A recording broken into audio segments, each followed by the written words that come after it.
And now the doubles lineup is Southern California. At the number 3 doubles position, Emma Carney and Nohan. At the number 2 doubles position, Grace Piper and Parker Fry. At the number 1 doubles position, Eric Head coach she is assisted by Elizabeth Begley and George Wong. Here are the singles lineup. Number 3 doubles, Anna and Lisa Czar. Number 2 doubles, Reddick, number 1 doubles, Savannah Broadus, and Janice head coach of the Waves. Aaron Niels, assisted by John Conan.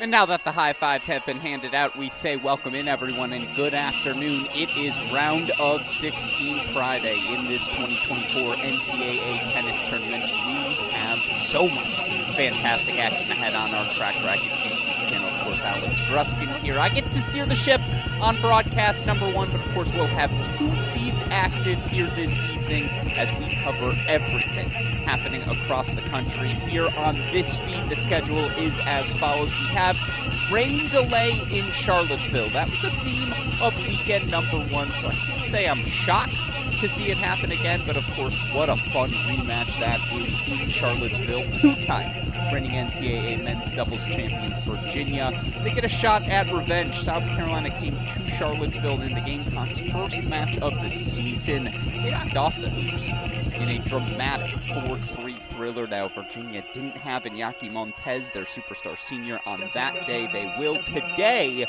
That match start pushed back to 5 p.m. as they try to dry those outdoor courts, of course. Here, we kick things off in Malibu, California. 6 versus 11 matchup. The 3rd time this season the Pepperdine Waves have faced the USC Trojans. Of course, one of those campuses are 15 miles away at most. A lot of familiarity between these 2 teams. We'll get to the match calculus as we go. And then, maybe the best matchup of the weekend. And I'll be honest, I wanted it the moment I saw it on the calendar, demanded it was on my feed. Maybe the best match I've seen of the last 5 years happened at the 2023 Women's Indoors last season. UNC 4-2 winners over A&M on that occasion. Obviously going to be a fun battle between the reigning NCAA women champions Tar Heels taking on the Aggies. That's a 6 p.m. Eastern start in Chapel Hill. All right. We see players out on court, so that's our feed. Just quickly here, secondary feed, not going to do as much depth, but Georgia Cal, Wake Forest, Stanford, Texas A&M. We got fantastic tennis ahead. Hope you stick with us. Order that dinner now because you're going to be glued to your couch over the next 6 hours. We got fantastic college tennis to come. You see action already underway on 2. About to get started on 3, and then got a really fun battle here at 1, and I want to run us through, again, each of these matchups before we start scoreboard watching. Of course, here on court number 1, I think they're arguably a top 100 doubles pairing in the world right now. They're number 2 in the nation. Junior Savannah Broadus, senior Janice Chen for Pepperdine on the near side.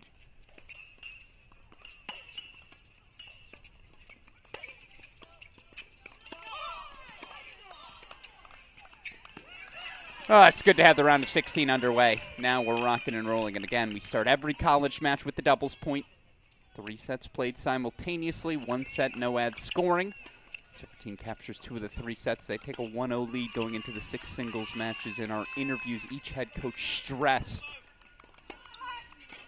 yeah, we think we can find 3 singles victories for sure. Finding a 4th is where life gets tough. Critical and competitive doubles point. Again, 3rd time these teams have played this season. First 2 wins, both for Pepperdine. 4-2 at the National Indoors. 4 to love when these 2 teams faced off in the regular season.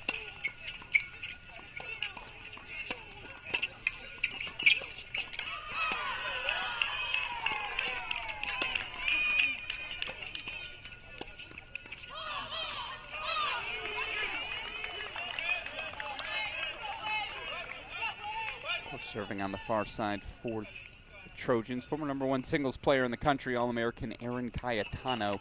Boy, has the senior been good in her final year on the job. 19-2 in individual singles play.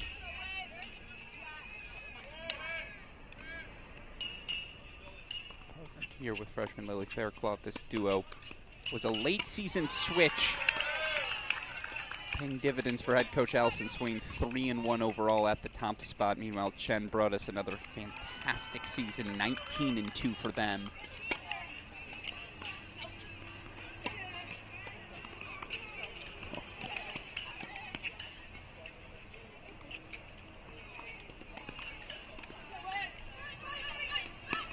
And look, when Erin Cayetano's at her best, she is lacing forehands cross like that. Impressive wheels from Chen just to track that ball down. Chen, the white cap, brought us the white visor.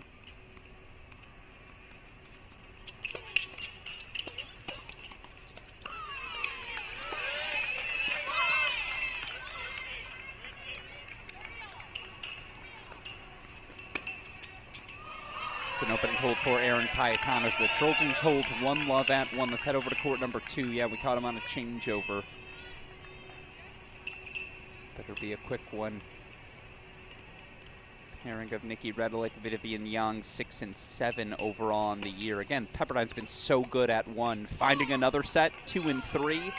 That's been a little bit more of a roller coaster. Of course, Redelick, senior out of Windermere, Florida, in her final year on the job. Partnered today with the freshman Vivian Young. Young, the freshman out of Auckland, New Zealand. Take on the pairing that play the most reps for the Trojans this year. 26 and 12 overall, 16 and 8 in dual match plays. This number 60 pairing of Grace Piper, Parker Fry.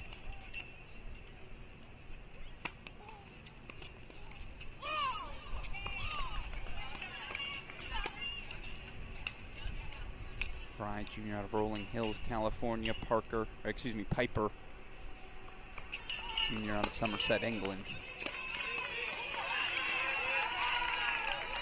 That's a firm close by Piper, who you see,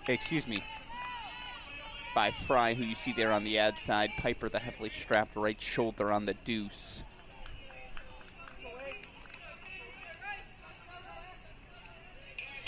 I believe that's Redelick serving on the far side.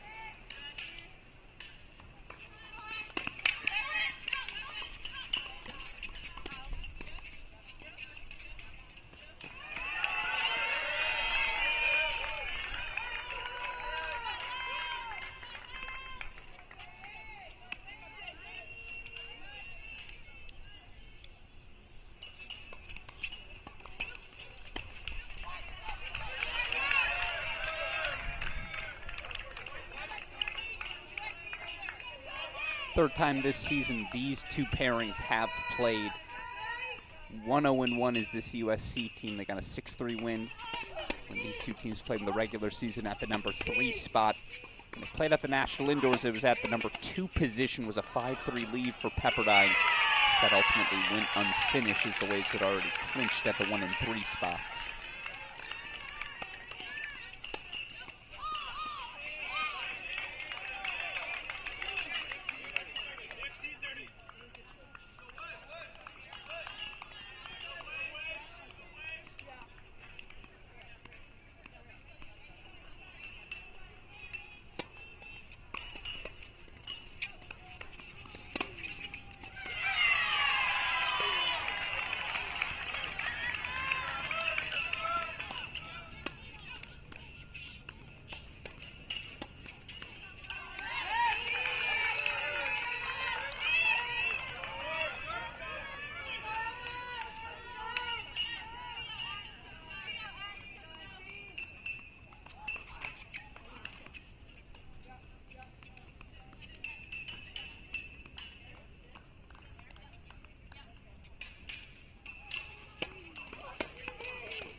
That's what I've liked about this duo all season long. They're just so comfortable pushing forward. It is an opening break for the Trojans on court 2. 2-love as we head over to court number 3.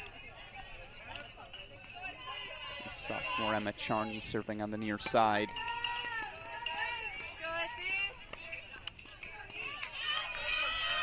Charney partnered with Snow Han. They'll be the top 2 singles players for the Trojans. Han, the redshirt junior out of Wuhan, China. Charney, sophomore. Mount Pleasant, South Carolina. Again, some late switches for the Trojans in doubles. This pairing undefeated, 3-0 on the season. As you see, Trojans with more break points at 1 and break for 2-love lead there.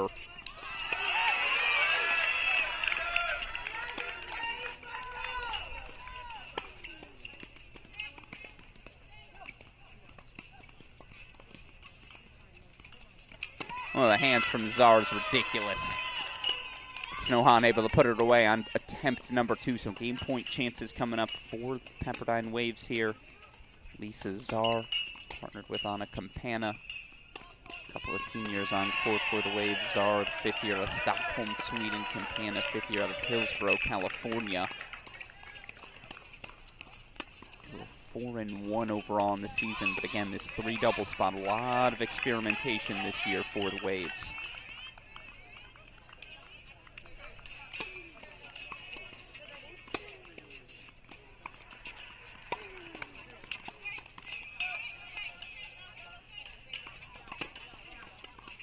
Snohan is everywhere right now.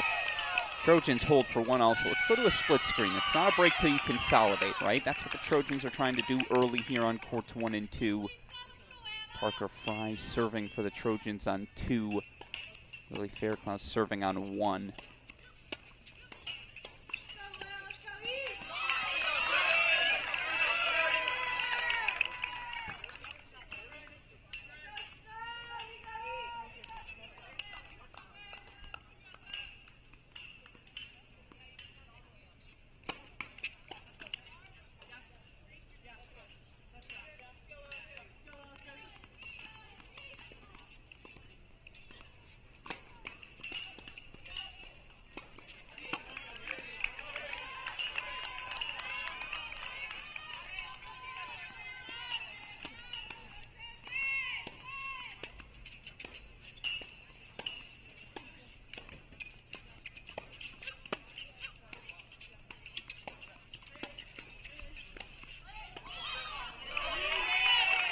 A little excited on that volley, Parker Fry, but again, it's the constant pushing forward. The aggression they're playing with, that's the tempo you want to see if you're a Trojan fan.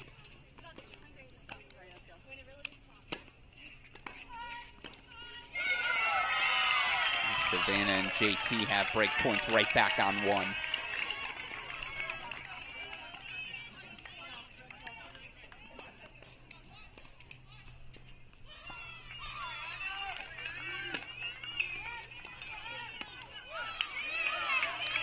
Break points right back for the Wave on 2 as an errant overhead off the racket of Grace Piper.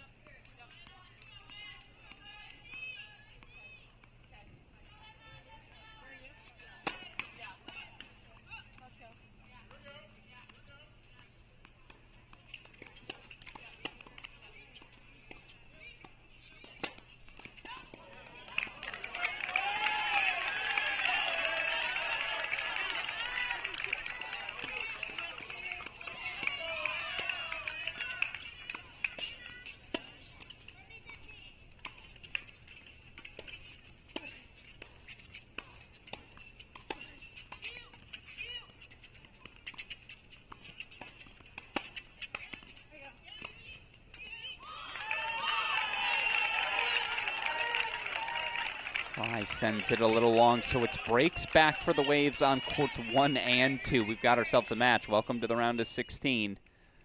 As we head over full screen to court number 3, all the tricks of the trade being employed. No shame in the 2-back game here for the Waves.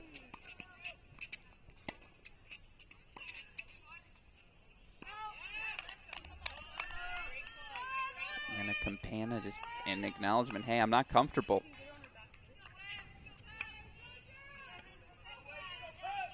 Postseason play, it's not about playing pretty, it's about playing to win.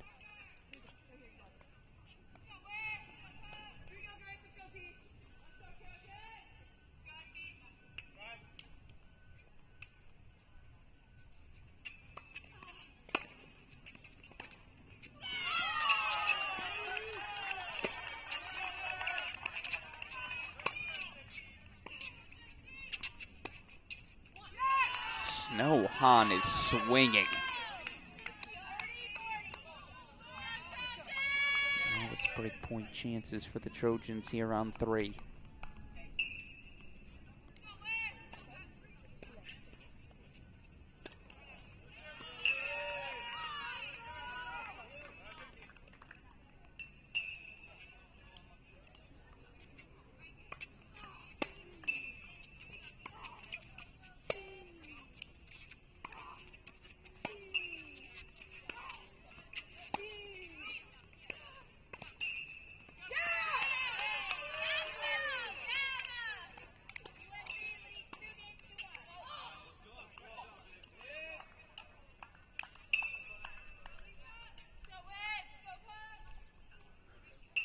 So Trojans do break as we'll go back to the split screen. Back on serve here on courts 1 and 2. Pepperdine finding their way back from early breaks. And those of you tuning in for the start of Virginia, South Carolina, weather delay in Charlottesville. 5 p.m. start is what they're shooting for.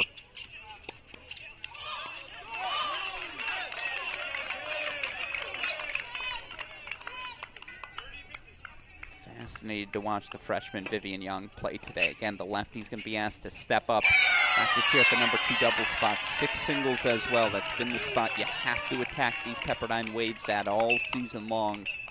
How well she holds up this postseason could very well dictate how far they go.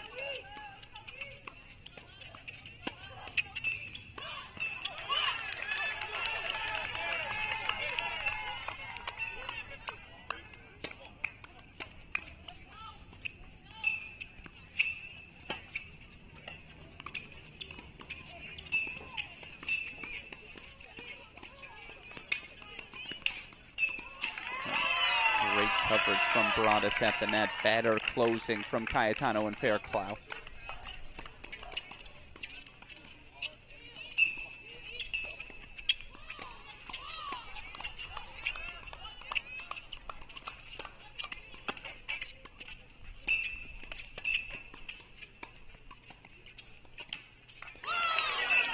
Viv, you have our attention. It's really good playing from the freshman Vivian Young. Hold for 2-all as Broadus Chen fight off a break point. It's a deciding point coming up as we go back to the triple box.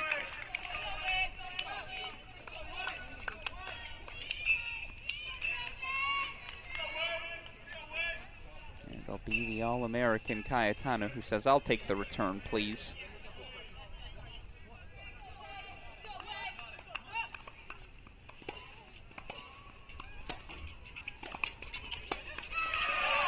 Another break on 1.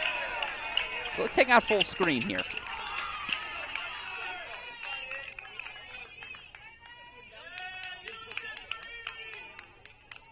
Number 2 pairing in the country, Savannah Broadus, Janice Chen, 19 and 2 in dual match play, 30 and 3 overall. Broken twice here to start the round of 16. Yeah, can't give that to Cayetano.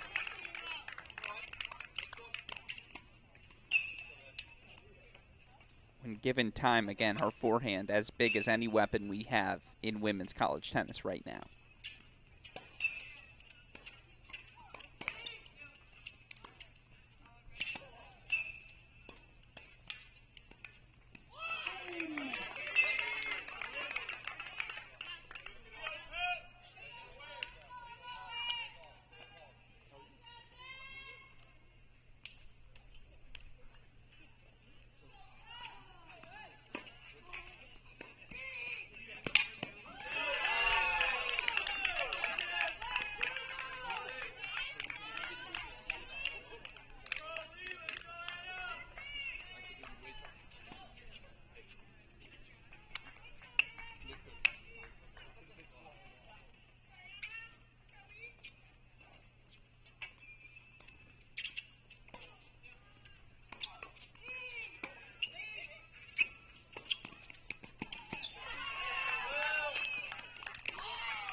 Break consolidated 4-1 Trojan lead on court number 1. Didn't have that on my bingo card coming in. And if you're going to come on the road in this super regional round, upset a higher seed, it always is going to start with doubles. Senior Cayetano, the freshman Fairclough, doing their job at the top spot.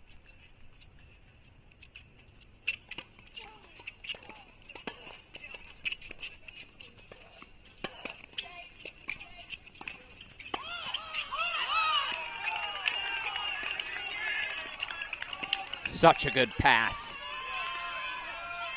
I like the choice from Campana there, too. Middle solves the riddle. That's what I was always taught, just given less angles to work with to find that sort of space inside out. Snowhan is having a day.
Whew. Thought that pass landed good. Again, that would have been highway robbery for the Trojans to walk away with that point on 2. That's an overhead that has to be, of course, put away. Still the huge deciding point coming up on 2. Let's go full screen for it. Again, 4-1 Trojan lead on court number 1. On serve on courts 2 and 3.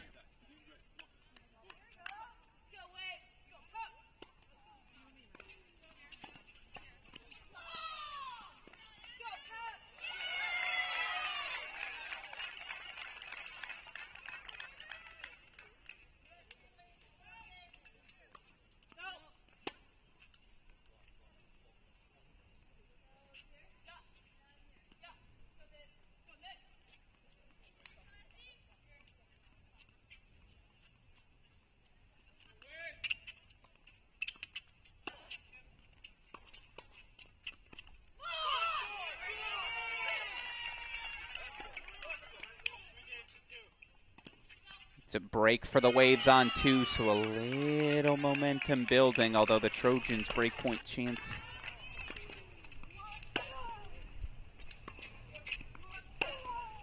Now on court number 3 as that Campana forehand sails a little long. So we'll go actually full screen for it.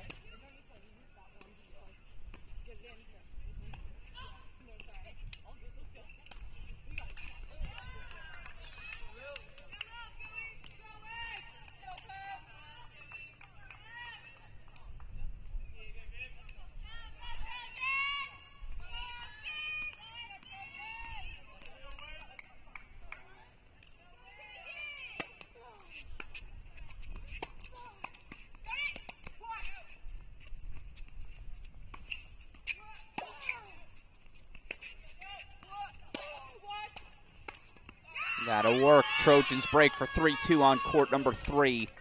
So it's a Pepperdine lead on 2, but the Trojans out in front on 1 and 3. Let's show you courts 1 and 2. Freshman Lily Fairclough serving with that 4-2 lead on 1. 3-2 lead. And again, Vivian Young, the freshman's the lefty. Senior Nikki Redelick, the righty for the Waves on court 2. USC just cruising right now on one. I'm so impressed by the level of this top doubles team for the Trojans.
Now JT lets that forehand sail on her, so it is another hold for the Trojans. They're a game away, and will at least have an opportunity to serve for it. 5-2 on court number one. So now can the Trojans consolidate on three? The Waves are trying to do so on two.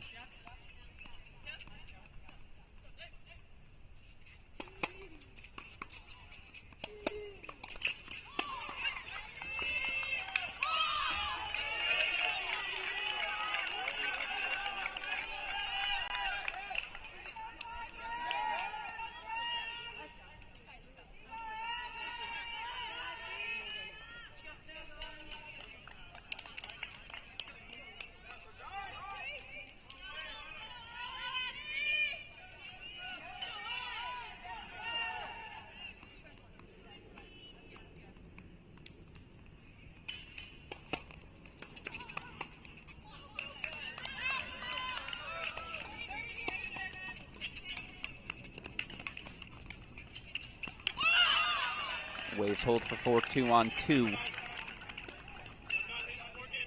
So now we've reached crunch time. I'm going to go back to the triple box. We'll keep court three in the big screen. Janice Chen, though, serving to extend the set on one. 4-2 Waves lead on two.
Trojans are able to consolidate. Let's go over to court number 1. Chen and Broadus hold.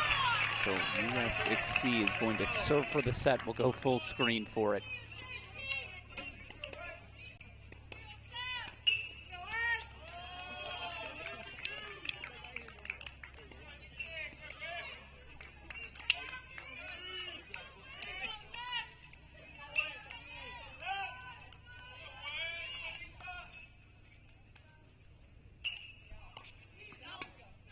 Senior Cayetano serving forward for the Trojans. That's who I'd want in this scenario.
Weren't going to go down on the first one.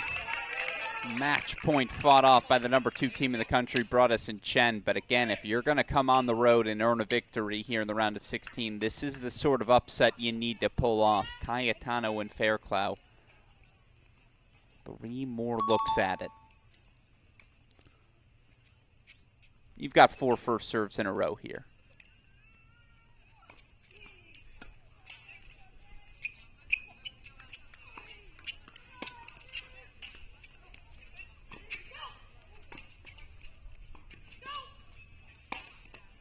And that's 2 fought off. Broadus with a vicious inside-in forehand. JT there. Lob overhead combination.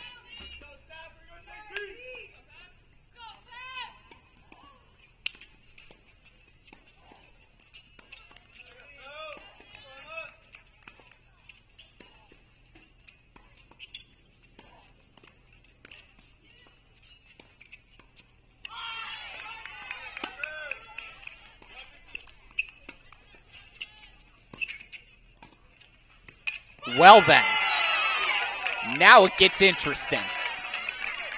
Cayetano landed first serves too, but this is why they're 2 in the country. They just won't go away.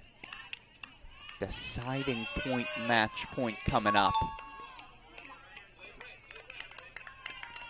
Broadus says, I'll take that, please.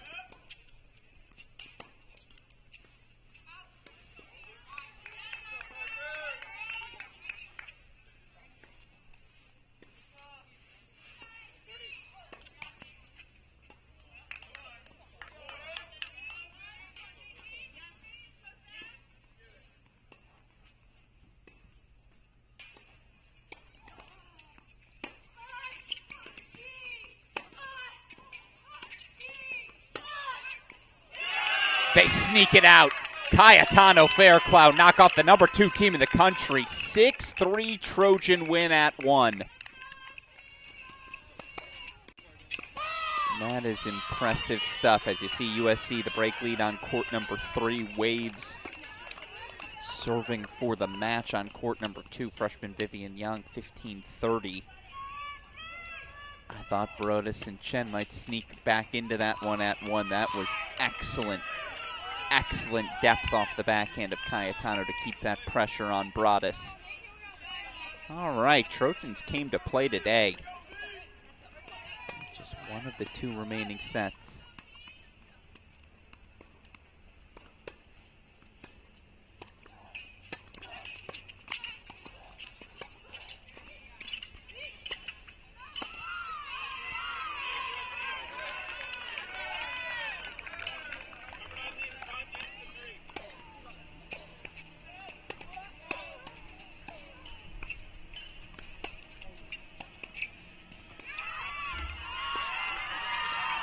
Johan is just on a heater at 3. She's been the best player on the court.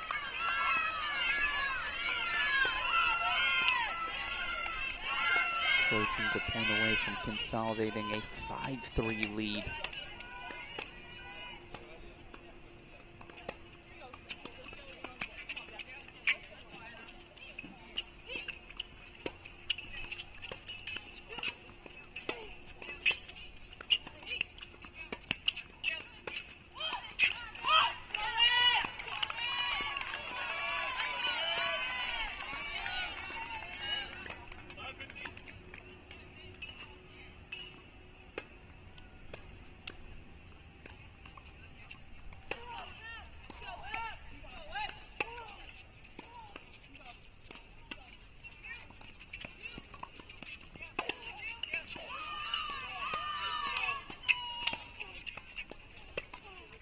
I mean, Snowhan's trying to do everything. I actually like the move there to pinch that closely forward.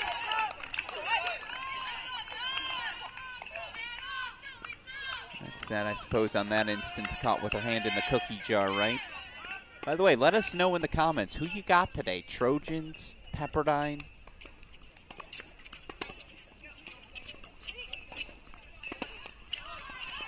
Virginia, South Carolina, UNC A&M, the matchups on this feed.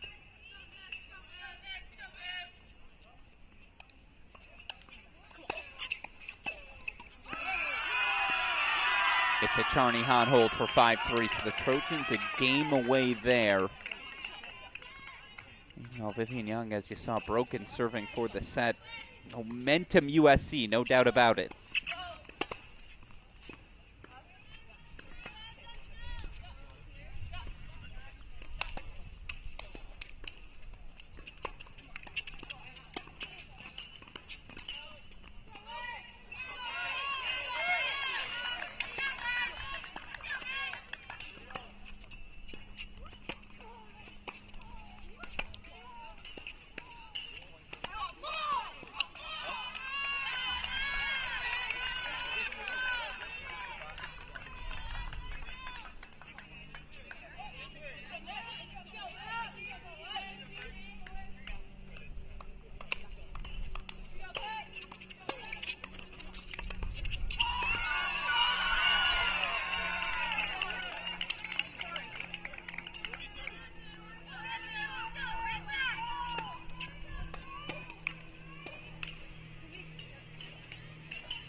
Love that cut, though, from the freshman. Why not take a rip still? Nikki Redelick will serve for that set. Time number 2 for the Waves at 2. Meanwhile, obviously a must-have hold for Anna Campana serving here on the near side.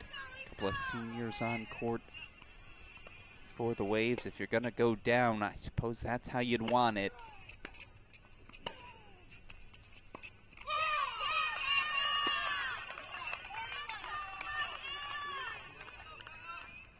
By the way, if the Waves do sneak out this doubles point somehow,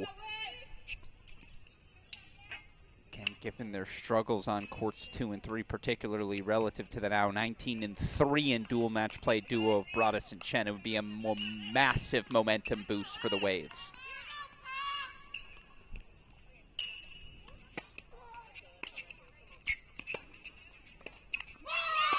hold for 4-5, so they at least asked the question.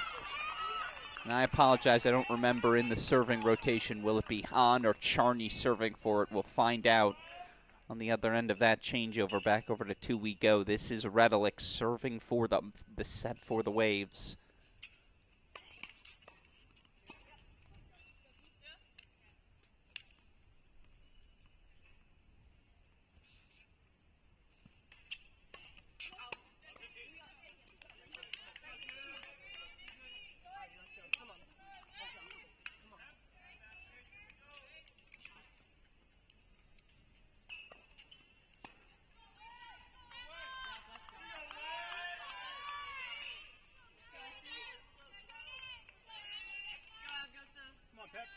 All right, they're out of the chair, so we're going to go back to the split screen.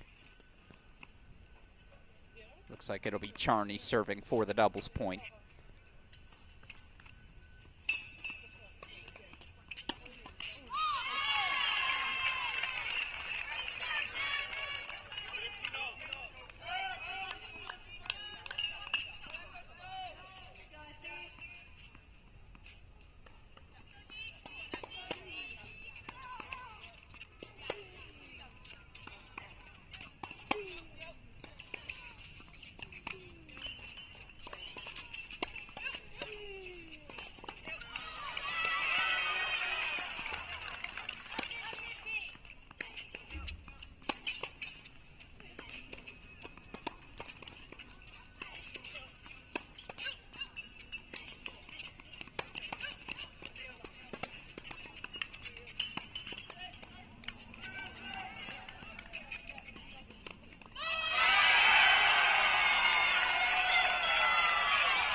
Uncharacteristic unforced error for Racquets Campana on court number 3. Meanwhile, again, Redelic 2 points away. The rally tolerance, the discipline they've played with on 2. Little blip there, obviously, from 5-2 up, but that's why they're in that position.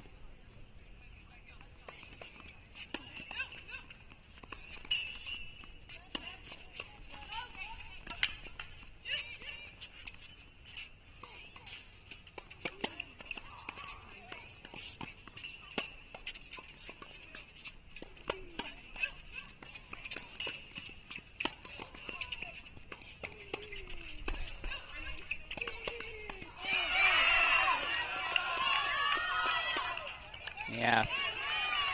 So first of all, ridiculous rip from Charney puts the Trojans 2 points away, but match point coming up now for Redelic Vivian Young as that Parker Fry volley sails a little wide.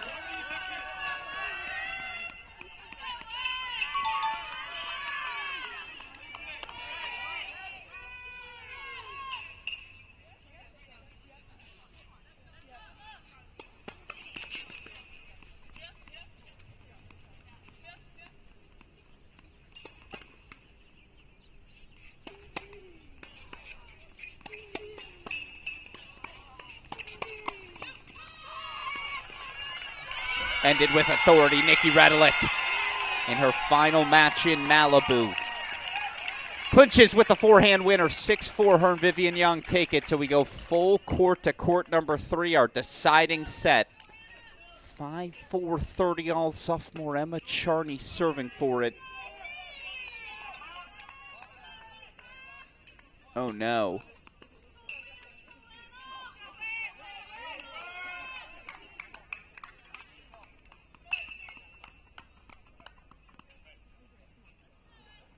I thought some sort of point penalty was carrying over. Not the case. They're just bringing on a sideline official.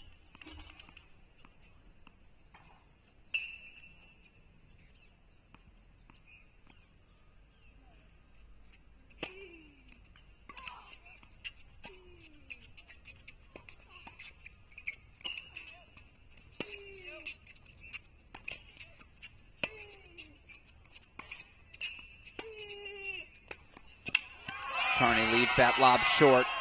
Break point chances back for the Waves. And again, Snow Hahn is just she's got one foot on the other side of the net, on the other side of the court, at all times. It feels like she is just has no fear of the Anna Campana ground strokes right now, willing to cross at any moment. Wonder how that impacts the rhythm of someone like Charney there waiting at the baseline.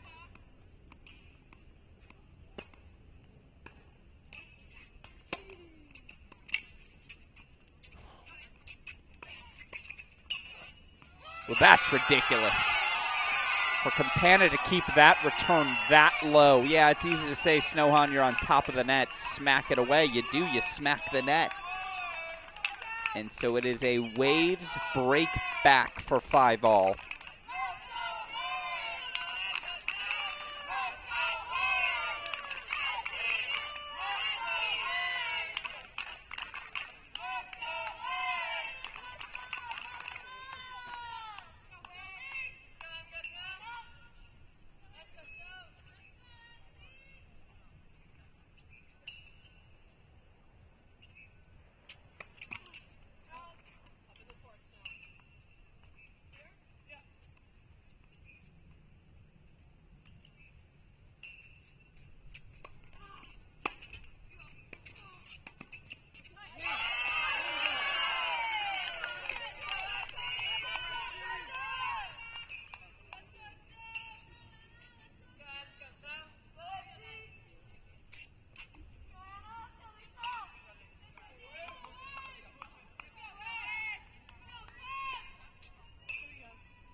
I mean, just the little shifts in footwork. Clinical on a string. Again, Campana yanked so far wide. Lisa Czar shouldn't stay stagnant. No, on a rope. She's covering the center. Flowing back out to cover the alley. Not giving that easy forehand inside in available for Hahn.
Break point fought off, a massive deciding point. One of those points, again, 2 hours, 3 hours, however long from now when this match is wrapped up.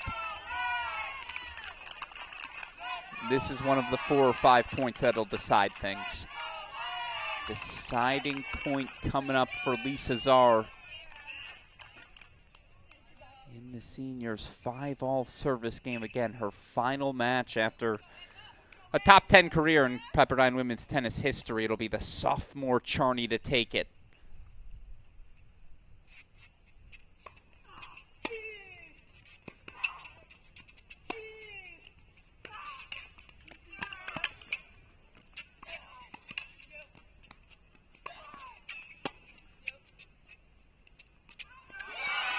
It just sails long. Snohan again caught with the hand in the cookie jar. She has been so aggressive all match, and when it's worked, it's been dominant. But 11 games in, Czar and Campan are now ready for it. Such a smart little sneak down the line. Pepperdine holds 4-6-5. So while I have a moment, let's show you where things stand. Round of 16 action on the men's side. The matchups as follow. Again, on our stream here tonight, we've got Virginia, South Carolina. Men's matches on the Chris Halioris stream tonight. Wake Forest, Stanford, as well as Texas, Texas A&M. That's your action on the men's side of things. Of course, really fun action coming tomorrow. Across the draw, I believe I have TCU, the Ohio State matches. We'll show you those again tomorrow. Meanwhile, here's what your women's draw looks like. Michigan taking on Miami. Matches happening today. USC, Pepperdine, Georgia, Cal. Underway already on the Chris Halioris feed. NC State, Stanford's, I believe, today. Obviously, we'll have UNC A&M today. UCLA up a doubles point. 1-love on Texas. We got some good matches across the board, including obviously here in Malibu. We get back to it.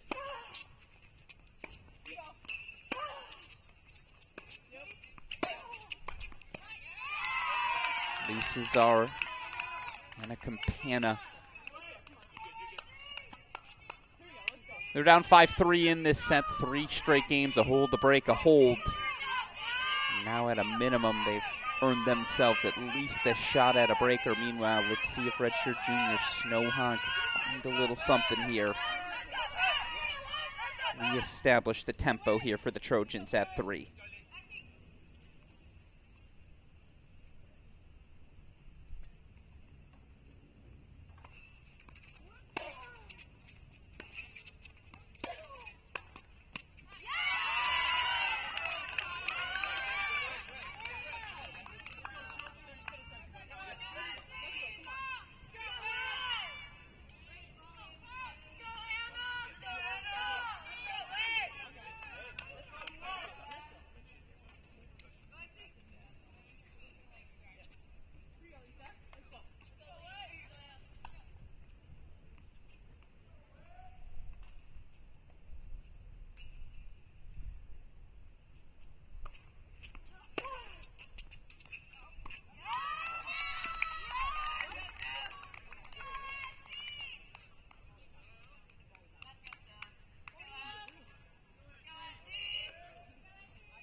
Now it's Czar's turn to take over. Playing loose, playing free, playing aggressive. Eventually we're going to learn how to spike down some overheads. It looks so much easier on screen than it is in practice. Still 3 more game point chances for the Trojans, but again, it's been a while since we've seen Czar play that freely.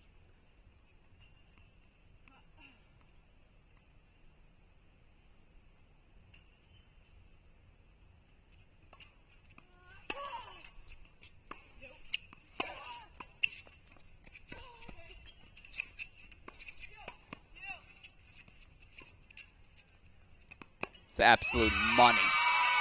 It's a textbook topspin lob from Snohan. Will go to a breaker to decide the doubles. First 4-7, win by 2. If you're just joining us, Alex Gruskin here.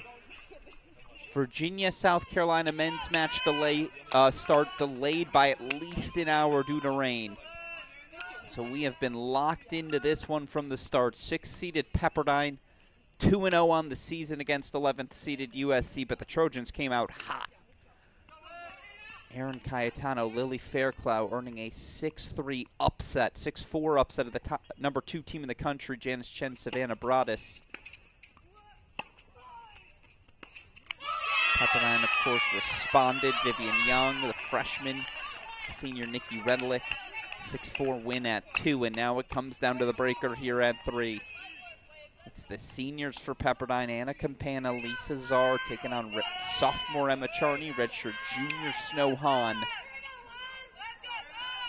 Charney serving on the far side for the Trojans. Again, 1-7, win by 2.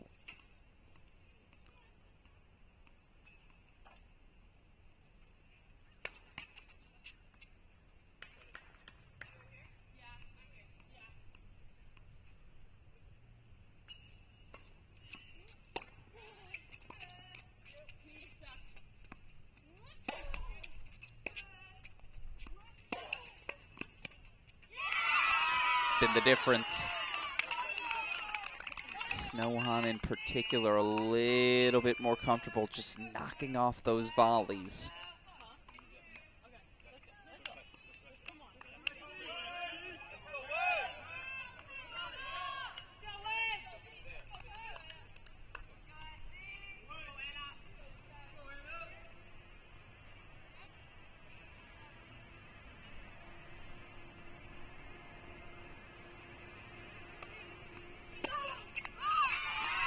Interesting choice, the inside-out backhand into the net from Lisa Czar, so that's 2 for Charney. Keeps us on serve. By the way, other match active right now on our Cracked Racquets YouTube channel, Georgia taking on Cal. Coincidentally, they've gone down to a deciding tiebreak in doubles as well at the number 1 spot, so drama everywhere to kick off the round of 16. Wouldn't have it any other way.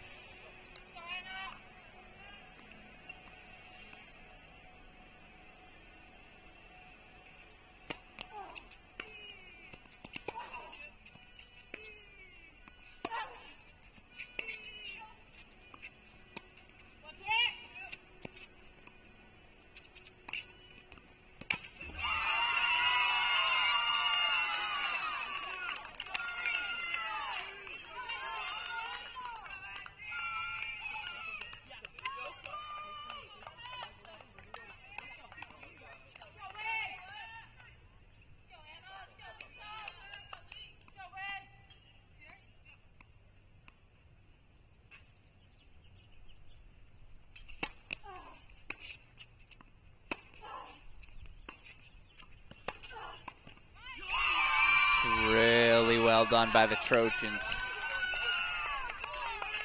Middle solves the riddle. Double mini break 4-1 lead. As, by the way, it looks like the anthem's about to get underway, and they are about ready to start over in Charlottesville.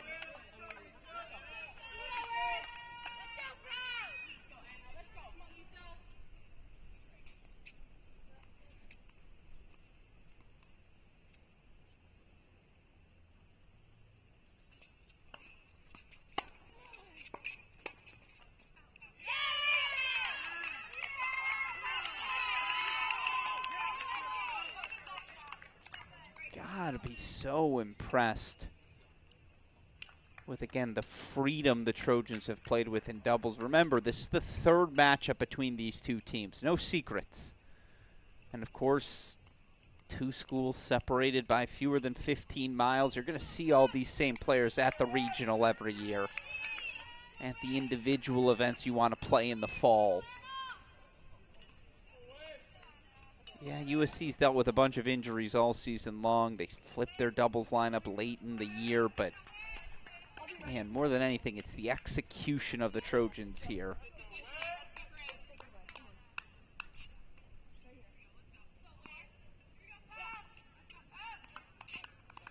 Can the Waves find a second comeback, or will it be the Trojans Starting things off with a little doubles point upset.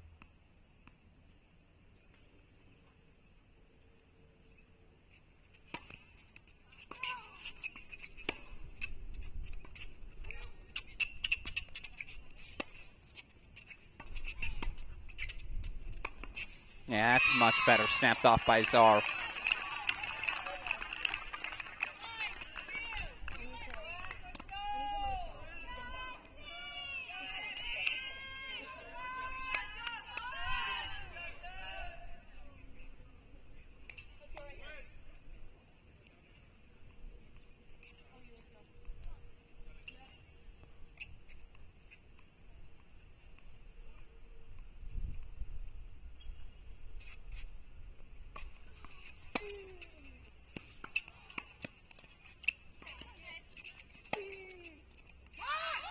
It's a good eye from Campana to let it leak a little wide. Yeah, I thought it leaked a little.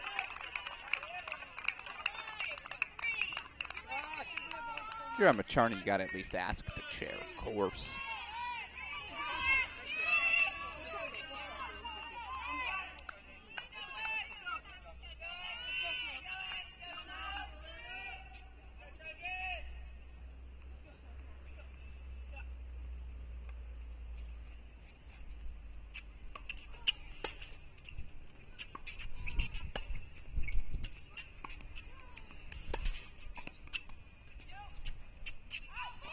No, I thought that leaked a little wide as well. Again, plot twist from 5-1.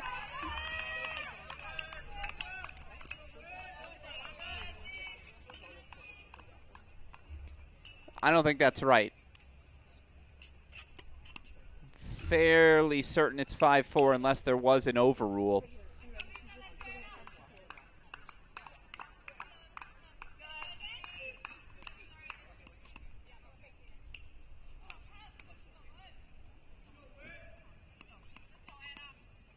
Yeah, there we go.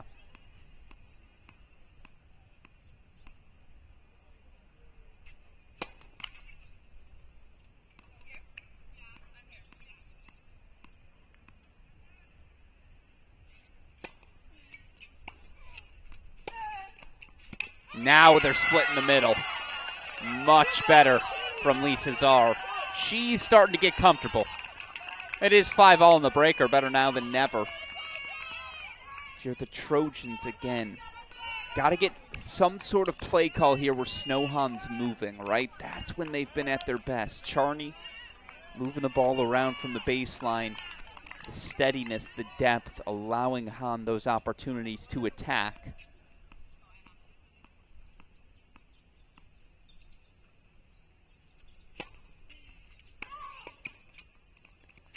Just like that. It's a great play call.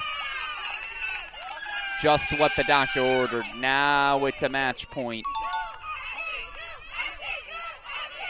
By the way, just to show you, action is indeed starting to get ready in Charlottesville. Get over there in a moment.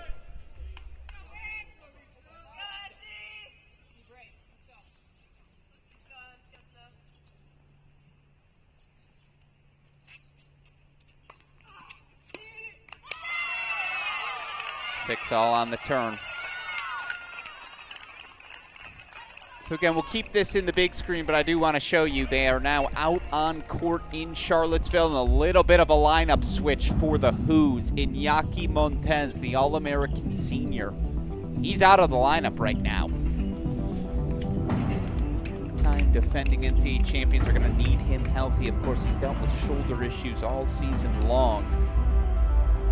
Looks like they're wary of the pitch count today. He's out for doubles. In comes Eduardo Graziani, the transfer from Penn. Off the spot go Van der Schulenberg and Rodesh to 1. Hopper going to play with Graziani at 2. They're going to keep Dietrich Kiefer at 3. Again, action about to get underway there. We'll go back to it in a moment here. 6-all overall.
That's stunning. Number 2, Janice Chen, Savannah Broadus go down at 1. It doesn't matter. Waves take the doubles point. And it's the seniors at 3. Lisa Czar, Anna Campana, delivering what has to be their biggest win of the season. You saw the high five between Jan Kotis, Pete Billingham.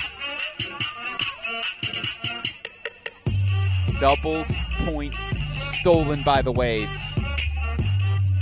Celebrations all around as Pepperdine takes a 1-love lead. So now these two teams going to meet before the start of singles. We'll get back over it for the start.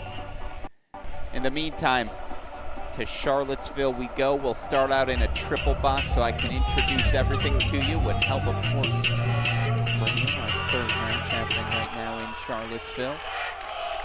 Two-time defending champion Hoos, number 3 overall seed in this year's tournament.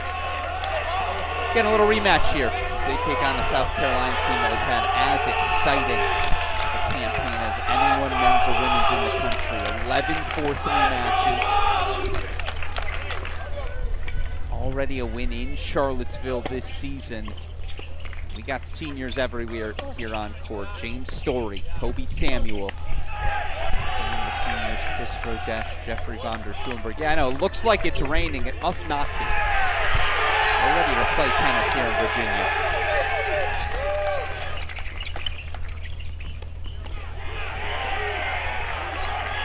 All right, that's one way to start.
And we're currently experiencing a rain delay. We will give more updates as soon as we have them. Thank you.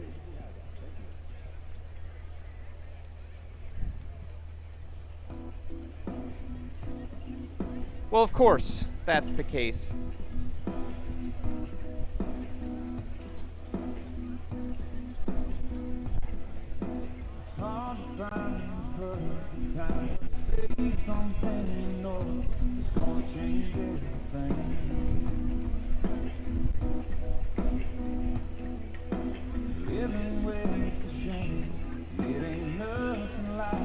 So it wasn't an optical illusion. Indeed, it was raining. And again, that's why I was curious. It looked like they were trying to play through it early. Obviously, no longer the case. So back indoors they go. Already delayed here in Charlottesville. We're going to have to wait a little longer. Again, teams still waiting to get set over in Malibu. Obviously, as soon as they start singles, we'll have action for you. The rain continues. It's one of the themes of this 2024 NCAA tournament to date. Of course, we still will have fantastic tennis coming up a little later, so we hope you stick with us. Going to step away for maybe 60 seconds, get everything set over at Pepperdine, and then we'll get back to our round of 16 coverage. You're watching the NCAA Tennis Tournament here on the Cracked Racquets YouTube channel.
Well, as expected. 60-second rain delay in Charlottesville. I'm sure it'll be on and off here all afternoon. I know they got rain in Winston-Salem right now as well. But back in action we go.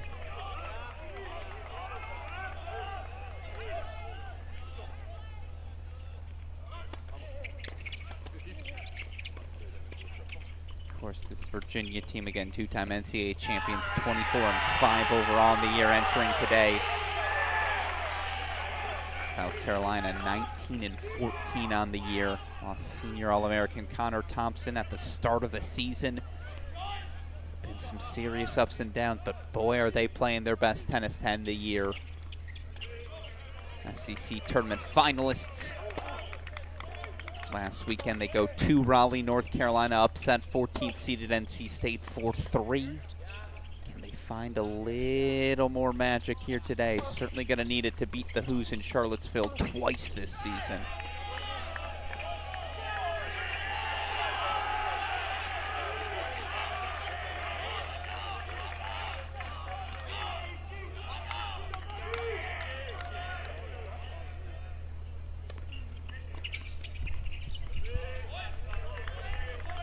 Samuel Story hold 4-1 love. So we introduce the seniors here at 1. Over to 2 we go. Again, this is where you see the change in the lineup. Senior Iñaki Montes, the All-American, out today of the doubles lineup for the Who's. In his place comes Eduardo Graziani, the 5th year out of Padua, Italy, coming over from Penn. Partnered with James Hopper. Hopper, 1 more year of eligibility after this out of Montgomery, New Jersey. Division III NCAA doubles champion while at Case Western, spending his final 2 years competing for the Who's.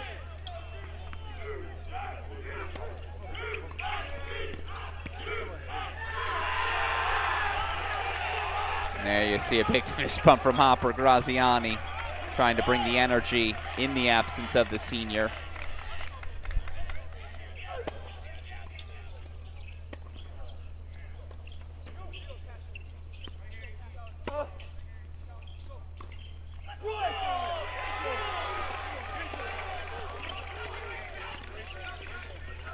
Freshman Yelani Sar serving here on the near side. The freshman partnered with sophomore Lucas da Silva.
Well, this crowd certainly has experienced plenty of success in their time in over the last decade. 6 national championships for Virginia since the start of the 2013 season. Crowd in full effect despite the rain here early in Charlottesville.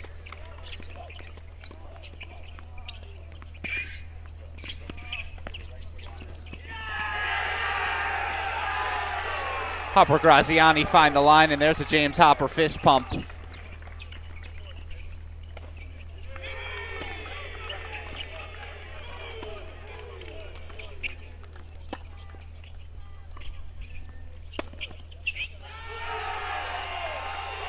all here on 2, so we go over to 3. Singles action now back underway in Malibu, so we're going to move those matches to the side. We'll introduce them as we go.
Who doesn't love a good roar?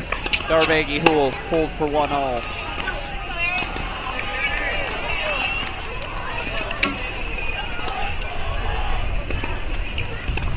Let's see, fast starts for Pepperdine at 1. This is all the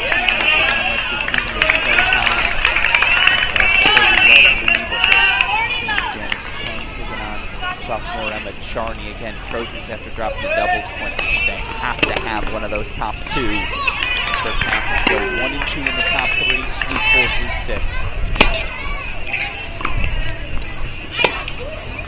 Your Pepperdine, as always, let the anchors take you home. Chen, Broadus, Star, that might be the best top 3 in the country.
My apologies for the delay. We were trying to get that audio balance. Should be better for you now. Again, our breakpoint chances for a quick 3-love lead. Start showing you all the singles matches at Pepperdine here. Story serving 40-30. And Radesha airmails the forehand. So 3-2 on serve here. Darabagian, who will actually broke on court number 3. So we're going to go back over there. 2-1 lead here for the Gamecocks. They have to have the doubles point. In Charlottesville, if you're trying to beat the Who's again. Just no way around it as he sees our 3-love lead on court number 1 for the Waves.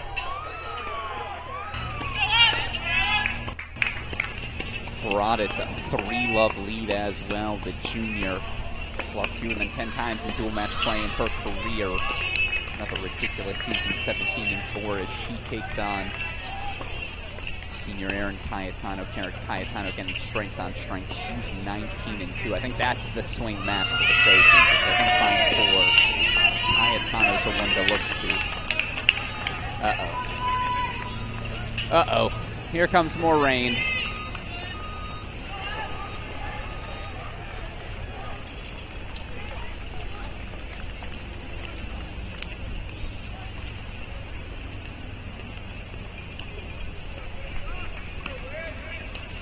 Should we start the countdown until they call the delay? Well, they've called it. All right, rain continues in Charlottesville. Scoreboards right now on serve 3-2 at 1, on serve 2-all at 2, and it is a South Carolina 2-1 40-love lead here at 3. They'll go hide under the bleachers. Hopefully this one will be quick as well. That is why we kept Pepperdine USC in our lives. 1-love lead. Again, the Waves from 5-3 down at the number 3 double spot. Lee Cesar, Anna Campana all the way back 7-6. They take it. They were down 5-1 in the breaker as well. And now it just feels like the Waves have all the momentum. 3-love Zar leads at 1. 3-love Broadus at 3.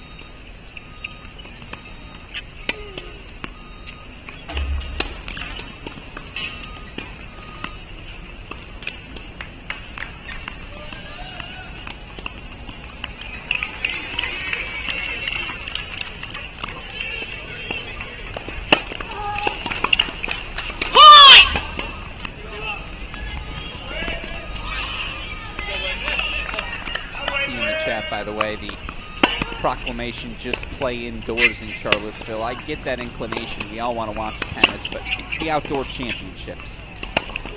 Gonna hold and try and play outdoors for as long as possible tonight in Charlottesville.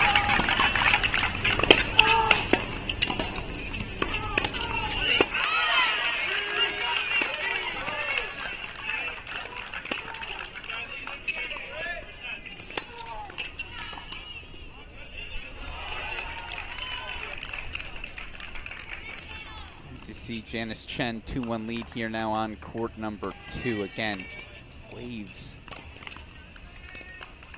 gotta be feeling real good about their first hour and a half. Meanwhile, if you're looking for the start of Wake Stanford, first of all, I believe delayed start in Winston-Salem due to rain as well. It's gonna be available on the Chris Halioris feed here on our Cracked Racquets YouTube channel.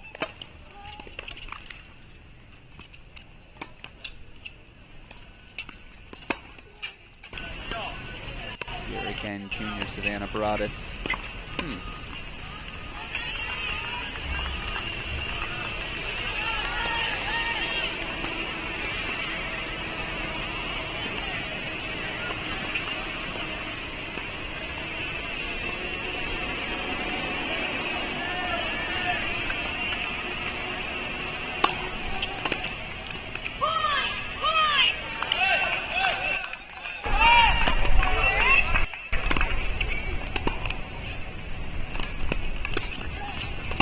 Unfortunately, no camera on court number 5, so hopefully it doesn't come down to freshman Imi Haddad versus senior Nikki Redlick. That's going to be a really good match. 2-1 on serve there.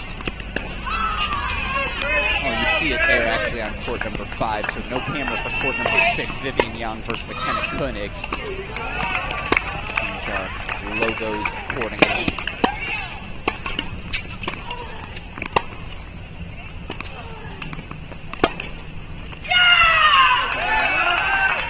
holds for 4-love.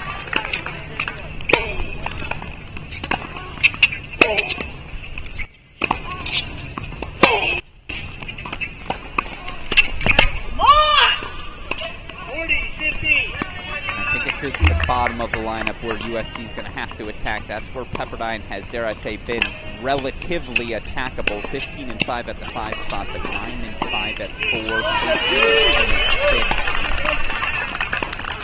Senior Anna Campana, 9-7 overall in the year. She's taking on Grace Piper, the junior. Piper 17-5. But it's Campana who breaks back for 2-all here on 4. Again, want to continue these introductions, and then we'll start scoreboard watching. Rain delay once again in Charlottesville, though the teams are back out on court for what it's worth.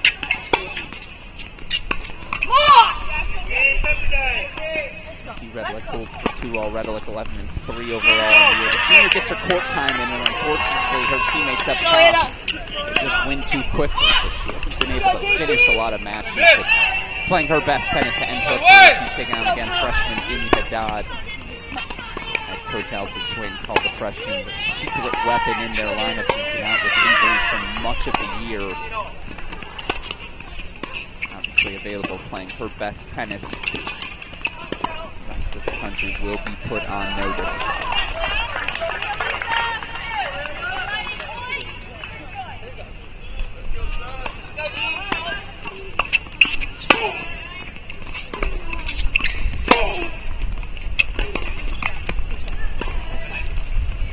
Actually, split screen here. We'll show you again these two 4-love leads, or a 3-love lead, excuse me, for Broadus. 3-love 40-all, so this 40-all, 3-all, 3-love deuce. Apologies, short circuit of my brain.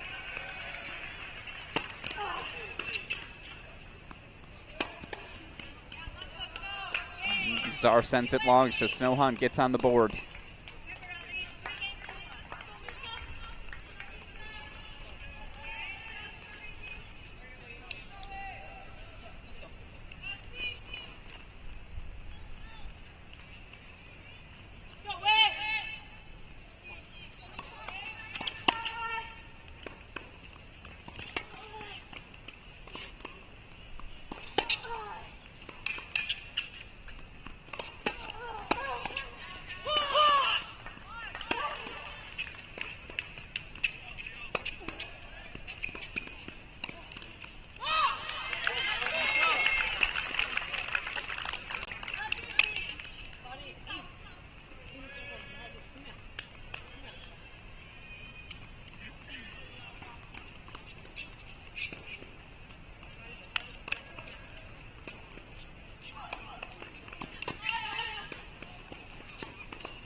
Love Broadus. Come on now. Junior continues to just show off her dual match success. So into the big screen, Lisa Zargo's 3-1 breakpoint chances for 4-1. Back to a double break. You see Redlick with breakpoint chances. Again, no camera on court number 6.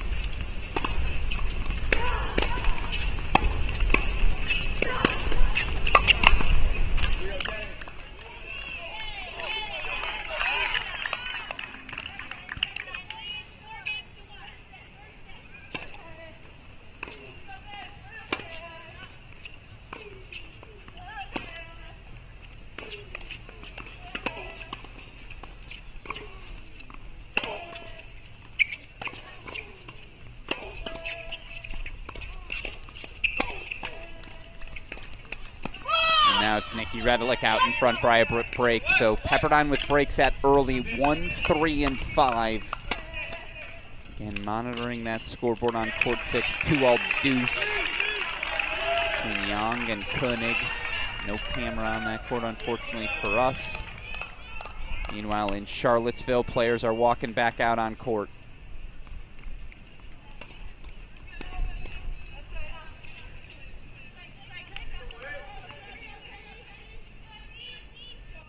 So again, let's monitor the big leads for Pepperdine on the side of our screen as we go back to Charlottesville. By the way, coming at the top of the hour, the matchup of the weekend. Defending champions UNC Tar Heel women gonna take on Texas A&M.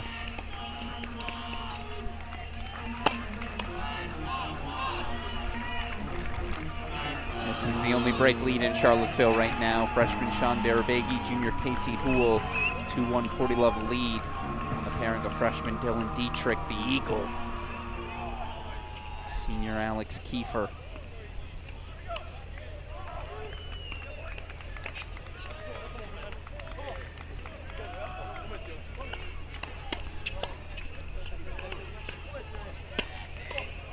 Go boys!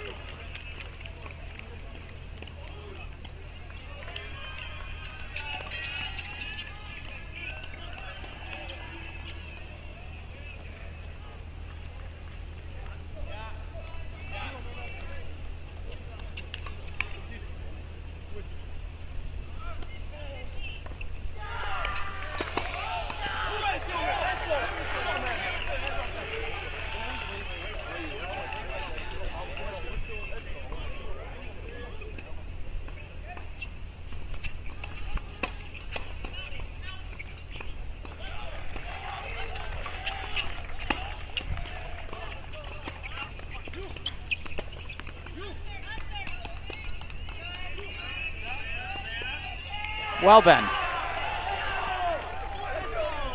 they come out of the break hot.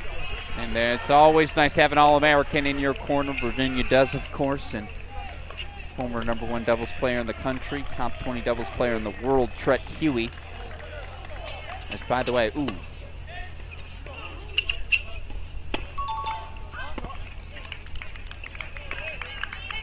Must have known the camera wasn't on, or set point higher than 40-30 point in our order of operation. Broadus in about 15 minutes.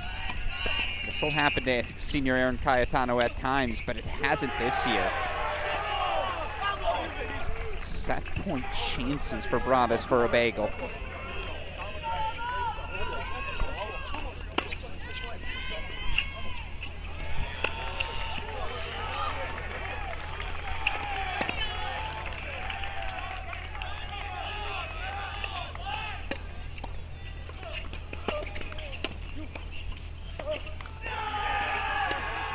Put the bagel on the board. 6-love Sav. Here's the thing. If you're a Trojan fan at home, I've seen Aaron Cayetano lose set 6-love, flip the switch, and then the next two sets are 1-1 her way. So I'm still keeping my eye on this one. That is a head-scratching start, though, certainly. As South Carolina did hold for 3-1.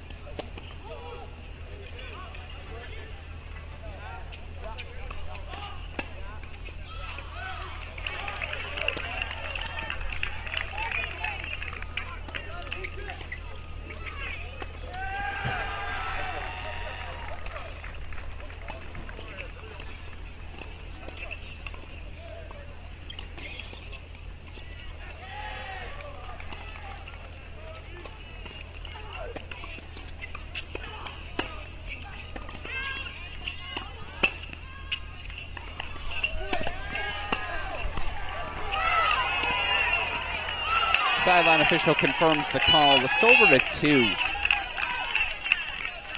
Hopper and Graziani was 15-30. Okay, they did hold for 3-2, so on serve here. Still on serve at 1 as well.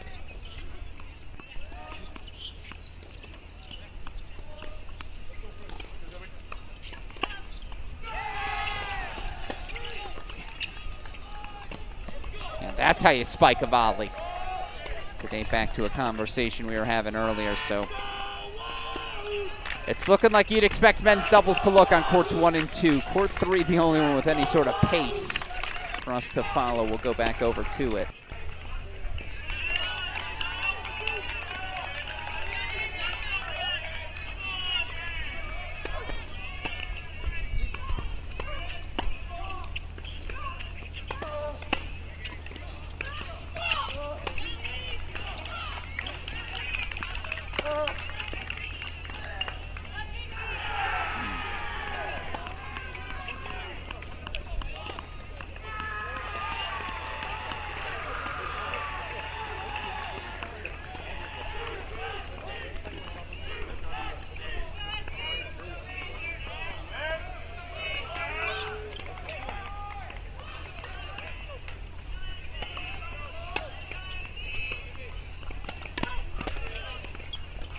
It's ridiculous. It's a heater. Darabegi and Houle double break 4-1 lead on 3.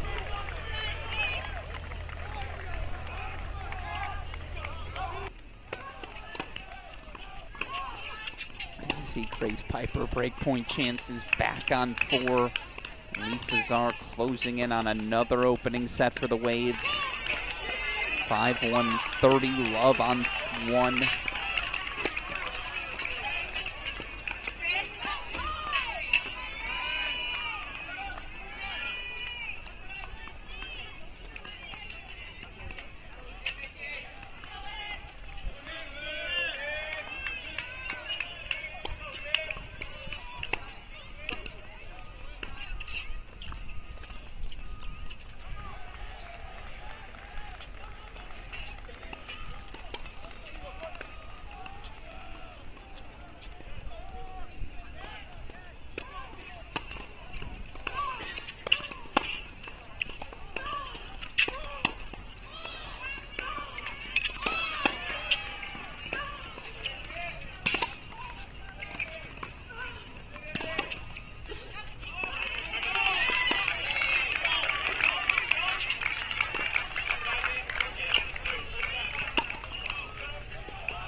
That's a ridiculous forehand from freshman Yelani Sar. See head coach Josh Goffey trying to pump up his youngsters. 1-point chances for 3-all. As you see Lisa Zara set point on 1.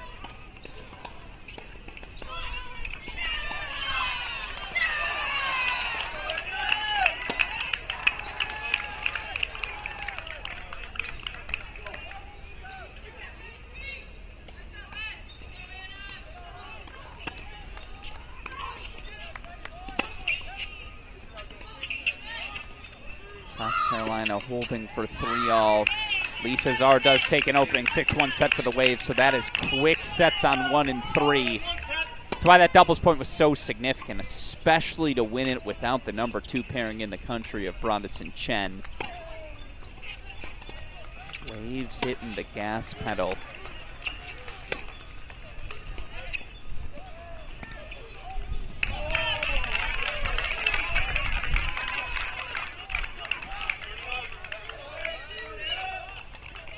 Again, blink and you might miss it. We're going to go back over to 1.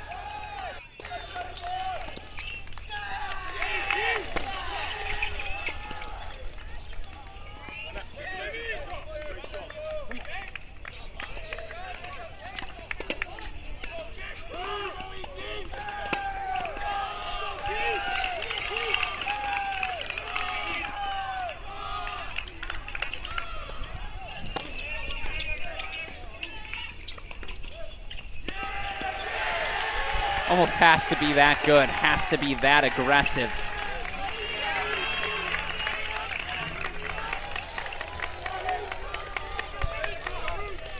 South Carolina has extended their lead to 5-1 on 3. We'll get back to it in a moment.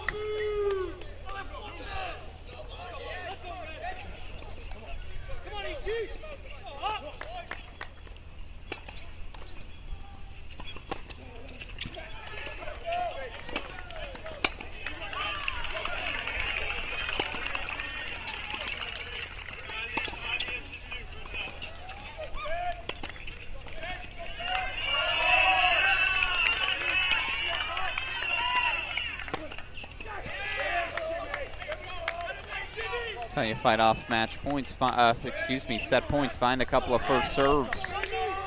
Campana break point chances for 4-3 Chen. 5-2 lead on 2.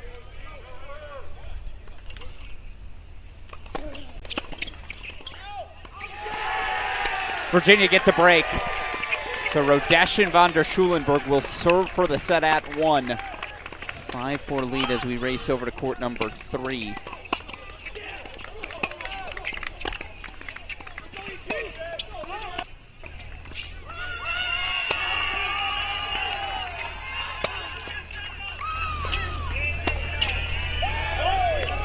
Been that sort of set. Every return, Darbegi, cool. Unleashing the pond.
That's a little better. Team point chances here on 3. Let's go back over to 1, though, where Virginia's serving for the set. Chris Rodesch serving 15 love.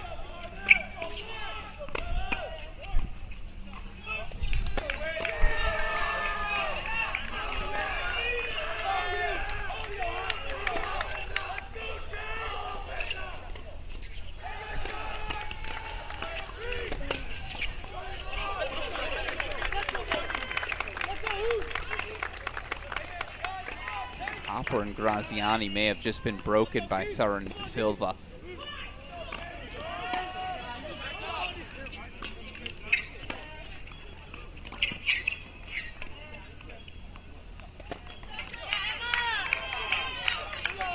Indeed they were. 4-3 South Carolina now out in front on 2, so there's their path to the doubles point, 2 and 3.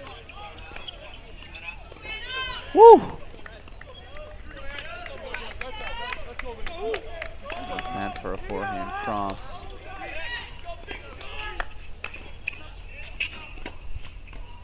Commandeer that top left screen. Match point on 3.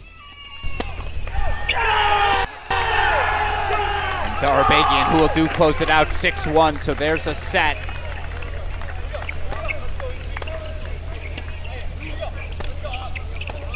That forehand is imposing. Still, it is a set on court number 3 to South Carolina and a 4-3 lead for Saran De Silva on 2. All right. You tuning in now, Alex Gruskin here, round of 16 action, and it has been a rain-filled Friday in Charlottesville, and yet we have tennis. Here's Chris Rodesch, match point to level things a set apiece.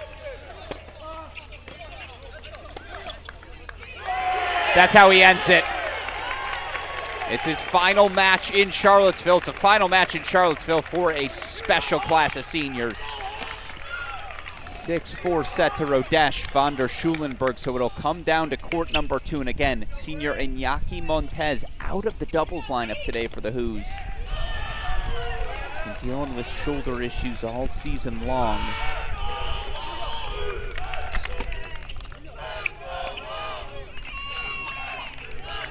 How does that impact today's outcome? Will we see him in singles? An open question.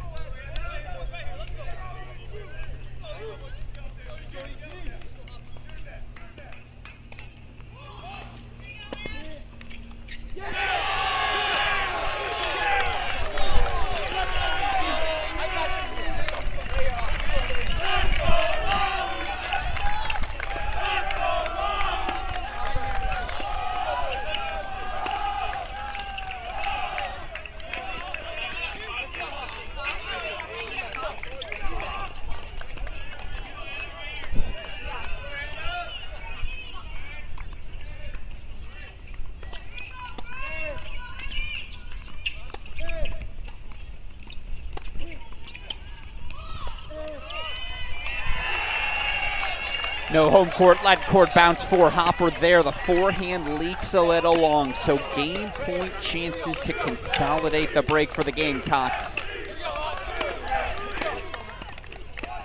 As Grace Piper breaks to extend the set on 4. Again, Pepperdine quick first sets on courts 1 and 3. Savannah Broadus already a 6-love, 2-love lead. By the way, Pepperdine's up 5-4 on 4, 5-3 on 5, 5-2 on 6.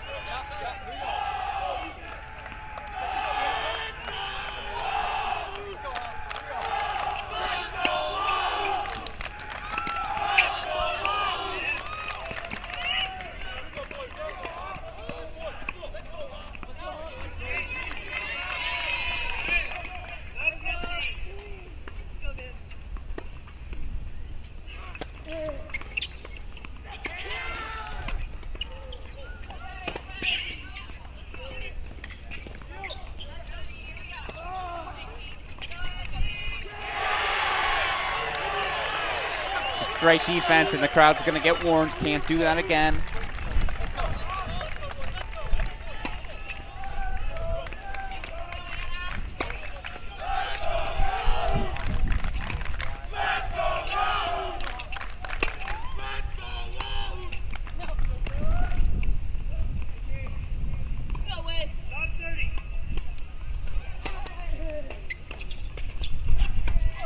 You pay more for the frame than the strings. Winner counts the same no matter how it's hit. Energy is just contagious. A packed house in Charlottesville for these two-time defending champs.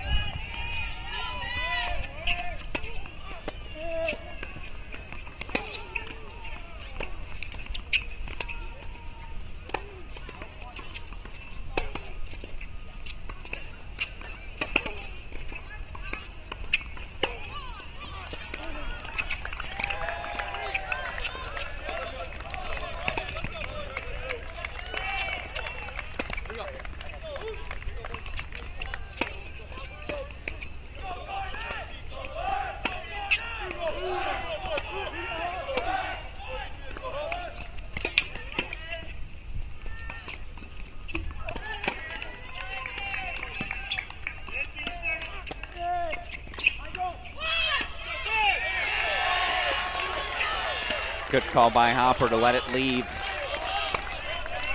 Game point chances to ask the question as you see Janice Chen from 5-2 up, now facing break point chances.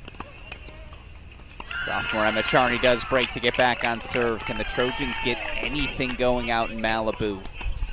As it's a Hopper Graziani hold for 4-5 still. South Carolina freshman Yelani Sarr will serve for the doubles point.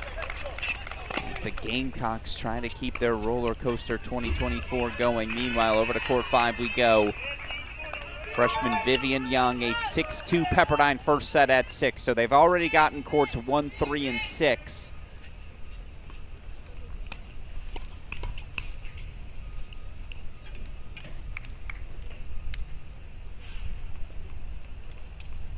Campana 2 points away on 4, a set point for Redelick here on 5.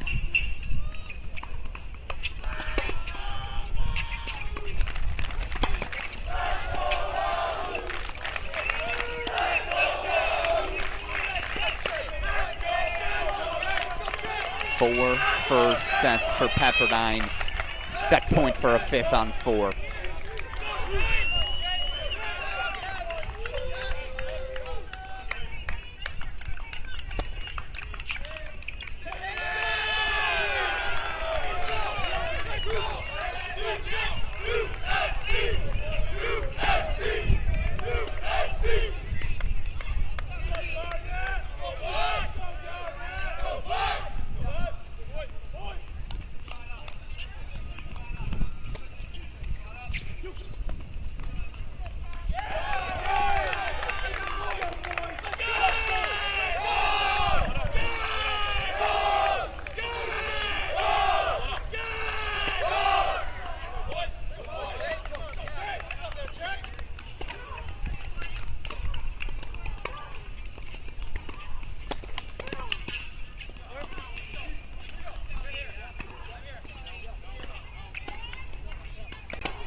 It's something.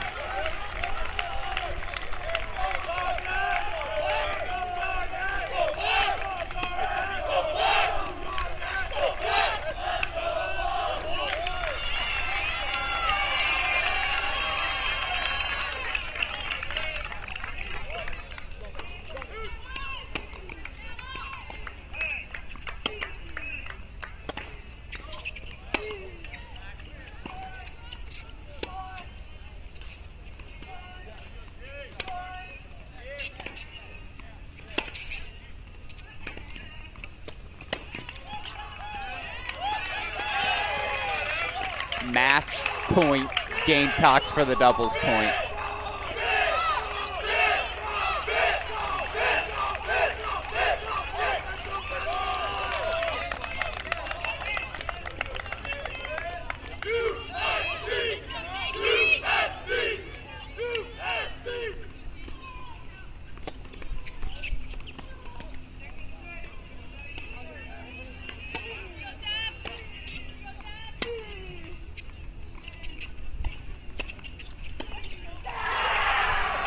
South Carolina takes the doubles point. You awake at home? The 2-time defending champions, the UVA men's tennis team, finds themselves in a 1-love deficit. I'm so flabbergasted I can't even speak. Let's try that again. UVA, 1-love down. Surely the Gamecocks aren't going to win in Charlottesville twice in one season, right? Surely that can't be the case. 1-love Gamecocks. As the action gets underway in Carolina, I'm going to get us to Chapel Hill here in a moment. Janice Chen 2 points away from the set, taking on sophomore Emma Charney. Again, Pepperdine, doubles point and first sets on 5 of 6 courts. This is the only court they haven't gotten yet.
Janice Chen makes it a clean Pepperdine sweep.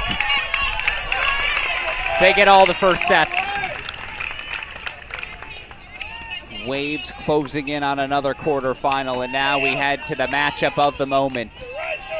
You cleared your calendars for this one. You said, you know what, I'll go out on Saturday.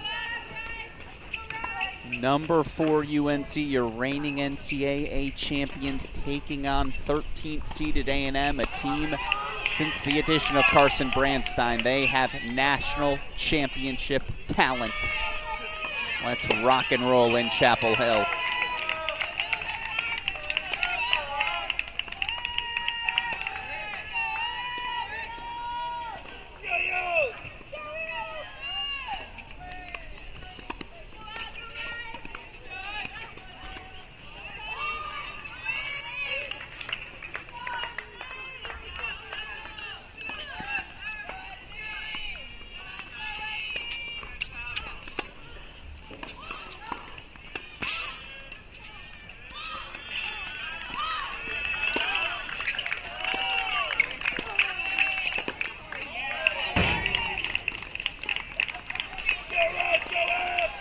NCAA doubles champions, currently number 6 in the country, senior Fiona Crawley, junior Carson Cangillig. Taking on a pairing, they're not 40 in the country, they're 7 in the country. Mary Stoyana, the junior, partnered with sophomore Mia Kupris. Top 10 battle to punctuate again what is my favorite match of the round of 16.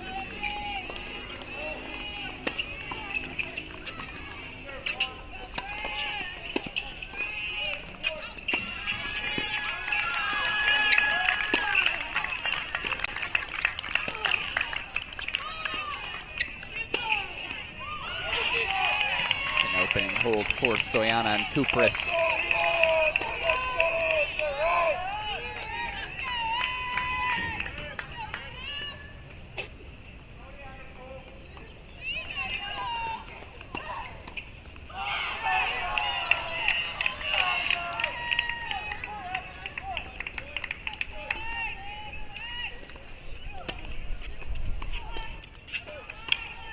We have an early deciding point here on to Annika Yarlagata, Elizabeth Scotti, the all 5th year combination, taking on the aforementioned senior Carson Brandstein, serving with last year's Junior French Open singles finalist, superstar freshman Luciana Perez. I mean, come on. The talent speaks for itself. You have a deuce point right now on 3 as well.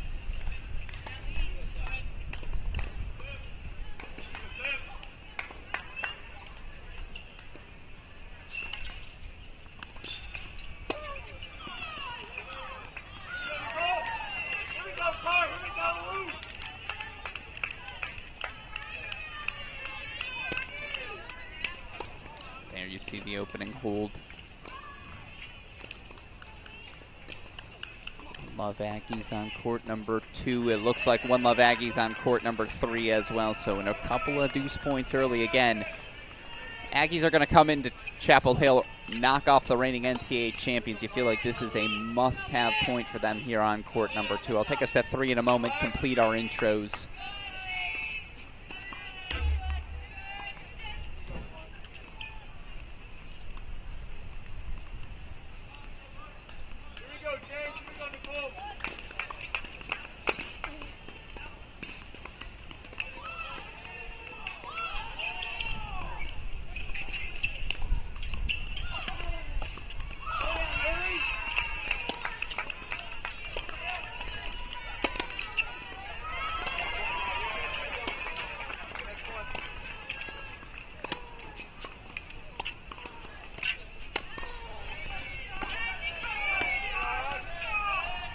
And over to 3 we go.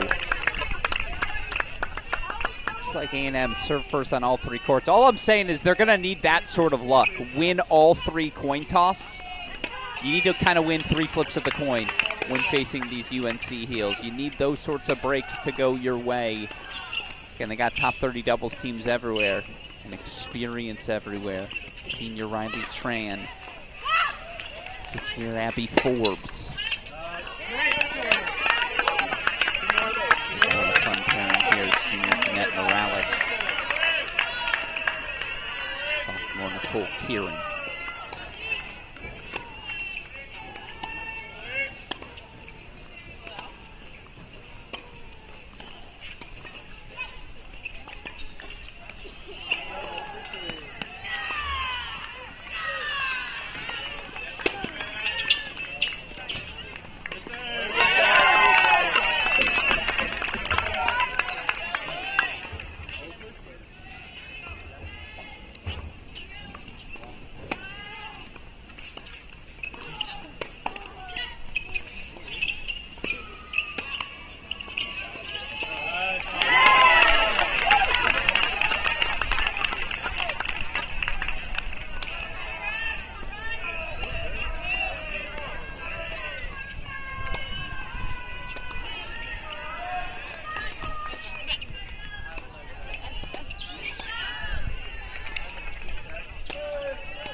the Heels get on the board for 1-all. You see we've brought back into our lives South Carolina. It's just been one of those years.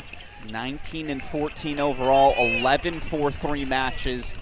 They're up 1-0 on two-time defending NCAA champions Virginia. That match bottom left of your screen, Pepperdine, a doubles point and 6 first sets on USC.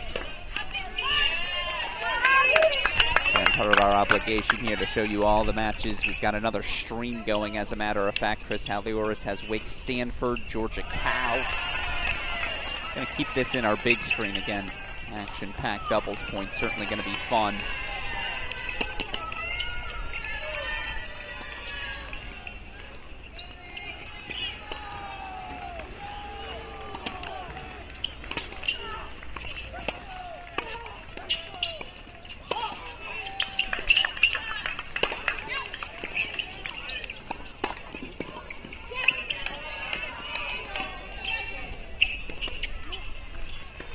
Over to court number 1, top 10 battle.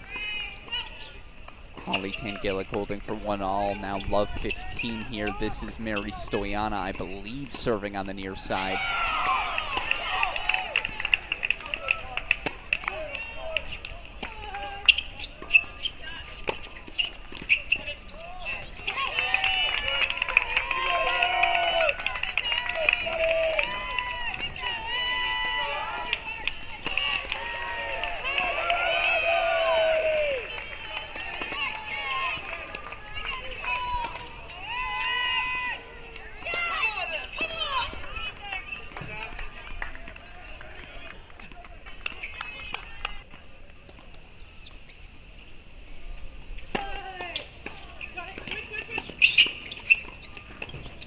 It's going to have to be one of those nights for Fiona Crawley.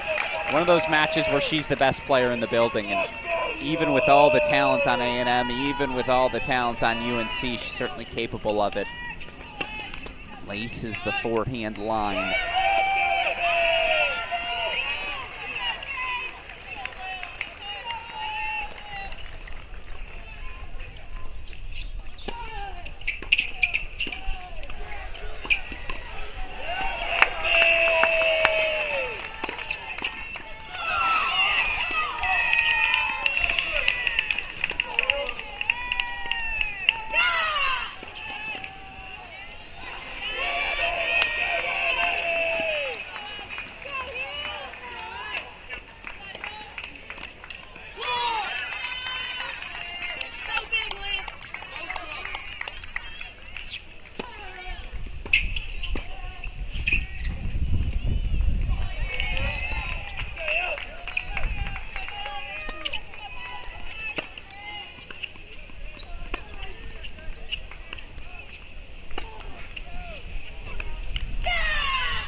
To break for Crawley Tangelic, so 2-1. Heels make the first move on court number 1. A couple of deuce point holds on 2 for A&M. We're going to go over there.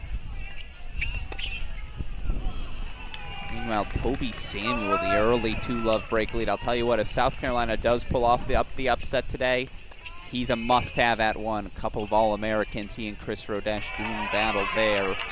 For what it's worth, Virginia fans breathe a little easier, and Yaki Montez is active in singles.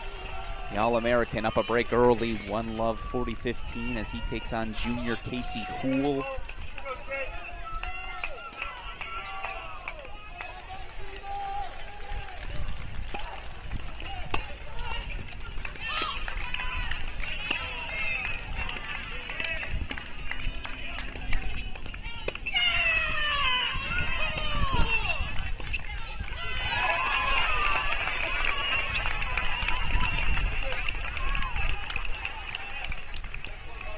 see in the chat, this could be a quarterfinal match. This could be the championship match. Again, these two teams, A&M, UNC, faced off against one another in the semifinals of the indoors last year. Might have been the best college tennis match I've seen in the last half decade. Right up there with the 21 National Indoor Final.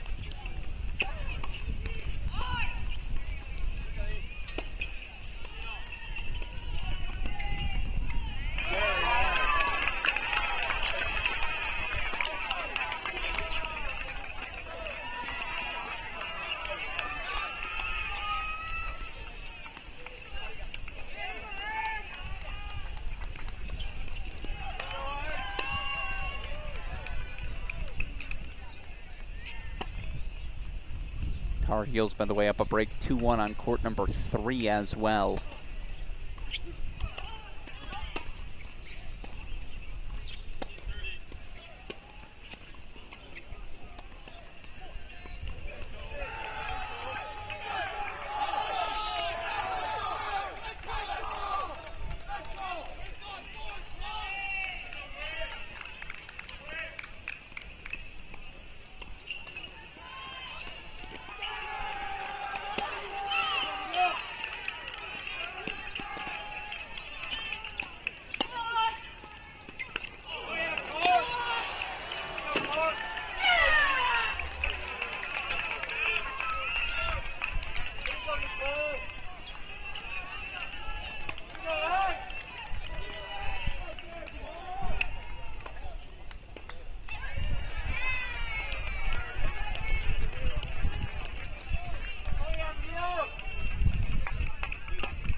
Look at Annika Yarlagadda with the quick hands. Doubles has not been a part of her repertoire in her 5 years on the job. This is really the first season she's been asked to step into that role. She's done it successfully.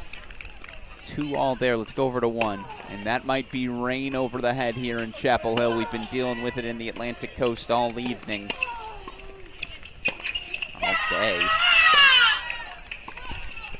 Could have let that float wide instead. Put away with authority, so breakpoint chances right back for the Aggies on 1. Broadus is going to serve for the match. 6-love, 5-2. It's 6-2, 5-love on 6. Pepperdine leads as well. No other set and break leads, but man, Waves putting on a showing in Malibu.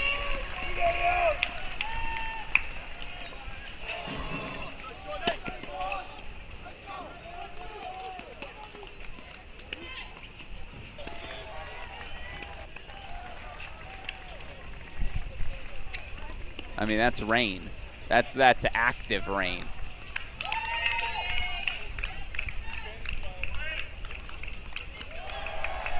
All right. Timeout called by Mother Nature. Hopefully it's only a 60-second timeout, but again, it's just been one of those days. And by the way, Heels will be fine playing the Aggies indoor. They play plenty of indoor tennis. That's just not the case at A&M. Step away from this to a split screen we go. Again, Savannah Broadus to serve for her match, 6-love, 5-2. Vivian Young, 6-2, 5-love, serving for her match at 6 for the Waves. Court number 3 in Virginia, South Carolina. It's the Eagle, Dylan Dietrich. Superstar freshman for Virginia taking on senior James Story for South Carolina. I think this is a must-have for Virginia if they're going to come back here today.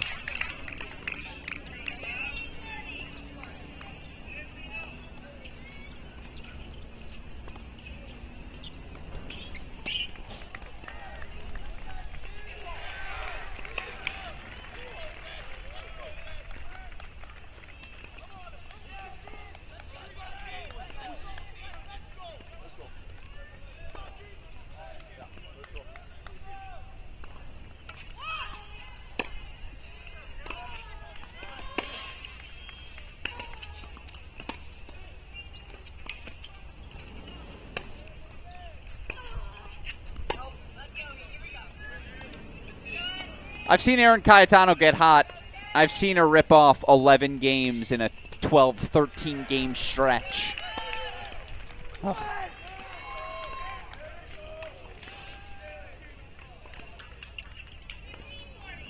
Her forehand gets hot. Again, that weapon, excuse me, second to none.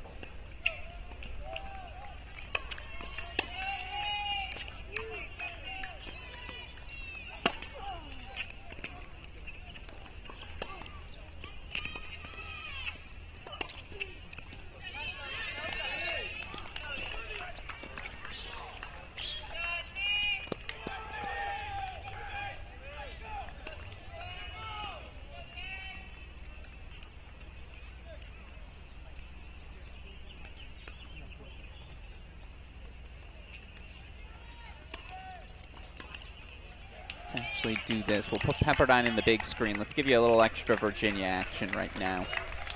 Chris Rodesh down an early break, back on serve, 2-all at 1. Wanted to show you that.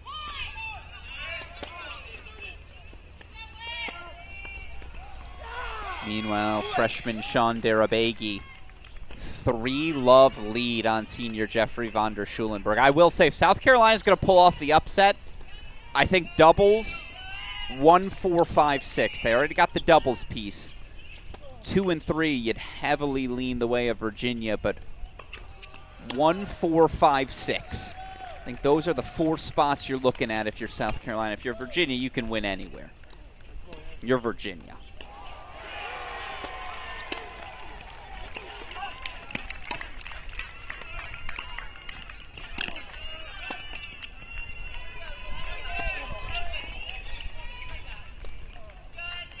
Two love waves. Vivian Young, 6'2", 6'love, the freshman, dominant at the 6 spot. If that's what Pepperdine's getting this NCAA tournament, they might just end up in the winner's circle. Break point chances for Cayetano, but now some scoreboard pressure starting to build up. Lisa Czar, 6'1", 4'2", so Pepperdine's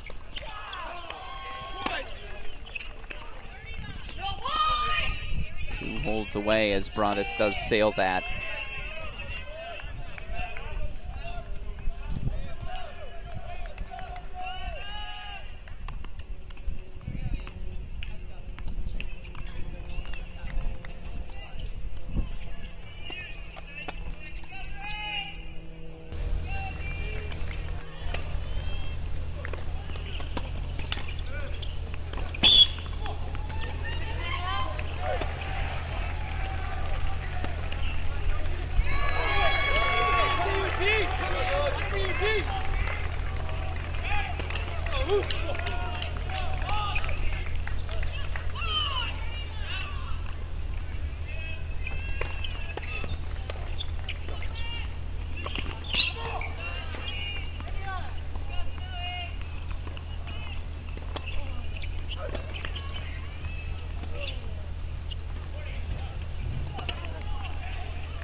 Good wheels from Broadus. It's better attacking tennis from Cayetano, the sort of attacking tennis that makes you ask, where has that been?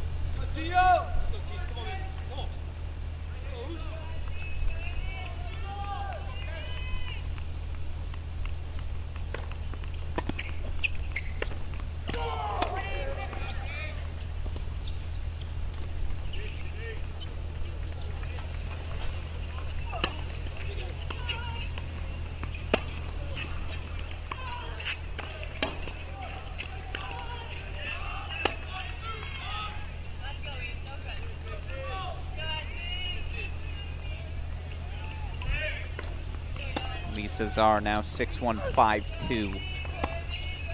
So all due respect to Virginia, I think we got to bring that into our lives. You see court number 5, 2-all between senior Alex Kiefer, freshman Yelani Sar.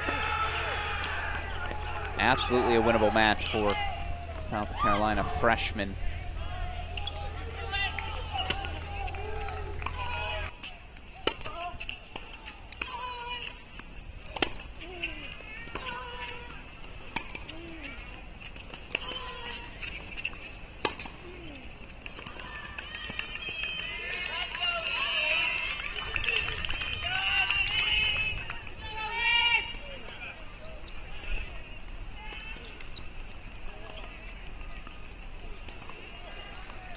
It's a little better from Van der Schulenberg again, doing his best. At least getting the fight in the set.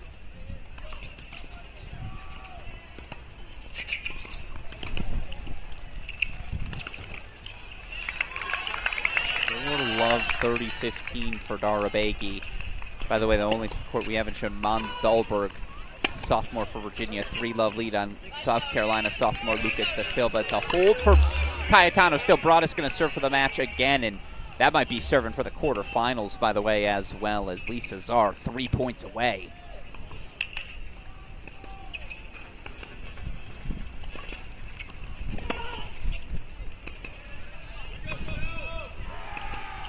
Czar 2-0 on the year against Hahn. Straight set wins in each of the 2 dual matches they've played this season.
Coach Per Nilsson, hired in 2015. He has led this group to the quarterfinals or further in 5 of his 9 seasons to date.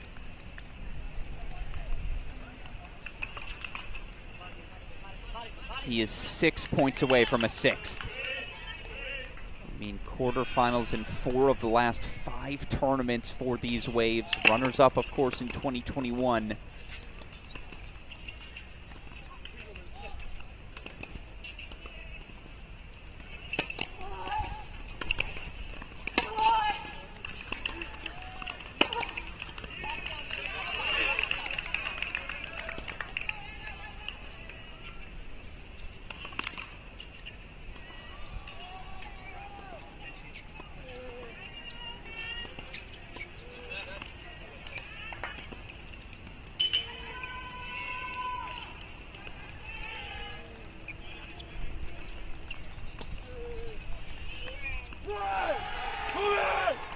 Jeffrey gets on the board. You hear a who roar. Meanwhile, match point coming for Czar.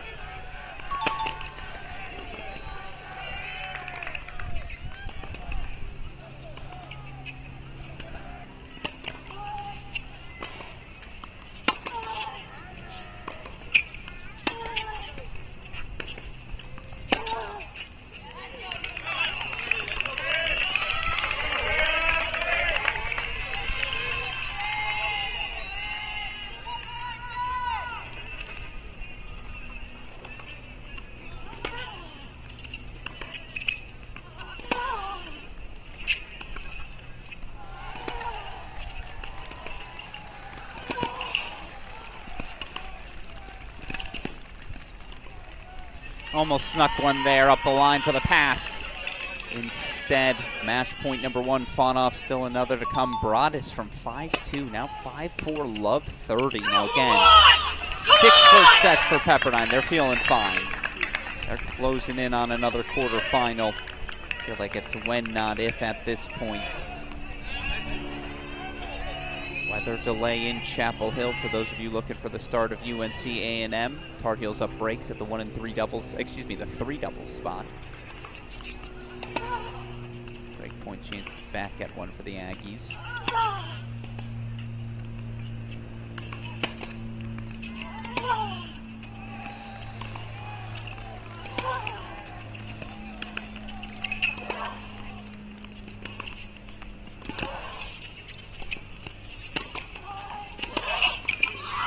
Snohan holds.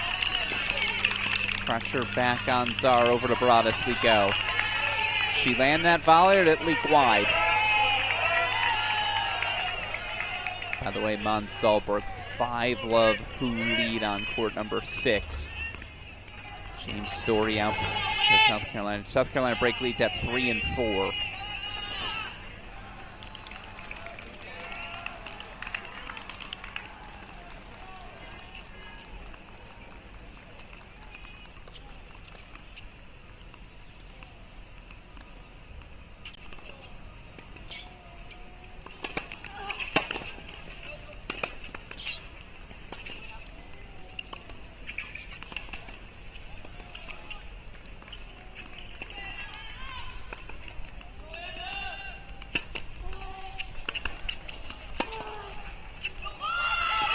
From 2-5 down to 5-all. Like I've said, I've seen Cayetano get hot.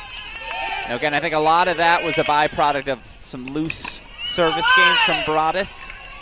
Here's the problem, though. 6 first sets. There are just more leads for Pepperdine to turn to. As we go back to Lisa Zar, I want to bring in Nikki Redelich on court number 5. Redelich, a 6-3, 4-1 lead on freshman Imi Haddad.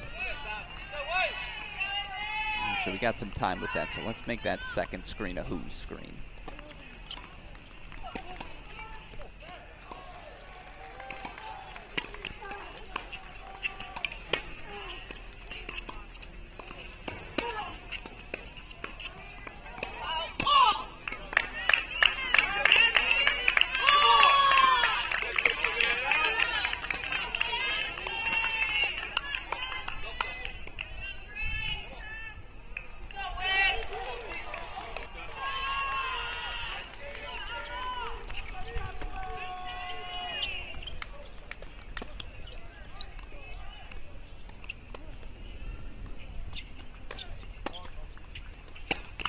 Rain is stopped in Chapel Hill, but they got a heavy amount of water.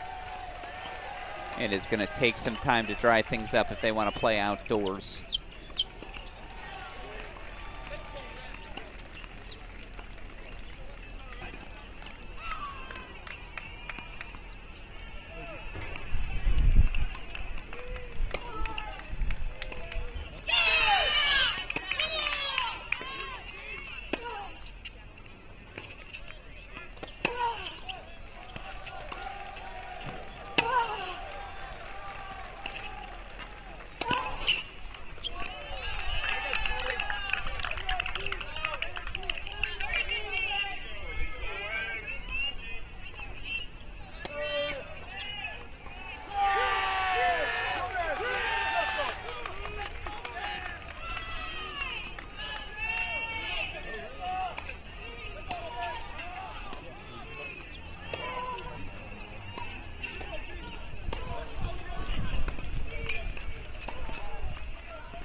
That's what she does. High and heavy. Matches against Lisa Zar often devolve into a track meet, and you're not going to beat her at that. As Broaddus has breakpoint chances back for 6-5. Redelich, breakpoint chance for 5-1. Here's a match point for Lisa Zar.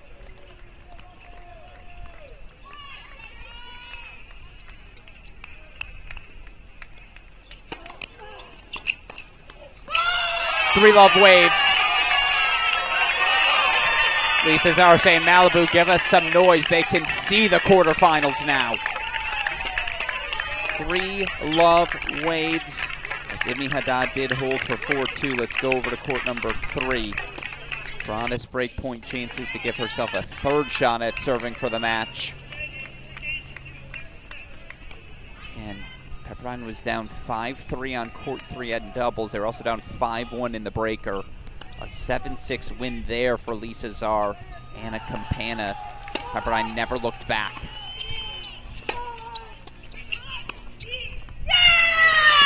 And Broadus breaks and he'll serve for the match. Meanwhile, from 2-love down, All-American Chris Radesh is woken up. And when he's striking the ball like that, I think he's got as high of pro upside as anyone in this college level. He's serving for a set. Dahlberg serving for a set.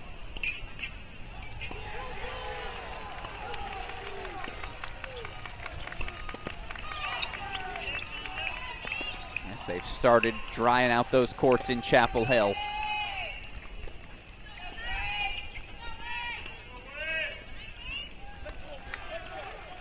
And Toby missed it a little long.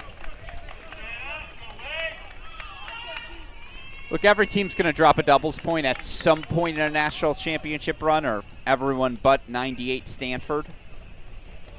We're always going to find themselves in this sort of situation at some point. To get it at home, maybe the best possible. Ugh. It's just the noise that comes off his contact point. It's scary. Back over to Broadus we go as Dahlberg's got set points as well. Broadus, though, serving to send Pepperdine again to their 6th quarterfinal. 6th quarterfinal since the 2016 season.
As the Who's do get first sets on courts 1 and 6, I apologize.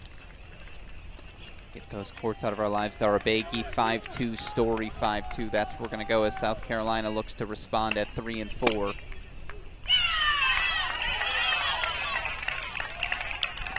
But third time seems like the lucky charm. Match points brought us to send the Waves through the quarters.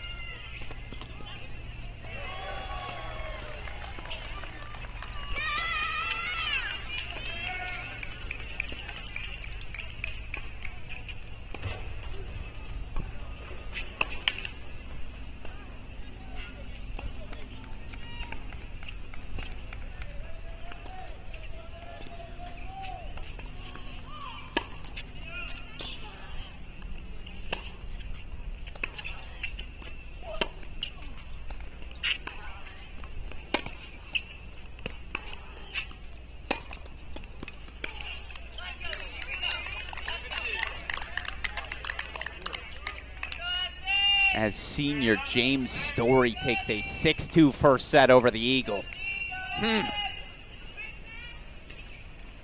South Carolina makes a move at 3. 5-2 Darabegi leads Virginia with breaks at 2 and 5. Let's go check in on the health of Montez at 2.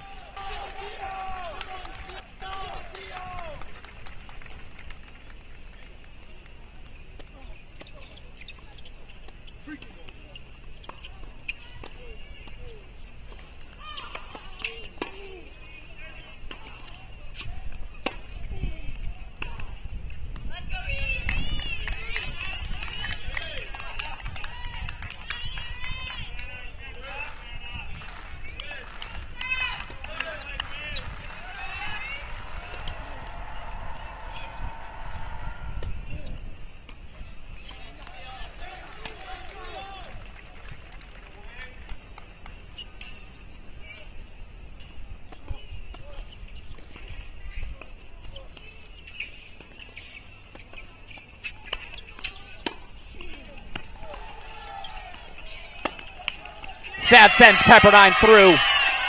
It's 6 quarterfinals in 10 years for head coach Per Nilsson. Talk all the time how difficult it is to beat a team 3 times in one season. That's exactly what the Waves have done. A 3rd win on the year over USC. Pepperdine through to the quarterfinals. 4-love, they knock out the Trojans. They await the winner of Michigan-Miami, a matchup we will have for you on our stream tomorrow. So rain delay right now in Chapel Hill means we can lock in on the action happening in Charlottesville. Doubles point to the South Carolina Gamecocks. 2 first sets for Virginia, 1 and 6. A first set to South Carolina on court 3. So we'll show you everything we got left. Iñaki Montez was out of the doubles. He's on a bit of a pitch count. They want to make sure that shoulder's healthy for the postseason run. But fiery as ever is Iñaki.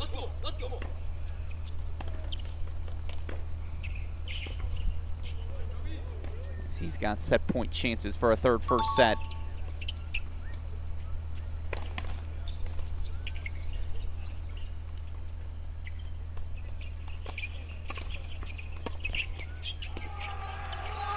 It's a set for the Who's. Iñaki Montez, 6-3 on court number 2, so Who's get 1, 2, and 6. By the way, if you joined us, I apologize. We're going to go split screen, show you these last first sets. South Carolina beat Virginia 4-3 in the regular season. Where was the clinch? It was a 3-set Darabegi win on court 5. Now today, Alex Kiefer faces Yelani Sarr. So boy, would there be some poetry if the swing match again comes down to the Virginia senior, often overlooked in that star-studded class of 2024. Rodesh, Montez, Van der Schulenberg, Kiefer, they've been together through it all. Van der Schulenberg holding for 3-5. He was down 4-love, so a little momentum for the senior.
Uh-oh, here comes Jeffrey. Call him Doc Vaughn in these parts again. Doc's been a little off this season. For most record he's put up this year, again, he'd certainly have lived with Van der Schulenberg 14-8 overall in the year, but for the Doc, it's not up to his standards.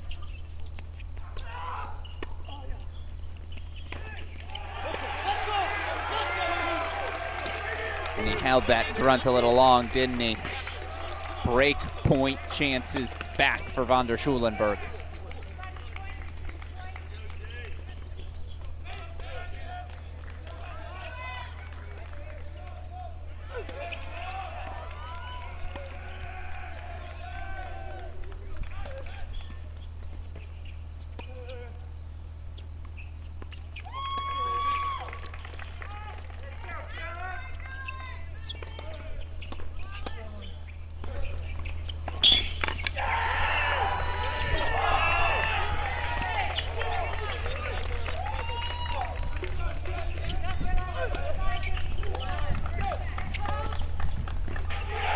Doc is in the office. Von der Schulenberg breaks back for 4-5. So as we'll go back to the double box as soon as 4 and 5 are out of a changeover. Let's hold here on 1. Chris Rodesh was down 2-love in that opening set, took 6 of the last 7 games. There is no world, I'm sorry, I just do not see it, where South Carolina wins this match without All-American Toby Samuel delivering a victory.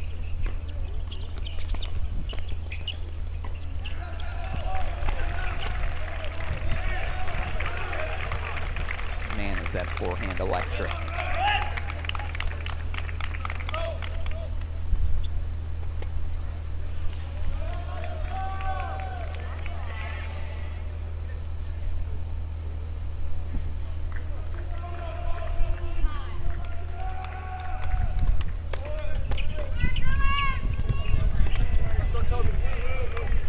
Let's go. Let's go.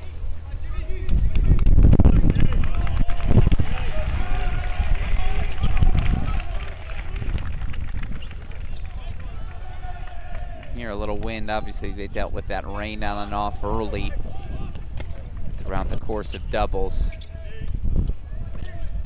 But back to the split screen we go. Again, 2 pivotal first sets. Right now, it's 3 first sets for Virginia, 1 for South Carolina.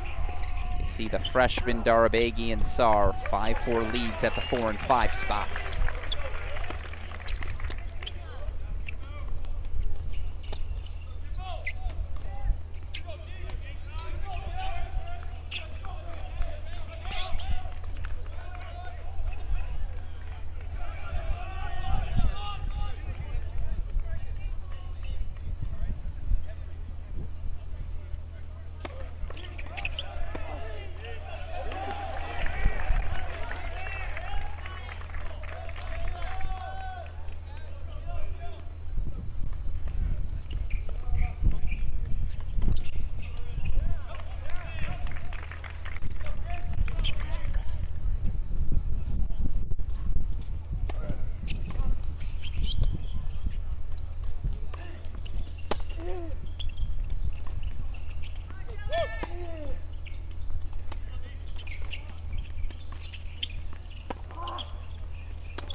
I'll tell you what, this kid Sean Darabegi can play. So solid off both wings. Dare I say, shades of Jeffrey in his game, but it's the senior Von der Schulenberg sending a little message to his team. Hey, I was down 4-love like we were down 1-love, but the Who's are always in the fight. As tough as any team you'll see, Jelani Sar holding for 6-5. So we'll move him to the side. We'll bring back that Rodesh-Samuel match. 5-all now on court 4. Again, was a 4-love lead for the freshman Darabegi.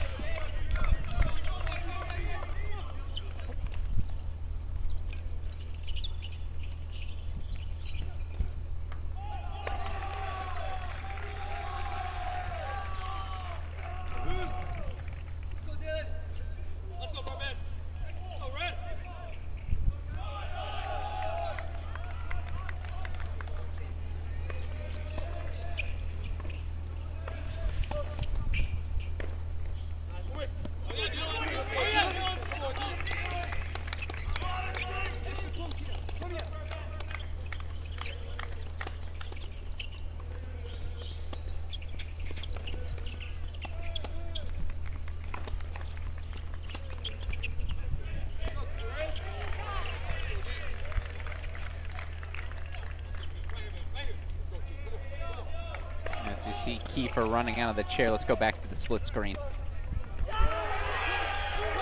Getting 3 first sets for the Who's after dropping double. 1, 2, and 6. South Carolina got court 3. James Story, I agree. Jeff McMillan currently leading the Eagle Dylan Dietrich. That surprises me as well.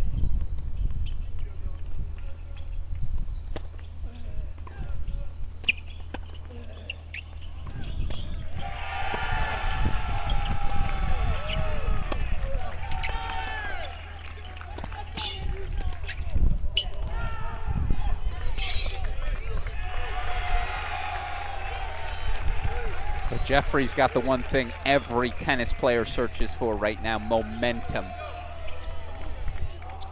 I can't remember the last time I saw Von der Schulenberg find a flow like this. Maybe National Indoors. That second set against Tracy. Yeah, Virginia lost that match, but man, that was old school Jeffrey, old school Doc Von.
Rasmussen was volunteer assistant for the program multiple seasons, stepped away last year, now back as a full-time assistant following the departure of Scott Brown, to Vanderbilt.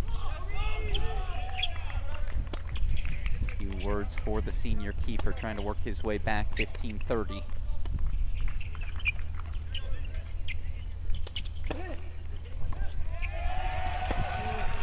Jeffrey has break points for 6-5. As Jelani Sar has set points. Unless that was a Von der Schulenberg overrule.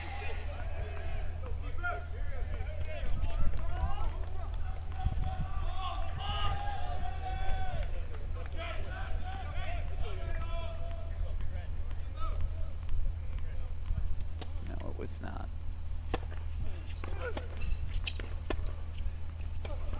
Jelani Sar takes the opener. as von der Schulenburg breaks for 6-5. So that's 6 of the last 7 to the Virginia senior. Saar puts a set on the board.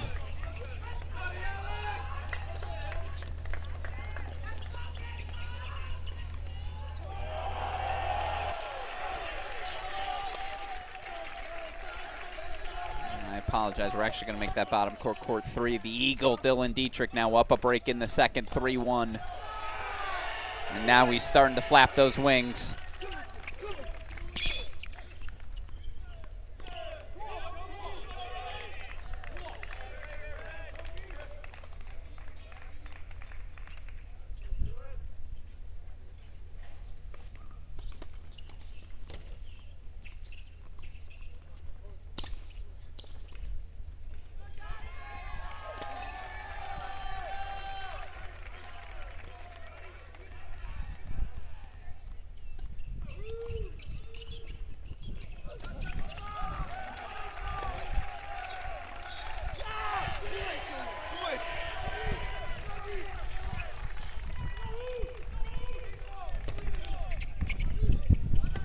Jeffrey's out of the chair. Let's go full screen. Jeffrey von der Schulenburg, the senior. Doc Von serving for the set here. 6-5. No scoreboard here in the full screen. I guess I'll have to do a little more heavy lifting. Jeez.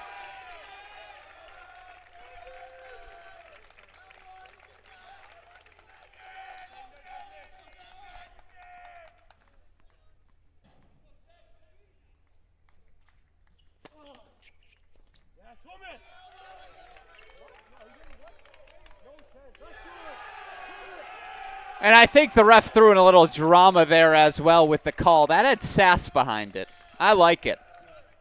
A little delayed release on the overrule for 30 love.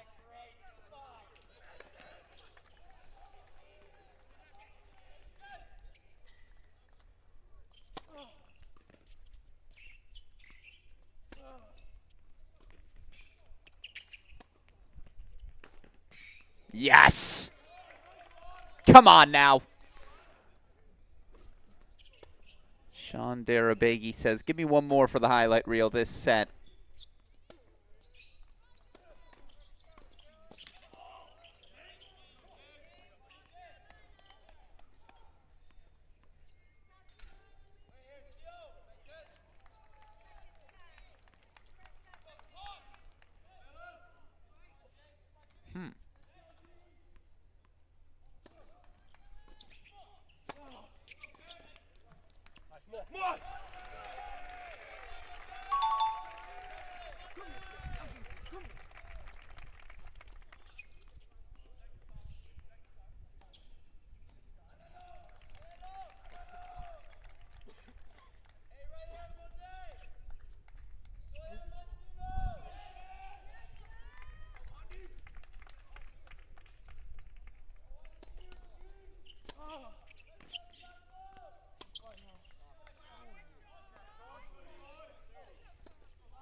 Another overrule. Oh my goodness.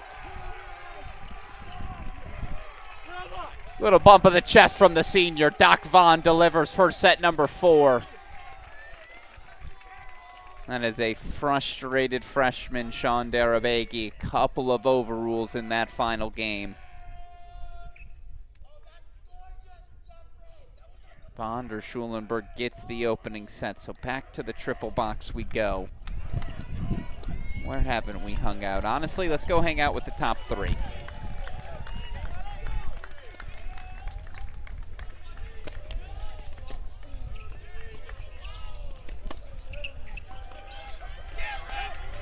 Dash holds for 3-all. Let's go over to court number 2, Iñaki Montez.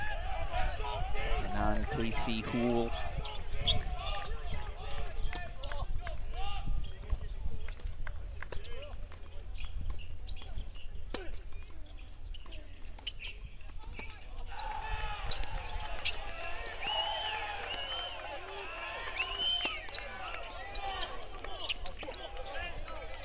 So if you're just joining us, Alex Gruskin here, 19-14. South Carolina played 11 4-3 matches this season. Dealt with injuries to James Story. They're without All-American Connor Thompson for the year. 2 freshmen in Sean Darabagi, Jelani Sarr asked to step into their singles lineup, and yet SEC tournament finalists go to NC State last weekend, knock off the number 14 seed.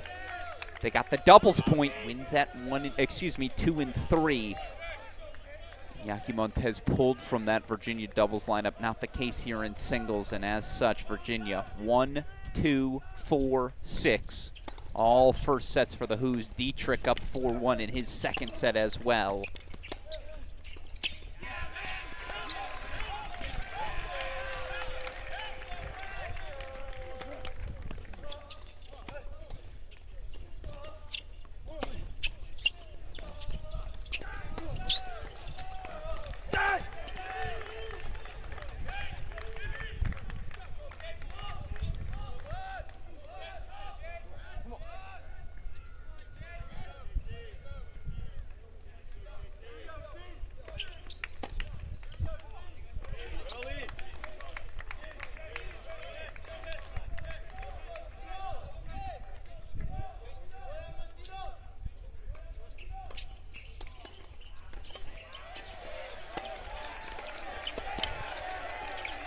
It's a break for the Eagle. Yeah, Story's got a good claim to make. I thought that serve missed by a half a foot.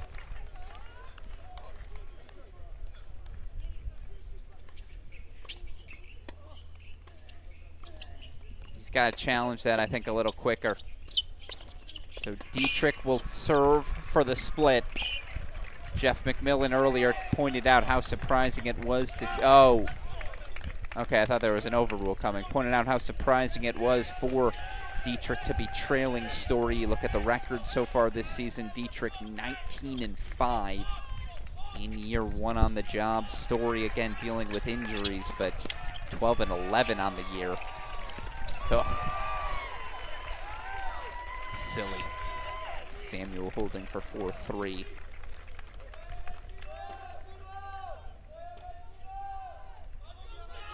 You know, let's go full screen. See if Dietrich can serve out the set.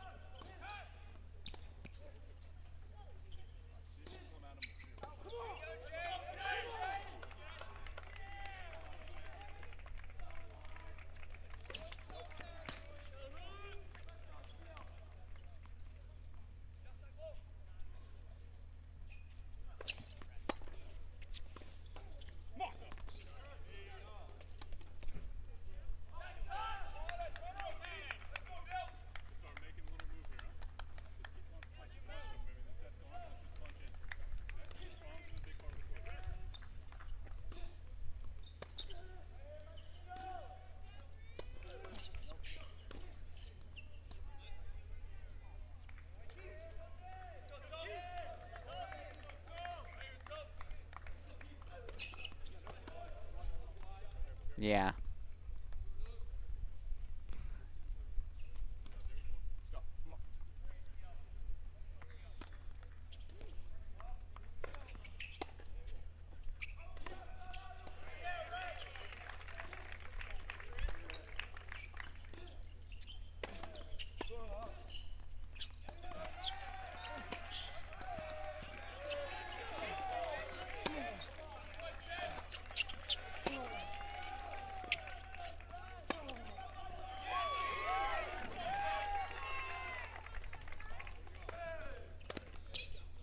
Dietrich closing in on the set, 2 points away. Again, Virginia I don't see any set and break leads anywhere. Pretty competitive in all of our second sets.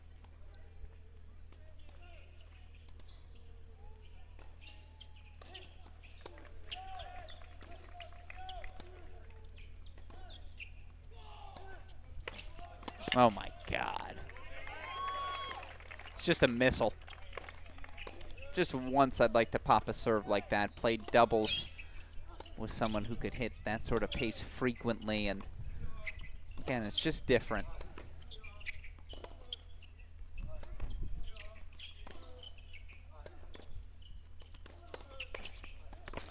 Come on now, that's how you close out a set. Dylan Dietrich, 6-1 at 3. We're going the distance as the Eagle soaring his way into a decider. All right, back to the triple box we go. Nothing else too close to a first set finish line. Excuse me, to a second set finish line. 4-3 De Silva leads, excuse me. Change over here, so we'll go back over to 2.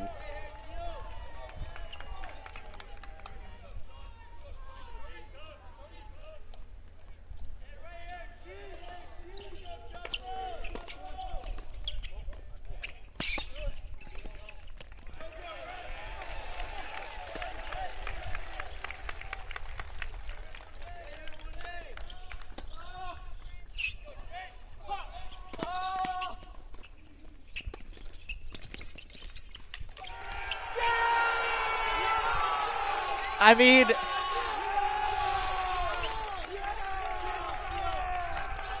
look, I'm a nonpartisan viewer. I'm going to call balls and strikes. But if you can't get fired up by that Iñaki Montes roar, I just don't think you're tuning in here on a Friday night. Slap of the head. Montes roaring to the crowd as he gets the set and break lead, 6-3, 4-2.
Appreciate the comments from all of you tuning in. I agree the camera does need cleaning. We've been dealing with rain in Charlottesville. Just happy to be back outdoors for these outdoor championships. It does look like we're starting to deal with that rain again, is why I bring it up. Some sprinkles. I mean, again, it's been nonstop.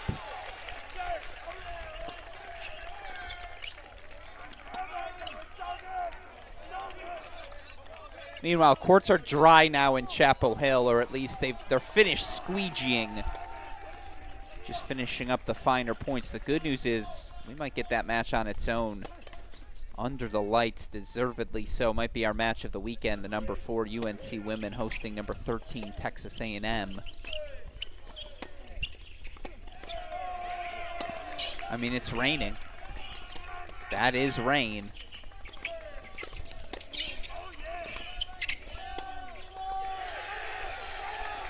Iñaki Montes broken right back for 3-4.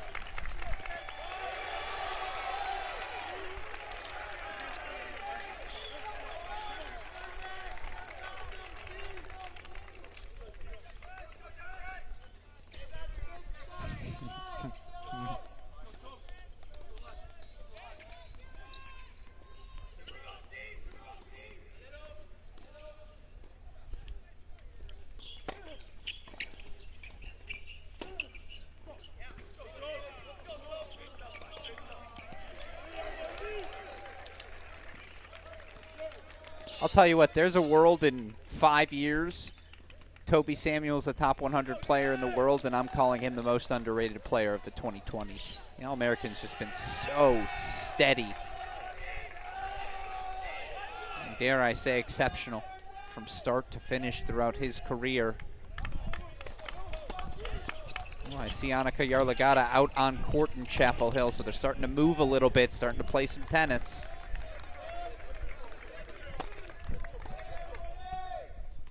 All right, rain seems to have stopped, sure.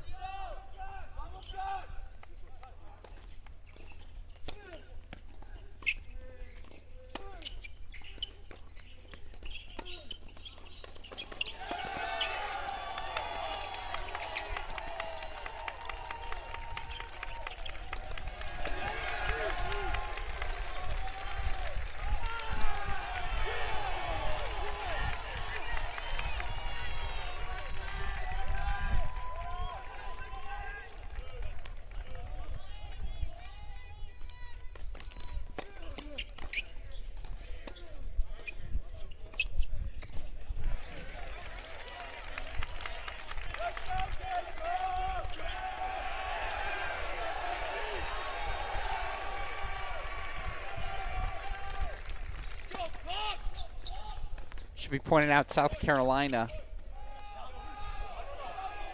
quarterfinalists last year in this tournament. Quarterfinalists in 2021 as well.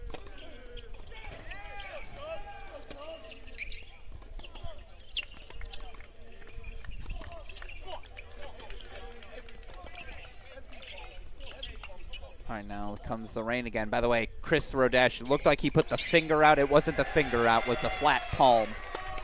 That's the confusion from Samuel.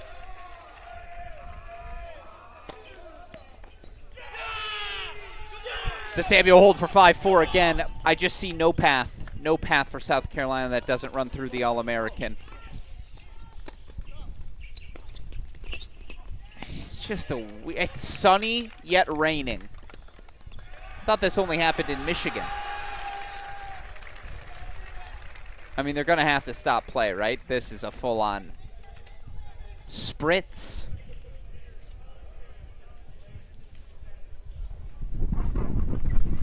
All right, they're going to stop play. As they do, South Carolina 1-love lead. Here are your scores. Toby Samuel, excuse me.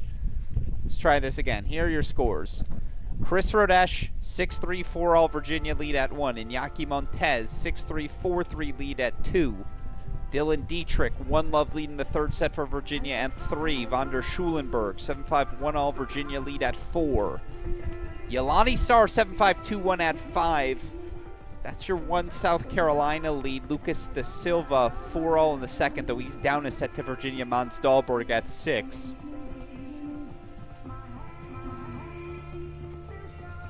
That's funny. There, I also see Adele's fire to the rain in a moment like this. They're staying out on court. Means they must not be too far from resuming play, or at least not too worried about whatever is passing through right now. Meanwhile, again, over in Chapel Hill, I see players stretching. I see tennis balls out on court. They are about to start warming up again, so we still have more tennis for you coming tonight. Our one winner here on our stream thus far, oh my God, was Pepperdine good today. The Pepperdine women, a 6th quarterfinals in the 10 years of the tenure of head coach Per Nilsson. That's not good. That's elite.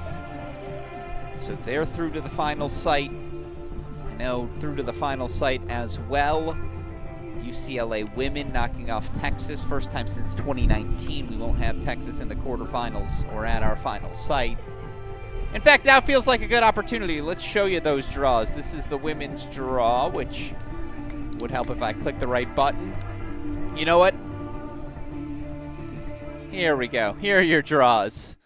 Here's your women's draw right now. Apologies from Fire to the Rain.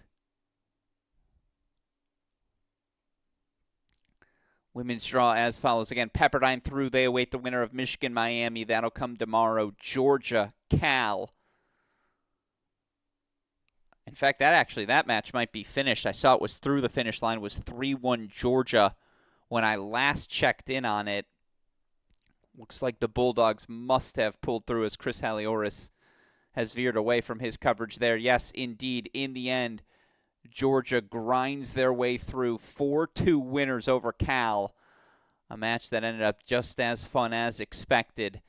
So right now, Chris Halioris showing Wake Forest versus Stanford men. That's available on our Cracked Racquets YouTube channel, on its own separate stream. Let's try that sentence again in English. Second stream available here on our Cracked Racquets YouTube channel. Texas taking on Texas A&M. Wake Forest taking on Stanford. Those two matches available there, but on our YouTube channel, Chris Halioris steering the ship. 3 teams through on that right side of the draw. Pepperdine, Georgia, Stanford also cruising right now. Doubles in 6 first sets over NC State. So if you want to pencil them through over the Wolfpack, I won't get upset about that. On that left side of your screen, again, the Virginia women going to take on Vanderbilt tomorrow in Charlottesville. A&M taking on UNC here tonight as soon as things get dry in Chapel Hill. And then in Stillwater tomorrow, Oklahoma State versus Tennessee. All right, they're still setting fire to the rain, but players are back out on court, about to get ready to rock and roll. We're going to hang out here on court number 2. Again, Stanford,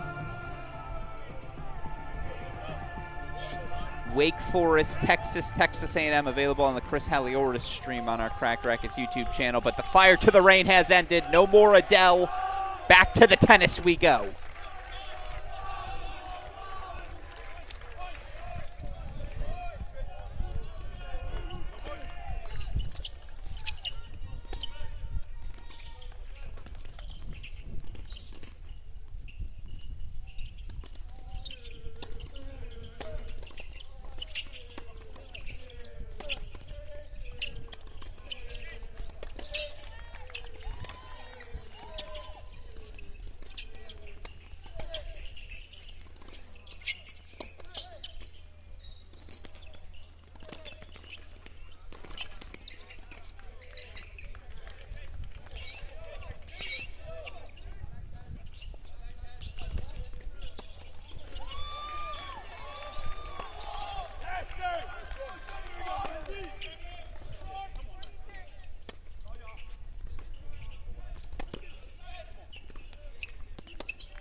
actually hop over to court number 6.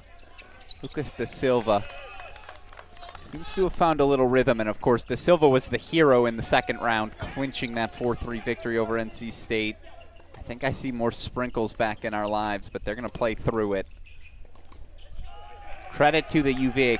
Jeff McMillan, I know we've had some really cool players in the chat, or some really cool people in the chat here tonight, but you're winning the commentary competition here today. I couldn't agree more.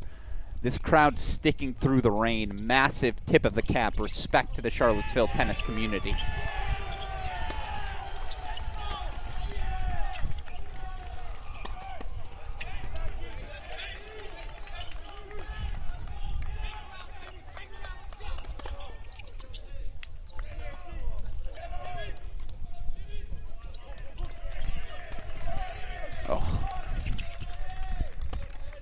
Well, that's when he's at his best.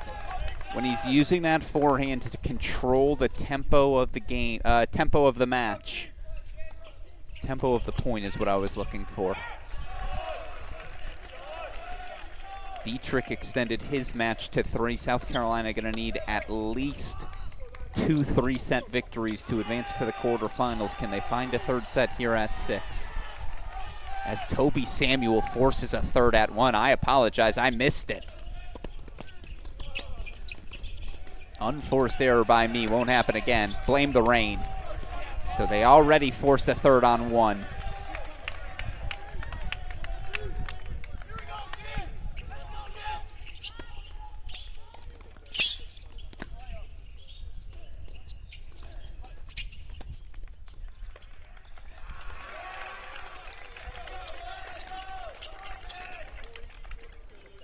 Good question about Casey Houle.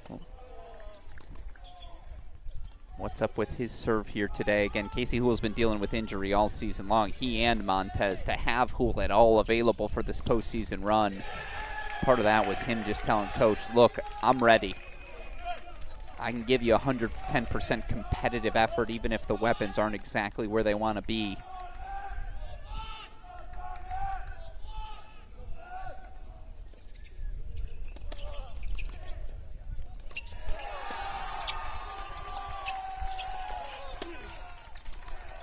I feel like this is a moment for Iñaki Montez to begin the Virginia push. Again, Rodesh pushed to 3. Toby Samuel was always going to do that.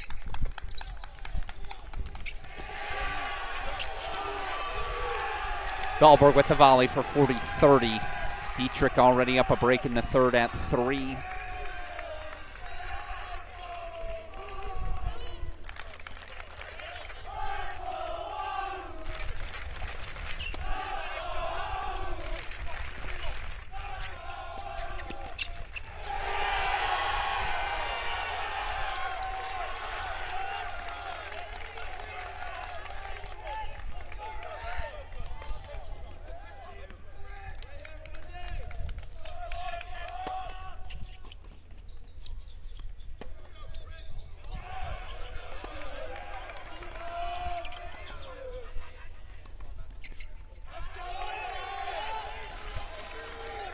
Gotten the official start time, 7:40 start for UNC. So we'll get back to that match as they take on the Aggies.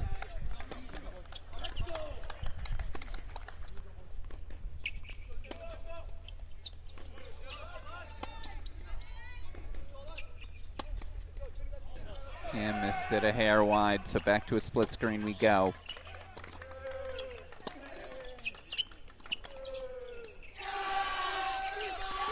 Yeah, this feels like where we get the Virginia push. You're around college tennis long enough, you sense these sorts of moments. A huge Dahlberg hold on 6 there. These two courts on the same side of this relatively brand new outdoor facility at Virginia.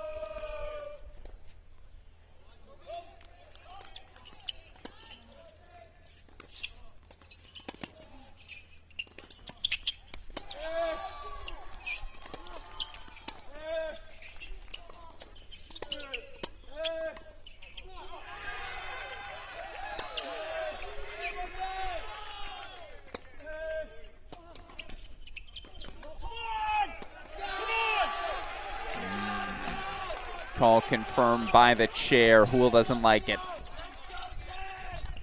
As Dahlberg now break point chances for 6-5. Funny how that works, right? Love coach, bring out the binoculars. Give that line a real look. You got to have a prop with you if you're going to sell it.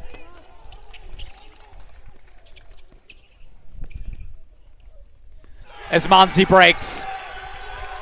Mons Dahlberg will serve for the matchup. 6-5 will go full screen to 2.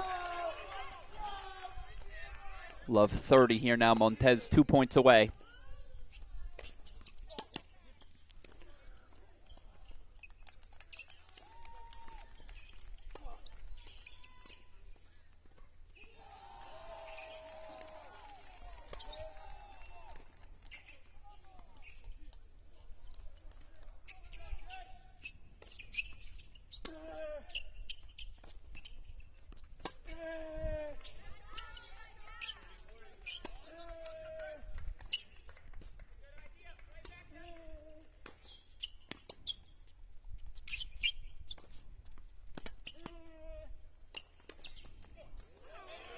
Whew. Play that one real close.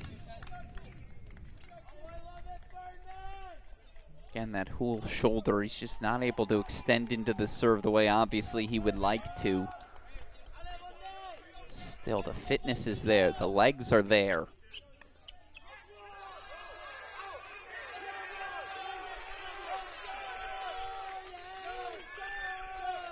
I think Dahlberg's out of the chair, so we're going to go back to a split screen. He's serving for it. Montez 2 points away.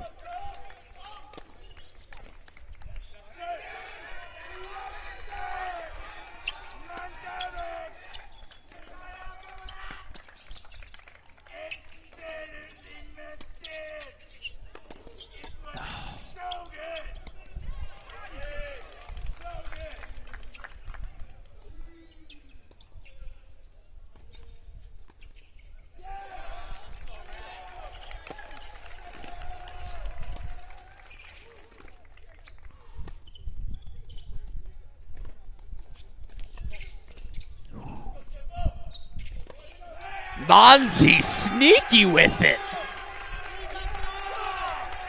Chip backhand pass hasn't worked since the days of Ken Rosewall. On this one, it does.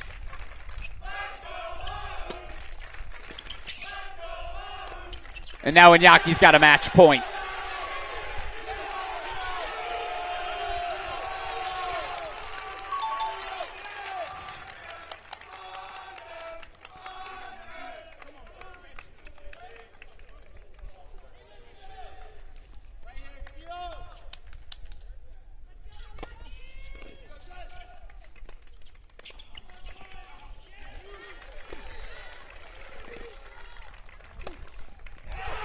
Match point, Dahlberg.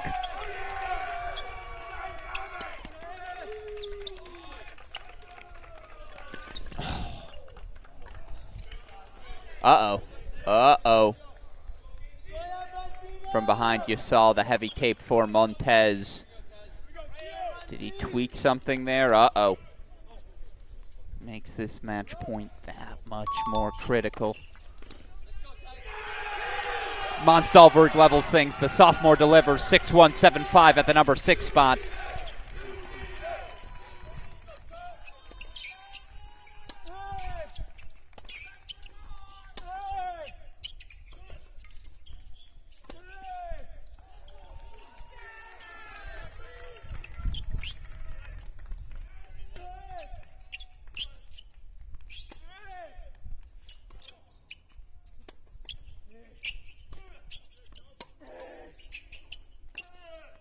Jeez, come on now.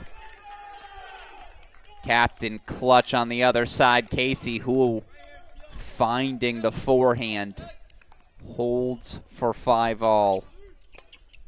So back to the triple box we go. Again, we're about 8 minutes away from the start of UNC A&M's resumption. 1-all overall now here. Third set's underway on courts 1 and 3. Go check in on court number 5. That's the one South Carolina lead. Freshman Yelani Sarr, 7-5, 3-all with senior Alex Kiefer.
I could watch the footwork of Montez all day. Even with a little hamstring pain, so diligent. Still, have to respect the way Casey Hoole's taking cuts. And I do think, again, if he can find some rhythm with a forehand, given that hamstring injury, man, if Hoole can take this second set,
(5-1) Dietrich.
Here on your screen, you see the pathway for Virginia. If they can just close out these leads, 2, 3, and 4, get themselves back to a third straight quarterfinal.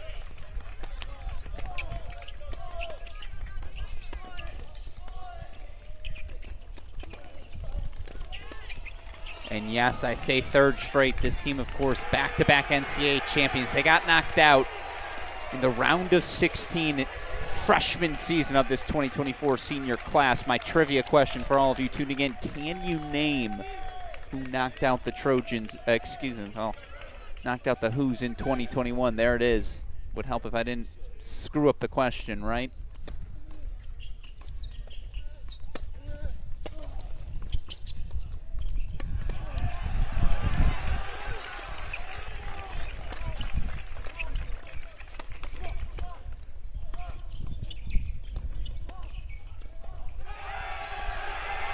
Call confirmed by the chair. Von der Schulenberg breaks for 5-2, so he'll serve for it. Dietrich will serve for it.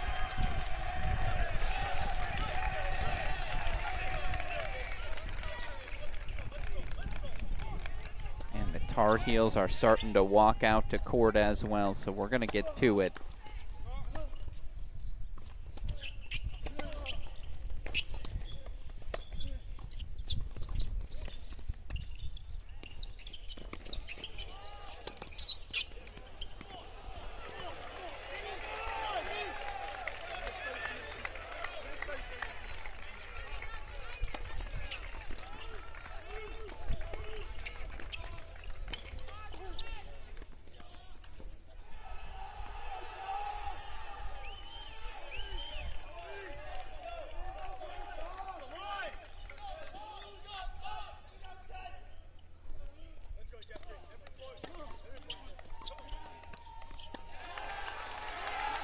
Montez now 2 points away.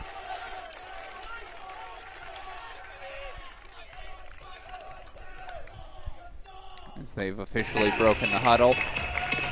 Getting ready to restart there in Carolina.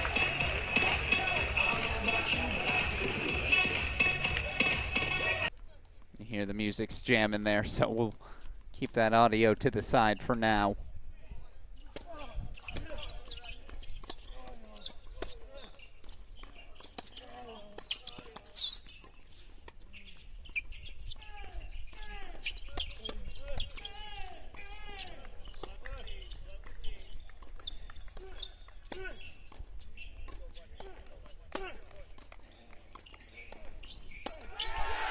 Match point Montez.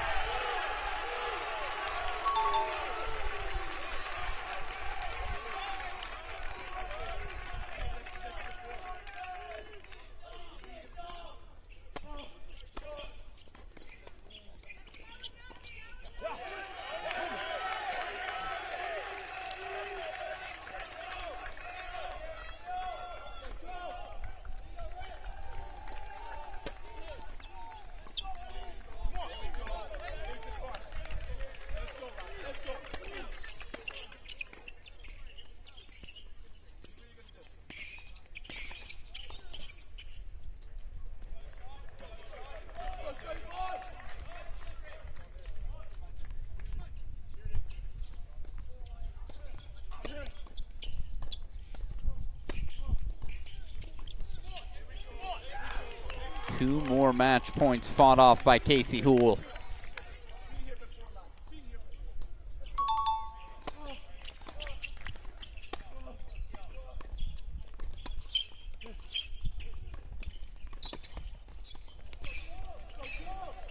What a sequence.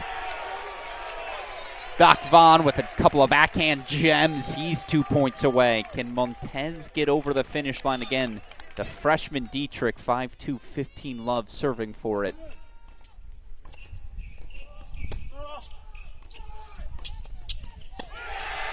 Montez makes it 2-1. No time to celebrate as we have to race over to court number 3.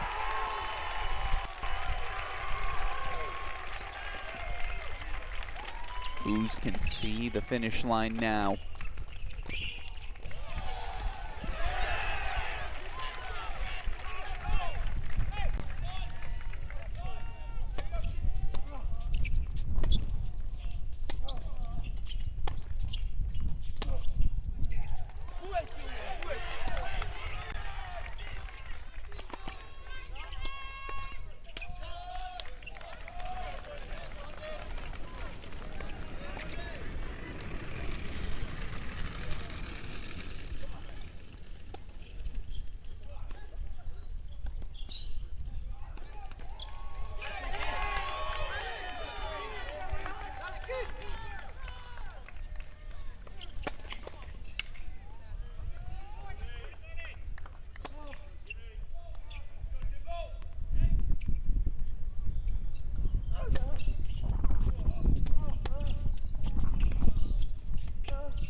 That's so good from James Story. As Von der Schulenberg's got a deuce point match point on 4. Dietrich 2 points away.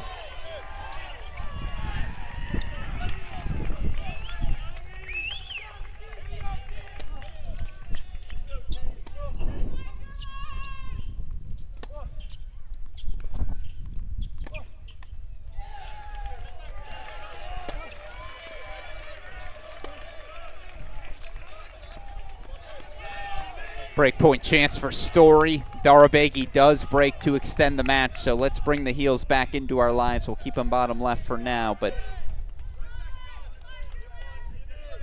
play has resumed in Carolina. Obviously very excited to say we're going to get a lot of that one on its own.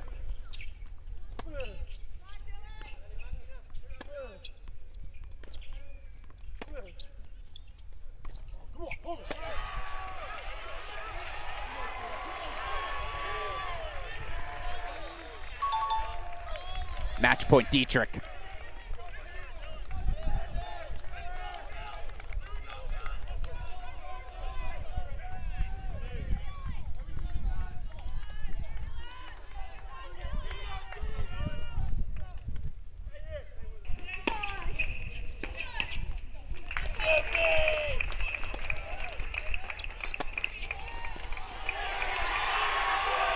The Eagle roars. Dylan Dietrich, 2-6, 6-1, 6-2. Found his best when it mattered most, and he puts the Who's a point away from the quarterfinals. So, into the big screen goes Jeffrey van der Schulenberg.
Yeah, he missed that one wide.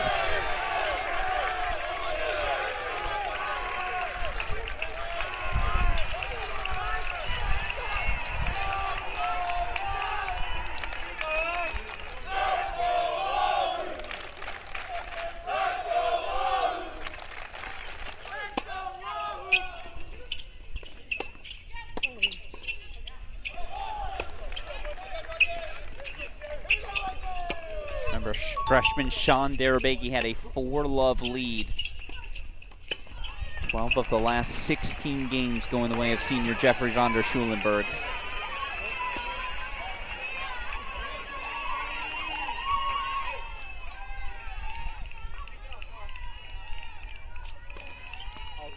And that is never how you want to see it end. Still, if you're a Who's fan, you're thrilled. Your Who's get to defend their title for at least one more match. They're through to the final sight once again. UVA 4-1 winners over South Carolina. A little regular season revenge for the Who's. And again, what a season it was for the Gamecocks.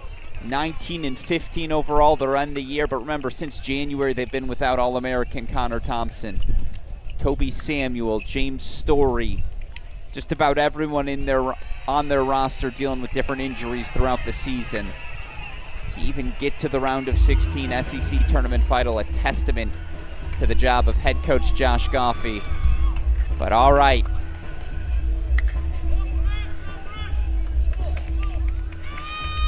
Who's are through to the quarterfinals. A date with either Stanford or Wake Forest awaits. And now we get to the blockbuster, maybe the best match of the weekend.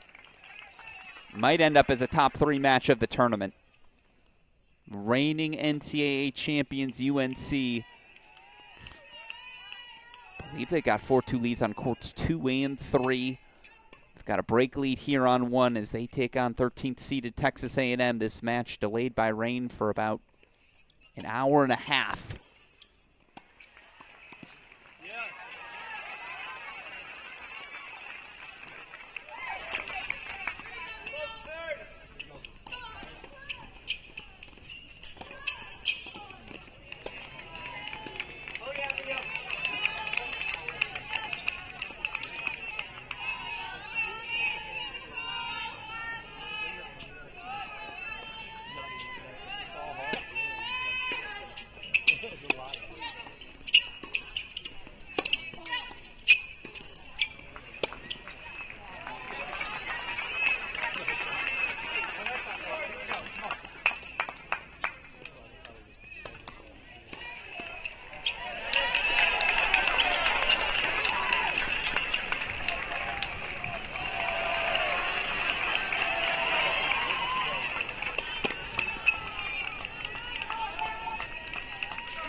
you heard my interview with UNC women's tennis head coach Brian Kalbas. You heard him express his frustration. Elizabeth Scotty left out of the NCAA doubles individual event. She won it in 2021, a finalist last year.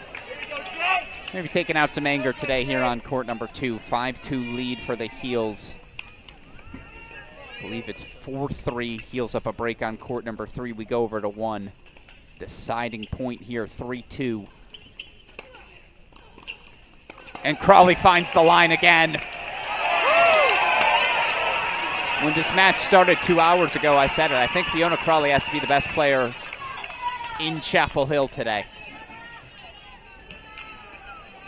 Certainly has the capability to do it, but again, with the talent on this A&M team, Soyana, Brandstein, Kupris, Perez,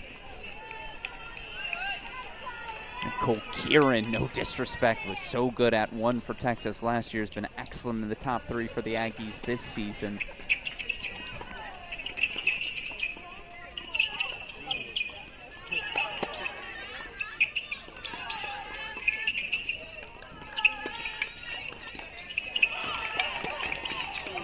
We're going to go over to court 2. I'm going to keep everything on our screen just because, again, things moving real quick.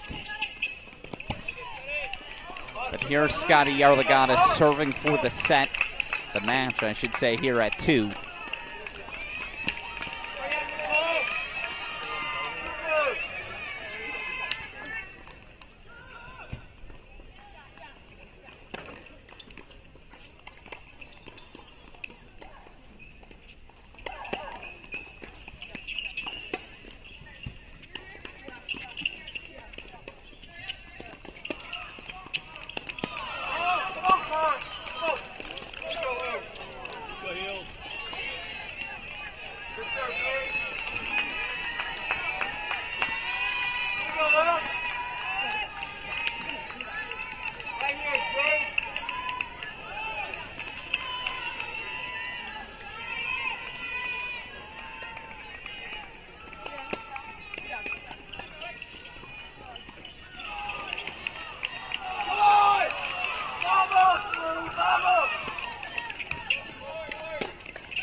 Match point fought off at 2 as you see.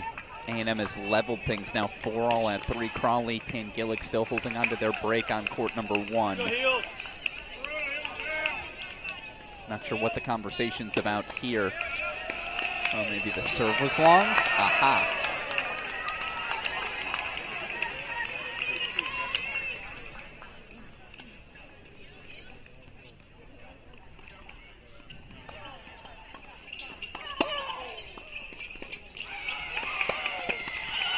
No doubt about that one. Luciana Perez is there. Someone loves it.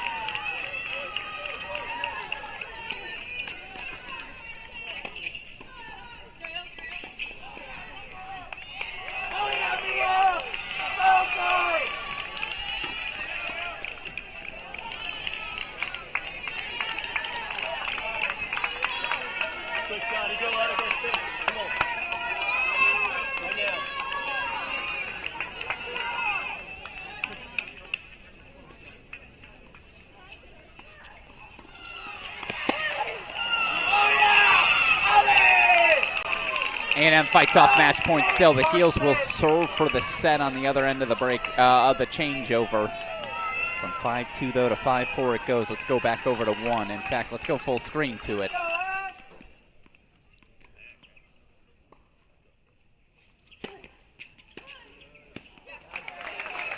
Break point fought off again by Tangillick. Still has to fight off 2 more. You see head coach Brian Kalbus, the play call for the reigning NCAA doubles champions. Again, this is 6 versus 7, not 6 versus 40.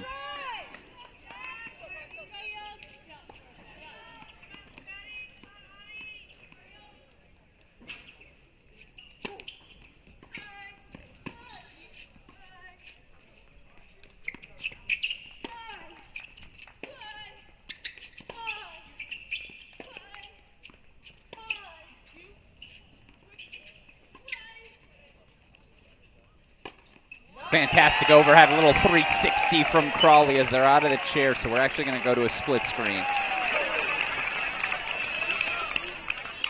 Annika Yarlagata is serving for that set on 2.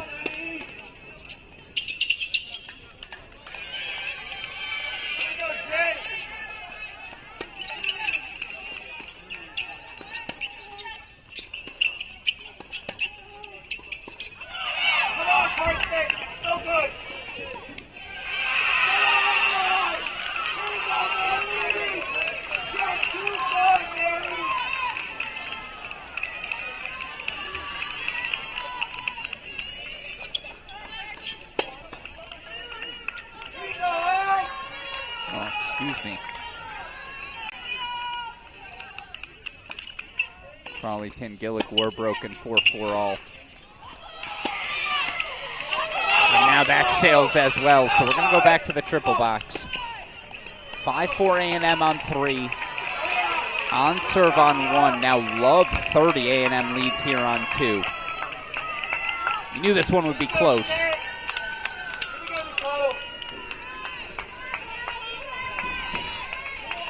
Actually, Love 30. A&M on 3.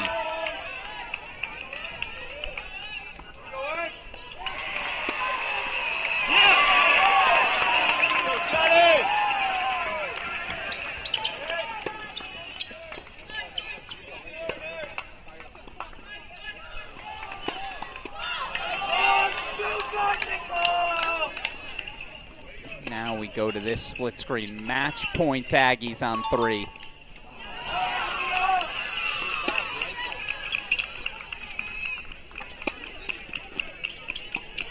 Is Scotty able to right the ship?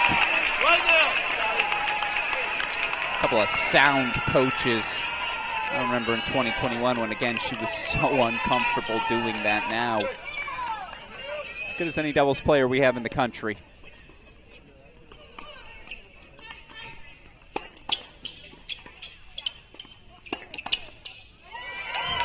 Kieran airmails the forehand. Still 3 more match points for the Aggies.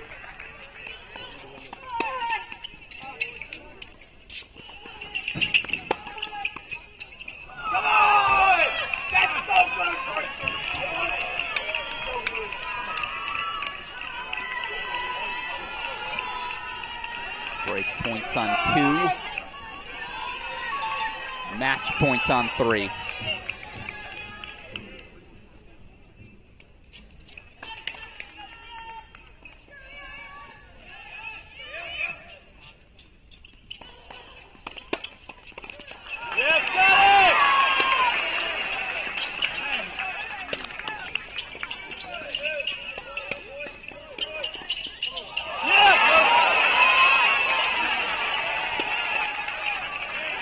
Forbes and Tran fight off another match point. Something's happening on 3. We'll check in a moment.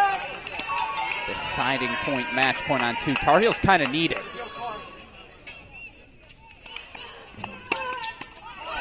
Scotty finishes.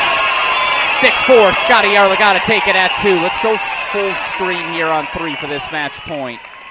Nope. 4-all 15-40. I apologize. Wrong one. Or 4-all 40-15. So game point chances at 1. Again, A&M's certainly making a push here.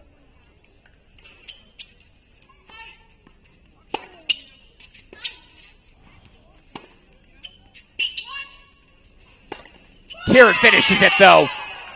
And it's an Aggie response. There's the hug. She sees how much this one means to the Aggies. So it comes down to the top 10 battle on court number 1, as it should. Framed overhead from Tangillig. So Aggies now out in front for the first time, 5-4, though on serve here on court number 1. Knew this would be fun. Darn happy it is. Alex Gruskin here. Appreciate all of you joining us here late on Friday evening for best words in the industry. Under the lights tennis. That's what we get here in Chapel Hill. Again, a 2023 National Indoor Semifinal rematch. One of the best matches I've ever seen in person. A&M took a thunderous doubles point, but the Tar Heels played their finest singles, I would argue, of the 2023 season. Even better than they played in the national championship against NC State. It's a 4-2 win for the Heels on that day. They win that match on their way to what was a 4th consecutive National Indoor Championship. Of course, end of an era for these Aggies. Jordan Szabo, the longtime assistant, so integral to the success over the last half-decade. He's off to Auburn after this year to be the head coach. Can the Aggies deliver him one more signature victory? Crawley to serve 4-5.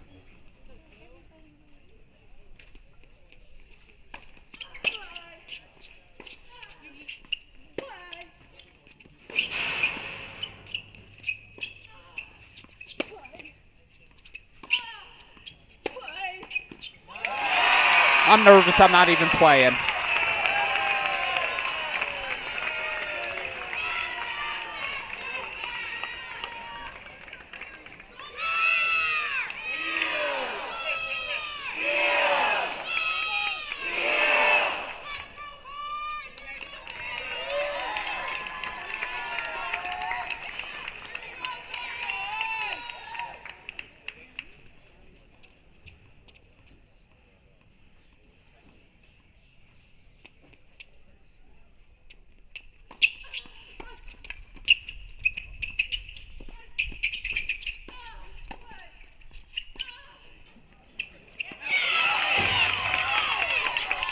That scoreboard out of our way. 5-4, 15 all. 4-5, 15 all. Crawley serving, excuse me.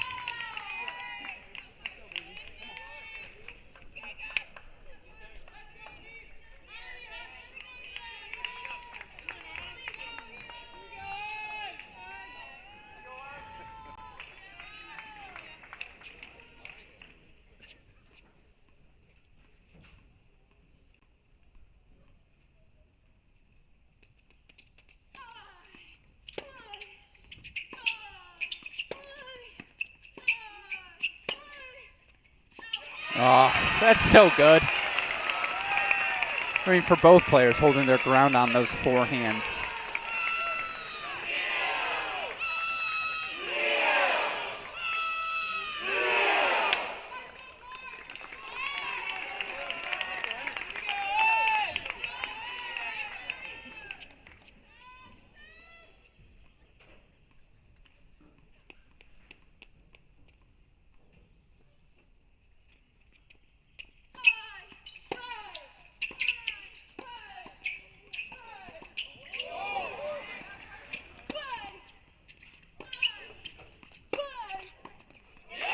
Did I mention they're the reigning NCAA doubles champions?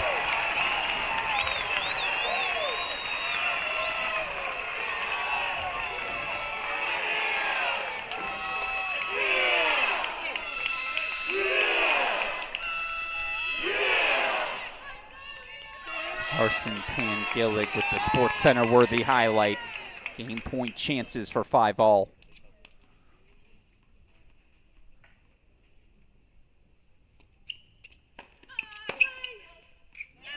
It's a Crawley hold for 5-all.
Much you can do there. Mary Stoyana delivering a first serve for Mia Kupris to clean up. On the road, that's the name of the game. Give this crowd nothing to cheer about. First serves, first overheads. I formation the call.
Why use the strings when you can use the frame? Kupris, Stoyana, hold for 6-5. Alex Gruskin here. Boy, does this doubles point feel pivotal. So much talent across the rosters of number 4 UNC, 13th seeded Texas A&M. Each of the top 4 matchups going to feature top 100 battles. Of course, Carson Brandstein would be ranked even higher than 88 had she played a full season.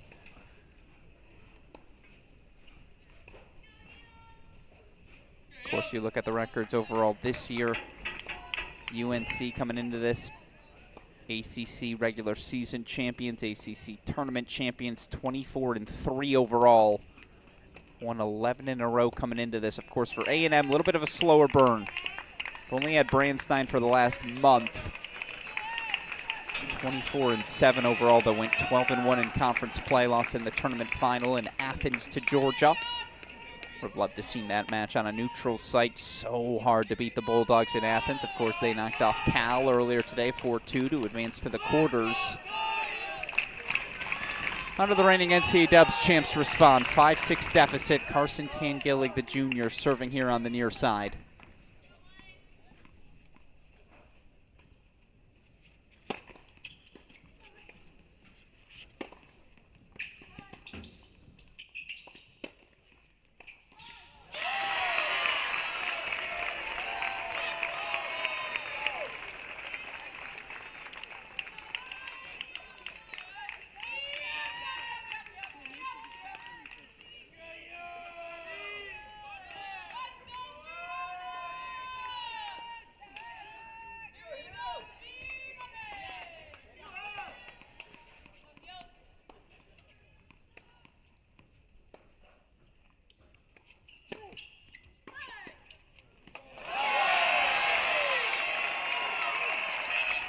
That's new.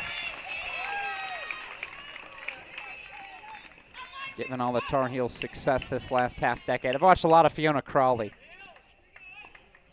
Didn't used to be able to execute the backhand drop volley quite like that. 30 love Tangillig.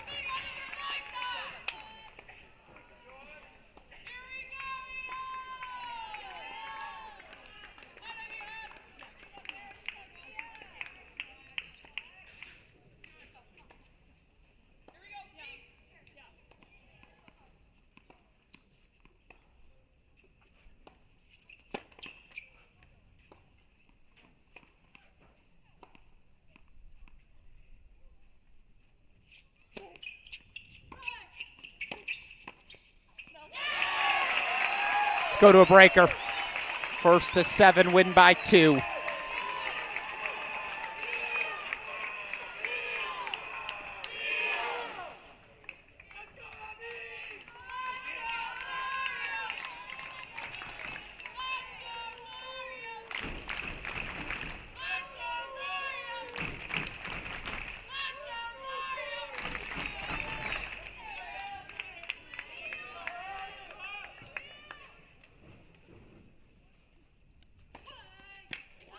That's a good start.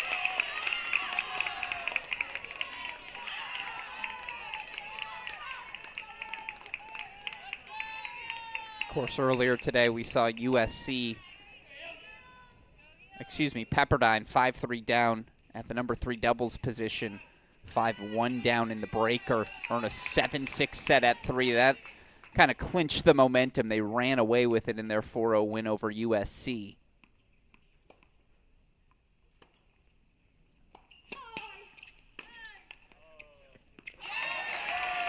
Might something similar happen here? You can feel the tension.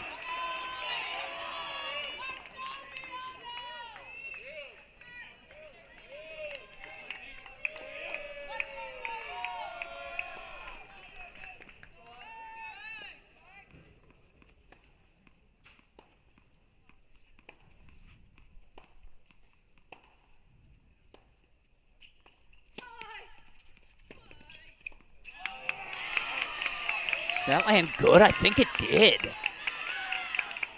I think that clipped a line. It did. So first mini break belongs to the Aggies. What a return from Mia Kupris. Again, this A&M team 17 and, much more than that.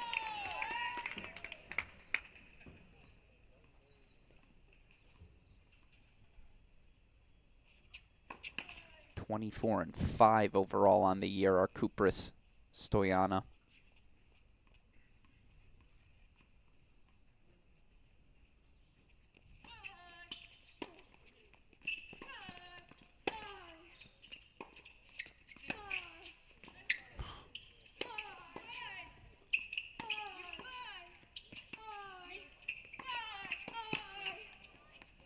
That's stunning.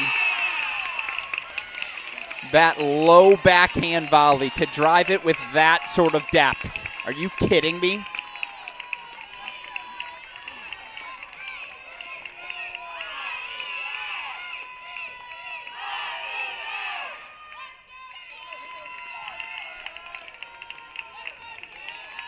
In case you didn't know how to spell Aggies, now you do. Teammates offering some support. 3-1 A&M lead.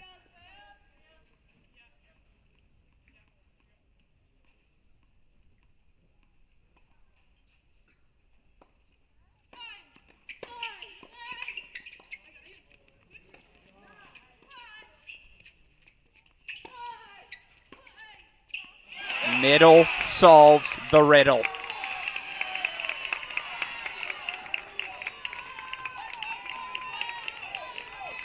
Wow.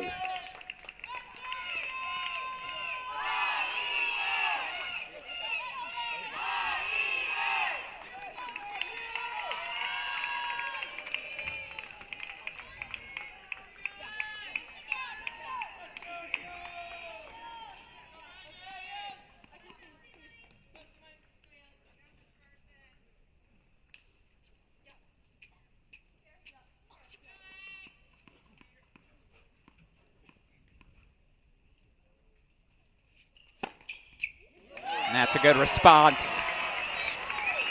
So 2-4 on the turn. Mini break lead for the Aggies, but level has been extraordinarily high as, again, winner of this advancing to face the winner of Virginia Vanderbilt, a match we'll have on our stream tomorrow. Already advancing today, the UCLA women, Stanford women, Georgia women, and Pepperdine women. So no upsets on the board. Have had a lot of good tennis. As we take us back here now. Again, was a 6-4 UNC win at 2. Aggies 6-4 win from an early breakdown at 3.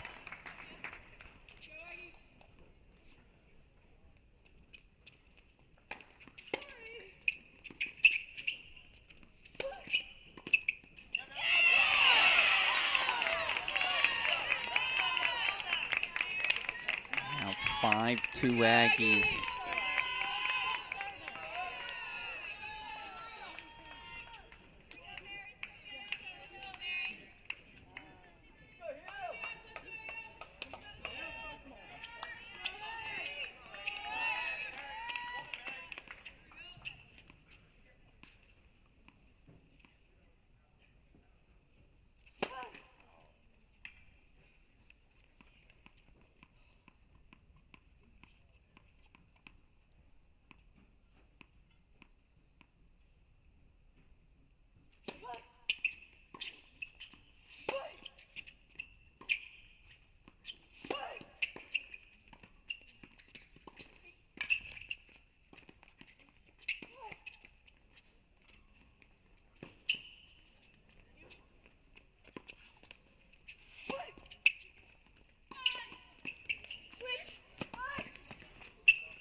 Find me better tennis happening anywhere in the world right now, I dare you.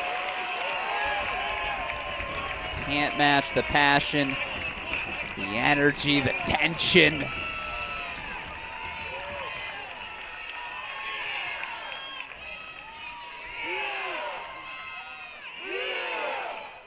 Still a 5-3 Aggie lead. 2 points away from a doubles point.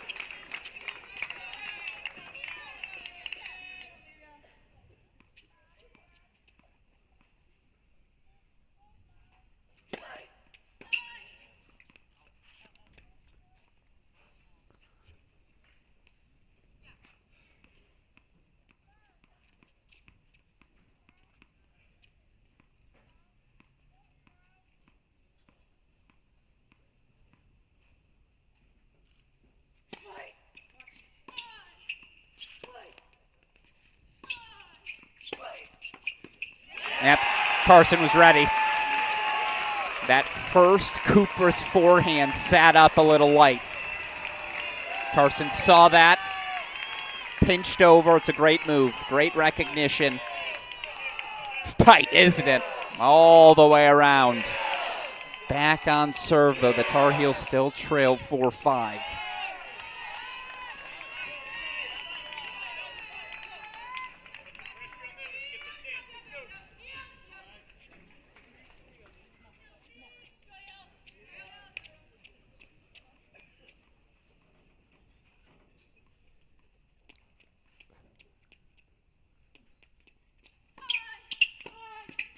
That's too good. Number 1 singles player in the country, Mary Stoyana, stepping up and delivering the match points.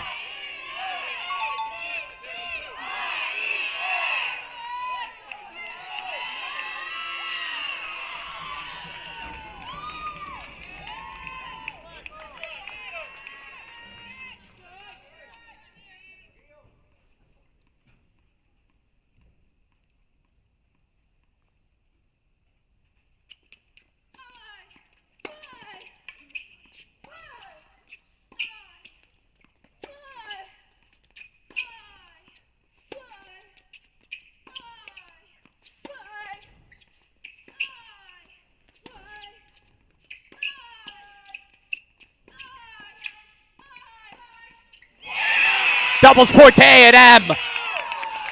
An extraordinary set of tennis goes the way of number 7, Mary Stoyana and Mia Kupris. You want to come on the road and beat the Hills in Chapel Hill? Take the doubles point. The Aggies do. Oh my God, I need a second. That was some extraordinary tennis, worthy of the drama of the moment. So it is a 1-love lead for the Aggies, but remember, Aggies took a 1-0 lead when these two teams played in the 2023 indoors. Tar Heels were able to respond on that day. Will they be able to respond today? Let's all take a deep breath. We'll step away for a few moments as you see the Aggies meet. They're about to head out on court.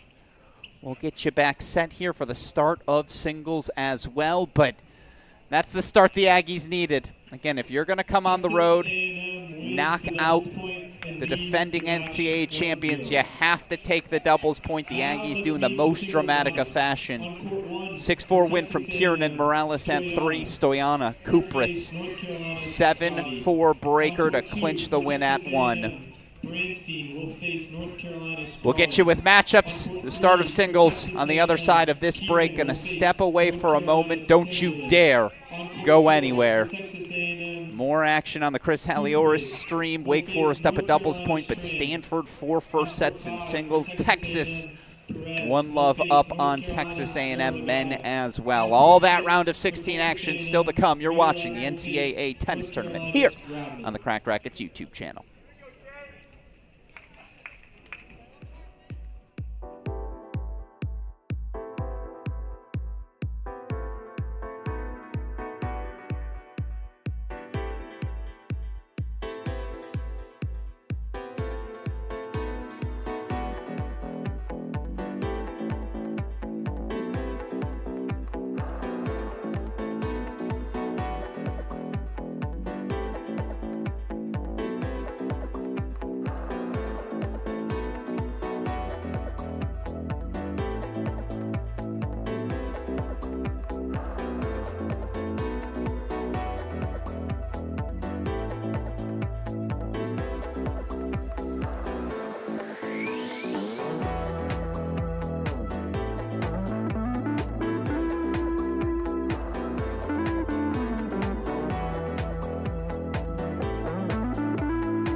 Message sent.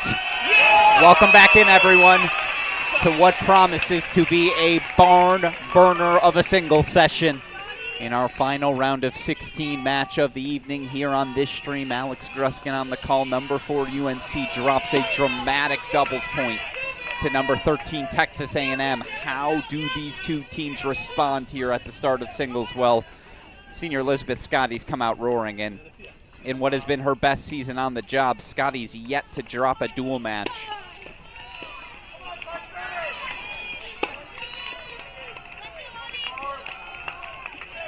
A ridiculous season for the senior, undefeated, I believe, in dual match play.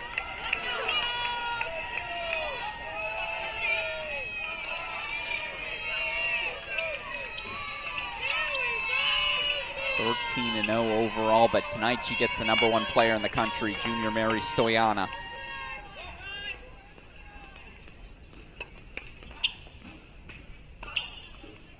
Stoyana, the ITA All-American champion, again, number 1 player in the country.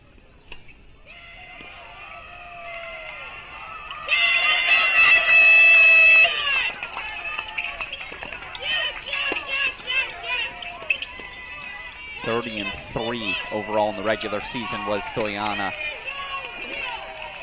It's going to be a really fun one. Again, I want to introduce all the matchups, then we can start scoreboard watching.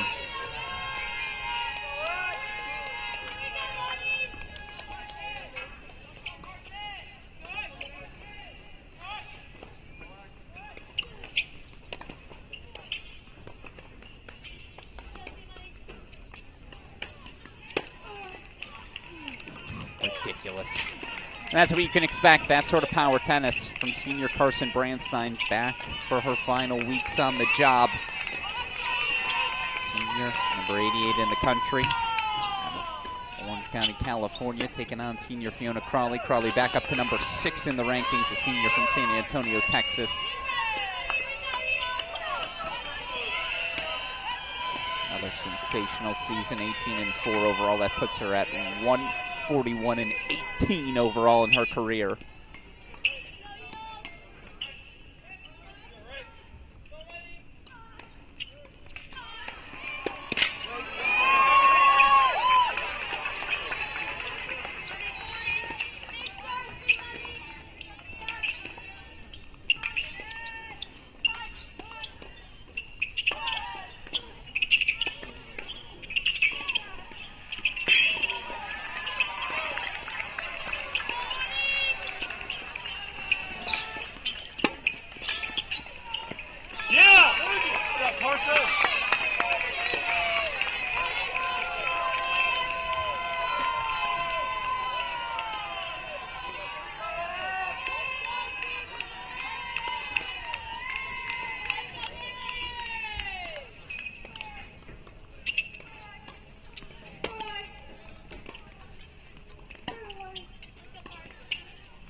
See if Stoyana could break right back at 1. It is a high level on the top court.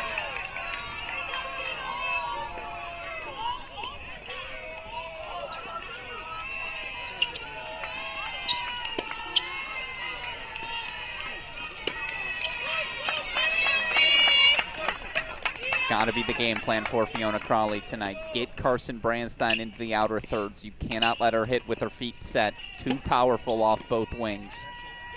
On the other side, if you're Brandstein, you just keep swinging. Crawley's going to extend some rallies, but match can be on her racket as always. So frequently seems to be.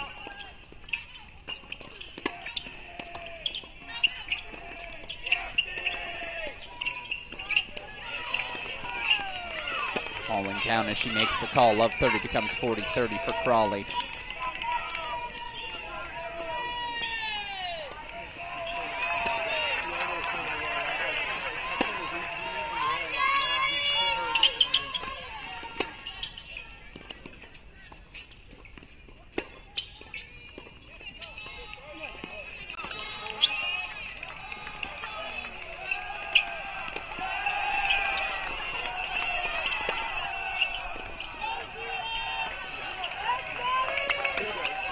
deciding point coming up on 1. We'll get back to it here in a second. Let's see if Crawley can hold for 1-all. Hey, Carson.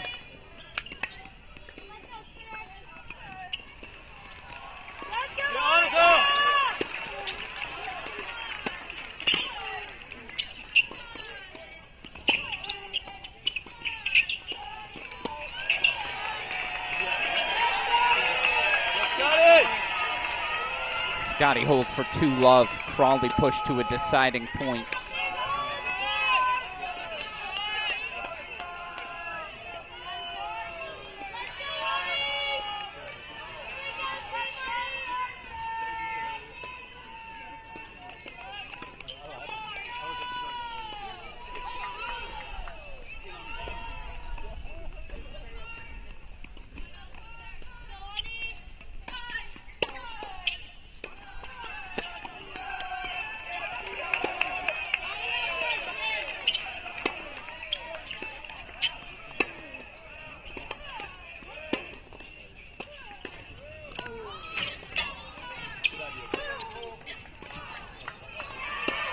Crawley able to hold for 1-all.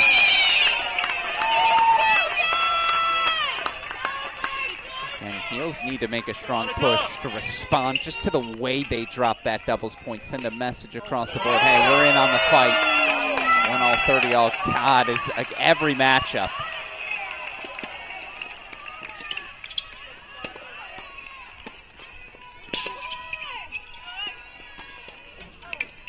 And there's a little home court bounce for Carson Tangillig, the junior, 52 in the country. 14-5 overall sounds good, but there have been some ups and downs for her this year relative to her first 2 seasons on the job, and yet when she plays her best level, Captain Clinch, right? Clinched the indoors, clinched the NCAAs last year. She has the ultimate test today, taking on sophomore Nicole Kieran. Kieran, as you see, 26 in the country.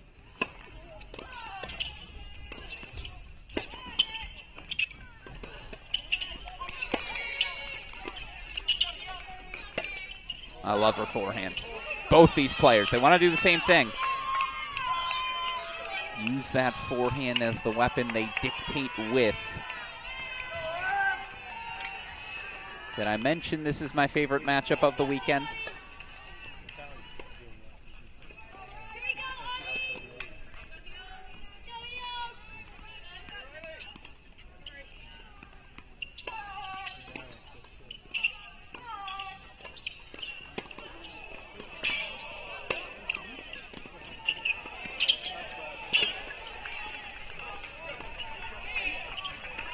Kieran holds for 2-1, so on serve they stay here on court number 3. All right, we showed you the top half. Let's introduce the bottom half of these singles lineups.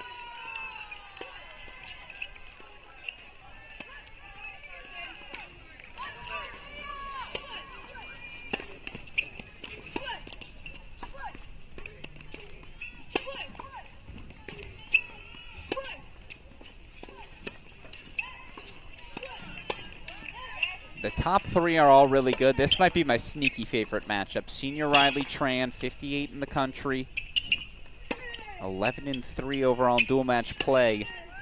Feels like though half the time she doesn't get to finish her matches because, again, she's going to grind. Yeah, she'll step up, slap a ball inside in, of course, but people might move as good. No one moves better than Riley Tran in women's college tennis right now.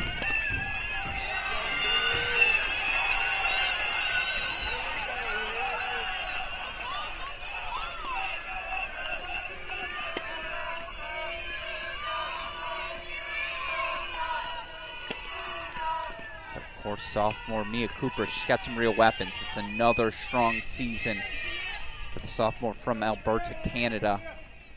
45 overall in the country.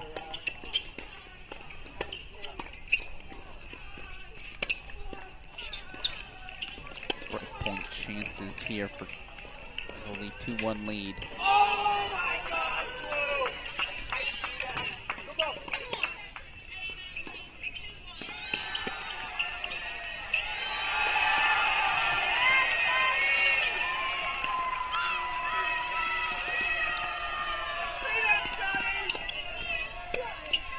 Cooper's breaks. 2-1 A&M lead on 4. You see a changeover on 5, so we'll go to 6.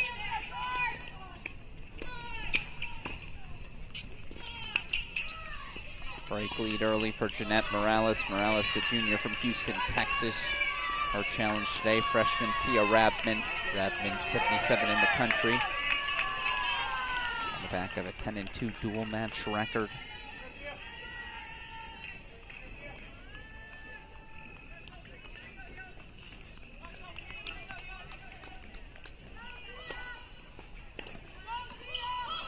Three-love double break lead for Scotty on 1. So the seniors come to play in her final match at Chapel Hill.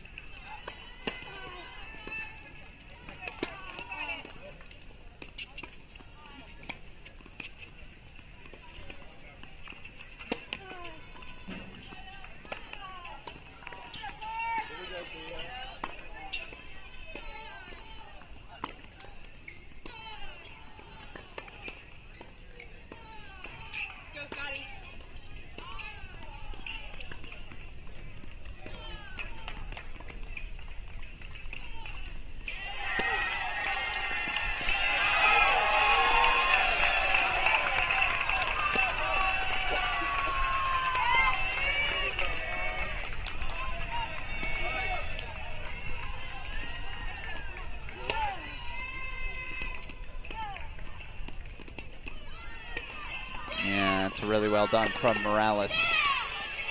Sort of match you get the feeling if it finishes 4-3 one way or the other, right? Just get some air under the ball, both these players. Going to extend some rallies.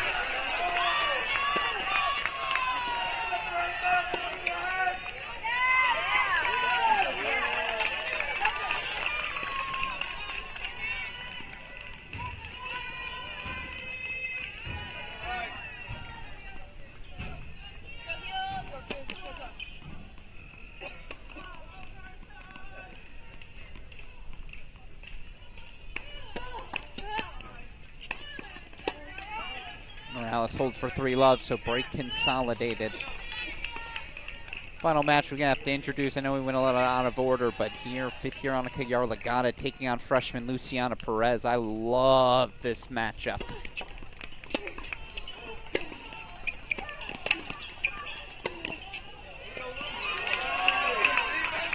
Yarlagata, the senior out of West Bloomfield, Michigan.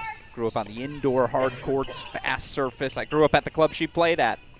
I know how quick those courts are. You contrast that to Luciana Perez, the freshman from Peru, junior French Open finalist last year. Grew up on slow, high-bouncing clay.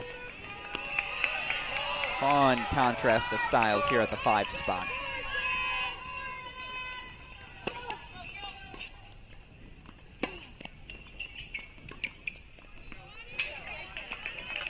Crawley now up a break at 2, but A&M up breaks at 3, 4, and 6 early.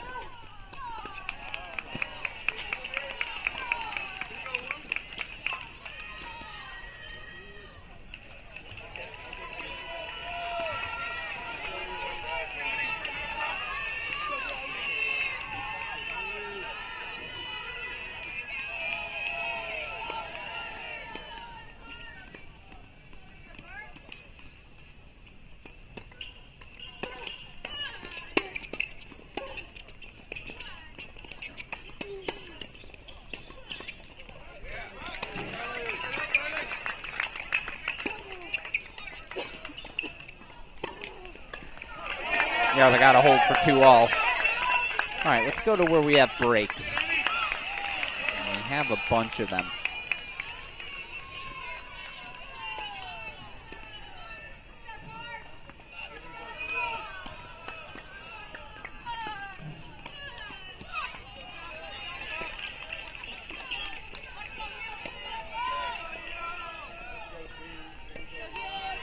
Scotty broken for 3-1.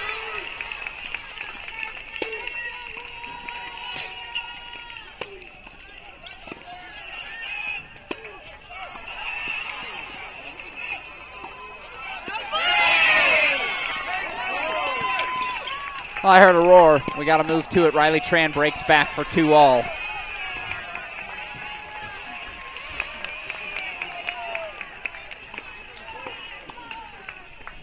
Gillig's deficit, is that now 4-1? I apologize, we'll go back. Yeah, 4-1 Aggies, single break. 4-1 Aggies on 3. Let's go split screen for a little bit.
Riley's locked in.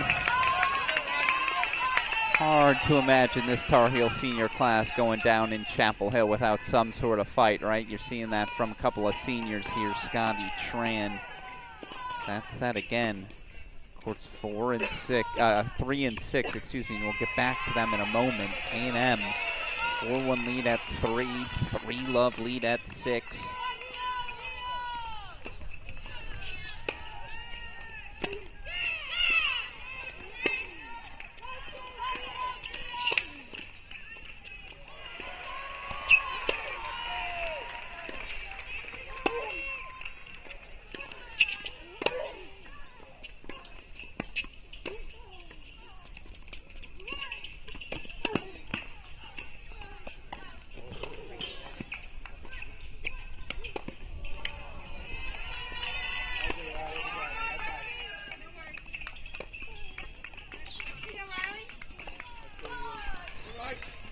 Scotty is just playing so aggressively tonight. That's what you have to do against Stoyana. As fit as any player in the country, the variety Stoyana brings so difficult to deal with. If you let her impose her will, Scotty says, no thanks, I don't want to deal with that tonight. Break point chances for 4-1.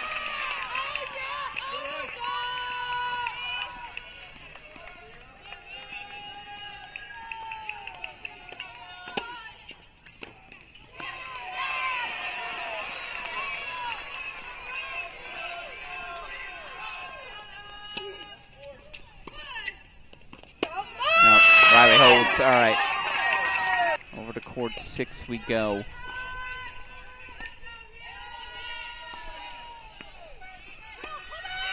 Scotty breaks for 4-1. And now you hear Scotty chant breaking out, but let's show you some A&M leads.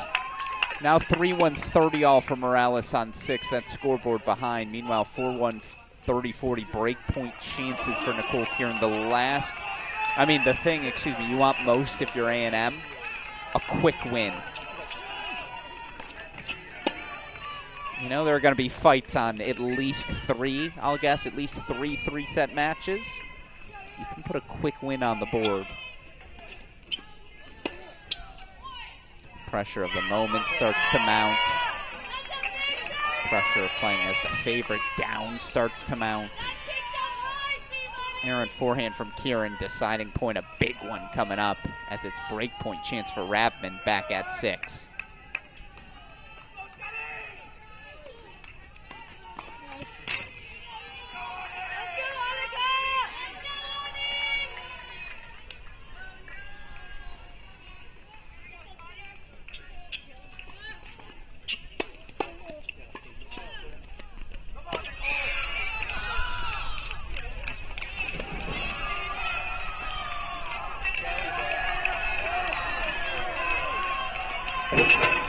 So Kieran breaks for 5-1. She'll serve for the set. Rabman breaks back for 2-3. So let's put that in the big screen. I think we have to go triple box. A lot going down, right? Scotty 4-1. Yarla Gata now a 3-2 lead. Just want to take us, I think, Crawley out in front again, 3-2.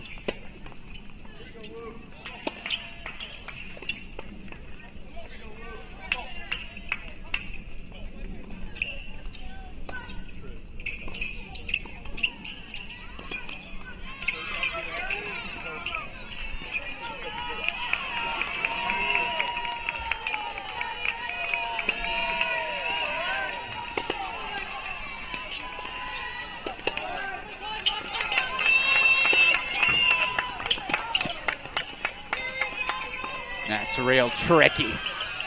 Remember, this sophomore played number 1 in the lineup for Texas last season. You transfer over, though, you deal with the number 1 player in the country, Stoyana. The addition of superstar senior Carson Brandstein. You live with playing 3.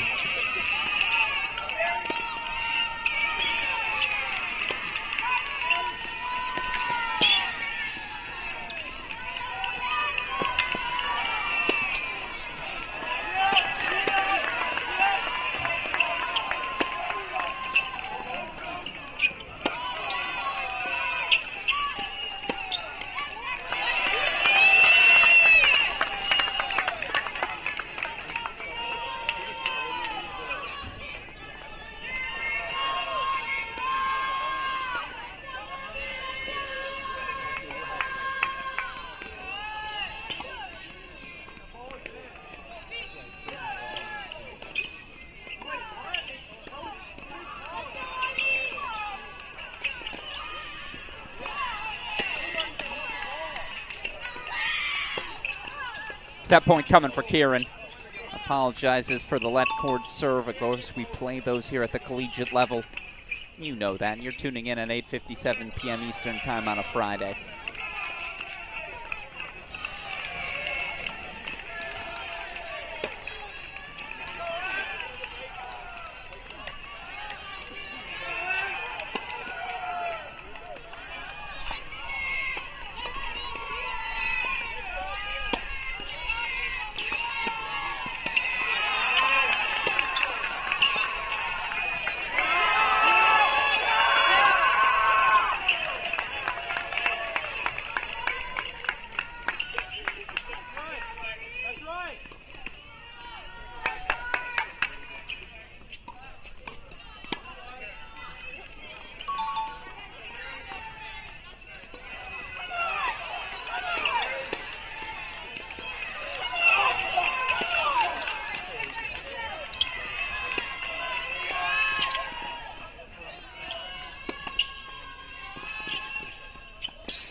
Hard to imagine a higher level than that to start for the sophomore Nicole Kieran. 6-1 set on the board for the Aggies.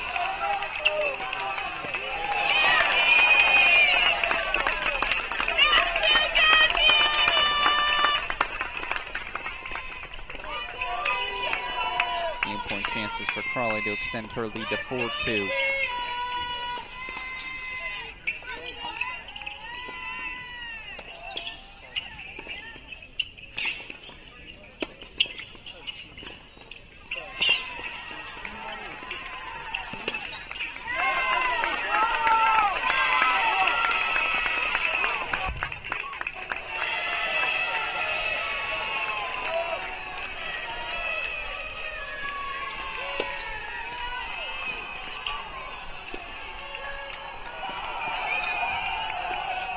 The heck of an effort. Heck of an effort there from Crawley. Still, again, those weapons for Brandstein. Sometimes there's just nothing you can do.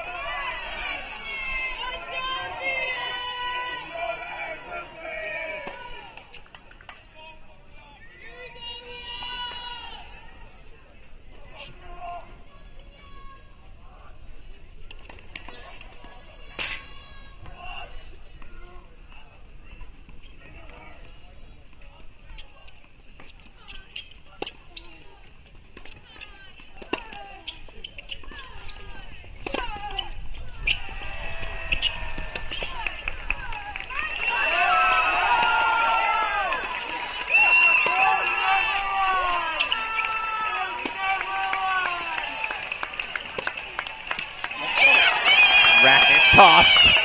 Brandstein frustrated. Crawley holds for 4-2.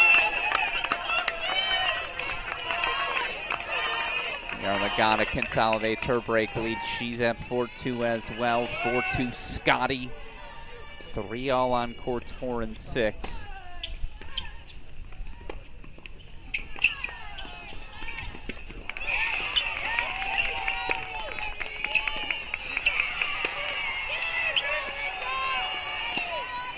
I want to hang out full screen with this one.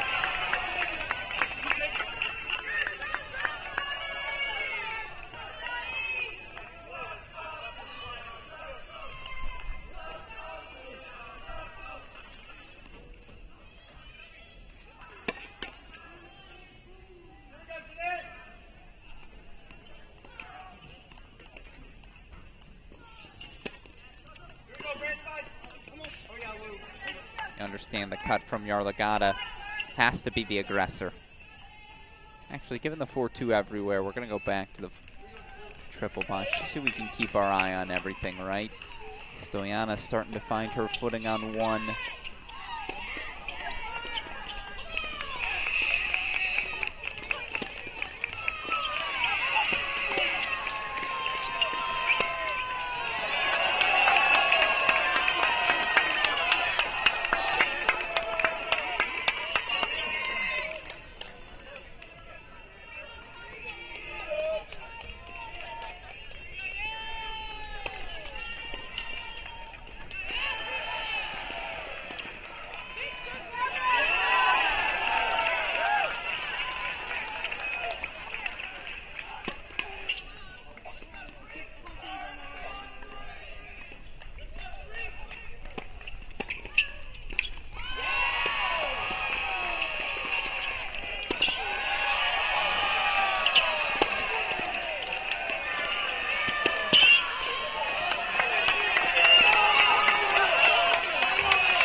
A lot of Thea roars. I think we should probably go check in on 6 here in a moment.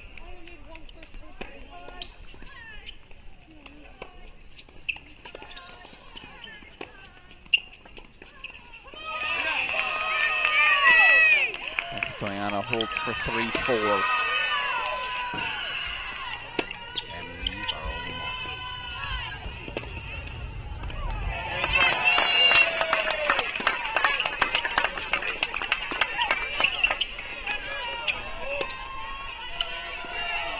Oh, come on.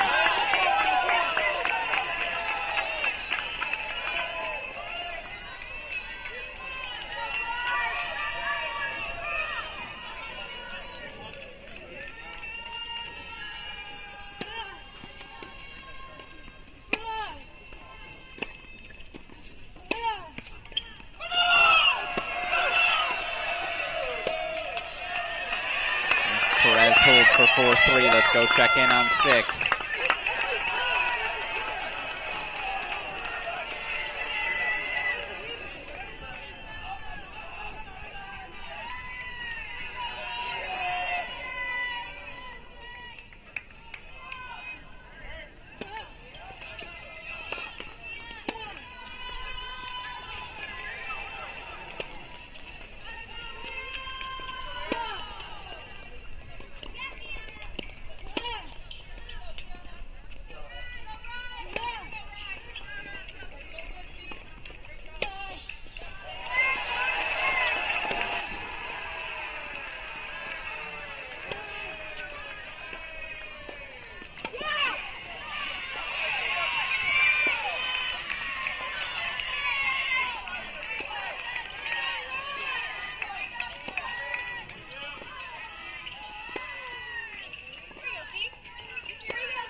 Rabman breaks for 4-3, so from 3 love down, 4 straight games for the Tar Heel freshman.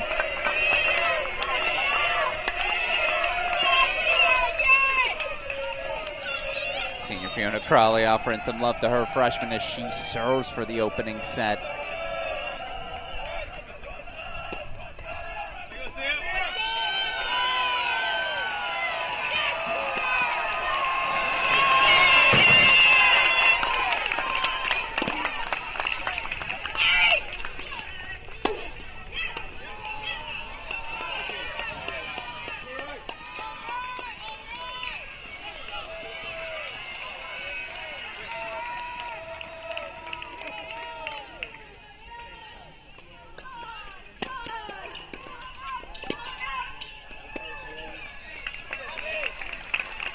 No argument from Brandstein. Set point coming for Crawley.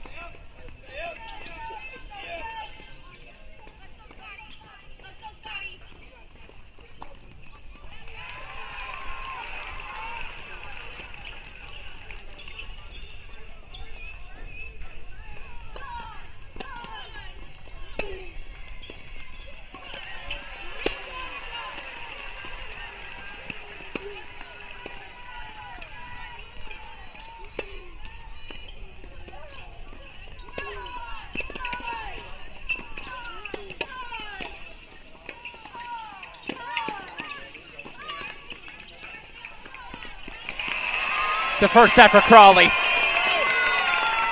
Tar Heels put a set on the board. 6-2 to the number 6 player in the country. Needs to have one of those days. I hear Scotty chants. Let's go over to her. Get us back to 6 as well. So a first set on court number 2 for the Tar Heels. A first set on court number 3 for the Aggies. It's crunch time just about everywhere. In our remaining first sets, I see a lot of 4-3s on the board. Tar Heels up breaks at 1, 5, and 6.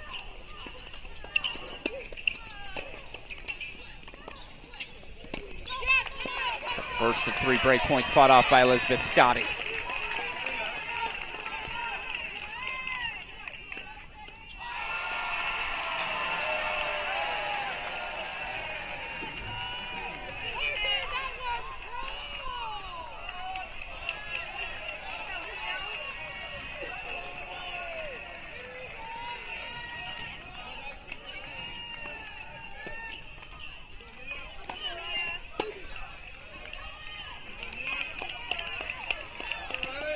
Oh no.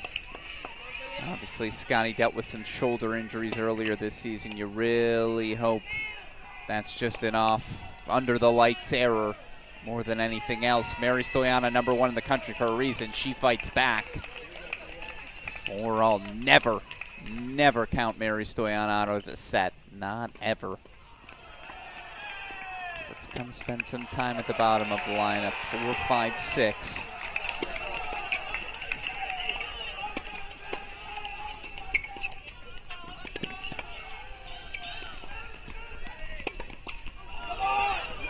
couple of facts should be addressed here. One, remember, the Tar Heels without superstar All-American sophomore Reese Brantmeyer, number 2 singles player in the country by ranking, out for the season, tore her meniscus back in February. Thank you to my friend John Parsons, texted me a couple of fun facts. March 24th, 2018. That's the last time the Tar Heels lost at home. Over 6 years undefeated in Chapel Hill. That's another streak on the line tonight.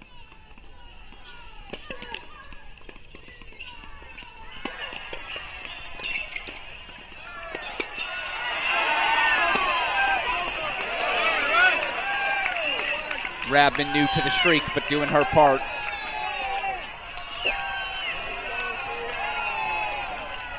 Five 5-3 lead on court number 6. Yarlagadda still nursing that break on 5. 4-3 deciding point. Associate head coach Ty Thompson, a little discussion with his senior.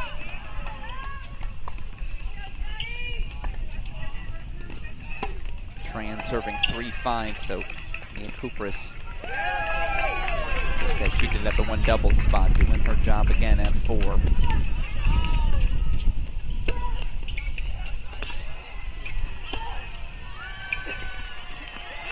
Yarlagadda hold for 5-3.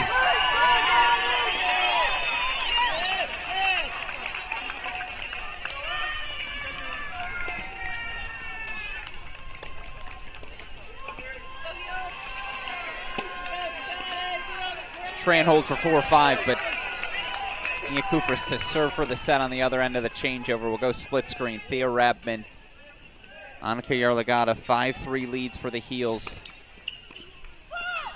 Couldn't agree with you more, Sonny Dirth. This match is living up to the hype. You've been on the edge of your seat since the end of that rain delay.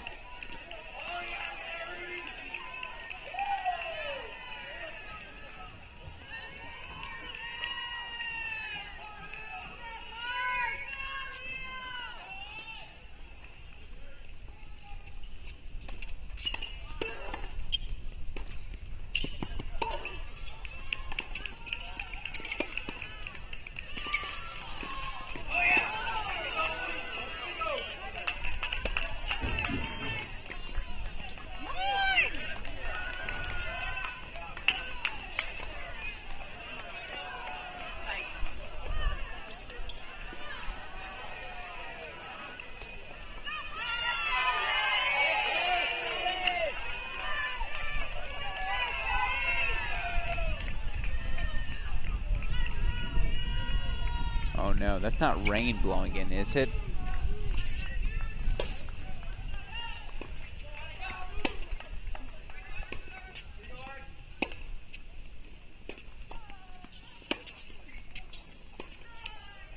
Thea Rabman has set points.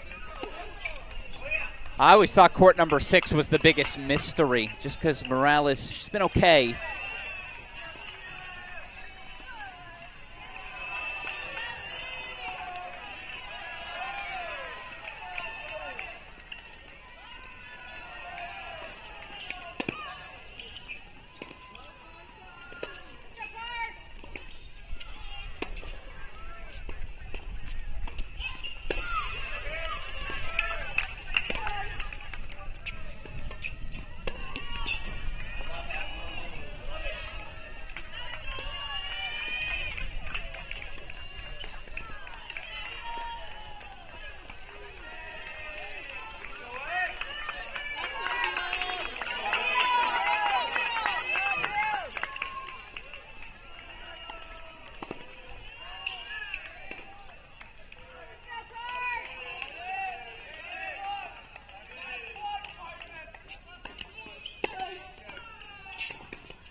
Cooper serving for the set again on 4, so we'll bring her back here.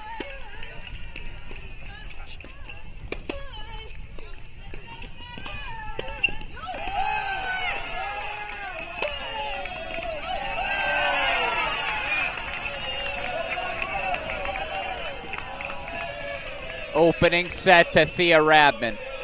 And you see a little crowd there cheering her on. You love it. It's that energy, passion, enthusiasm that makes this level of the sport so special. 2 first sets for the Heels, 1 for A&M here in singles. We got 3 first sets remaining. We'll put them all on your screen now. 1, 4, and 5 here. Mia Cooper serving 5-4, 15-30. A deuce hold at 4-all, so now 5-4 Stoyana out in front for the first time on 1.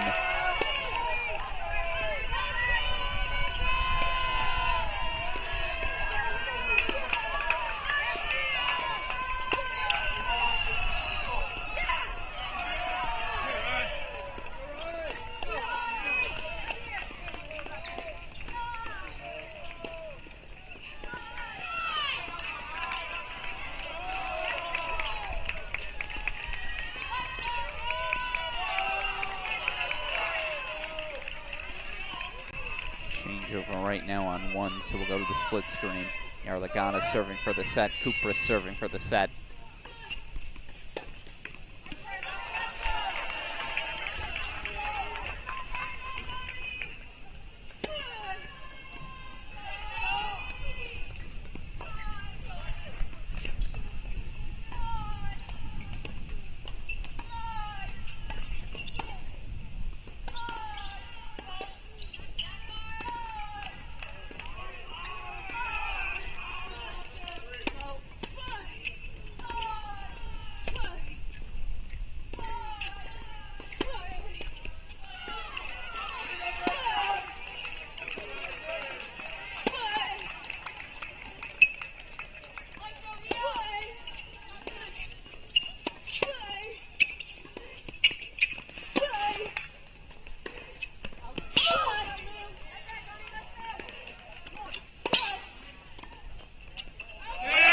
The defense from Kupras was exceptional, but Riley Tran has her corner to corner to corner.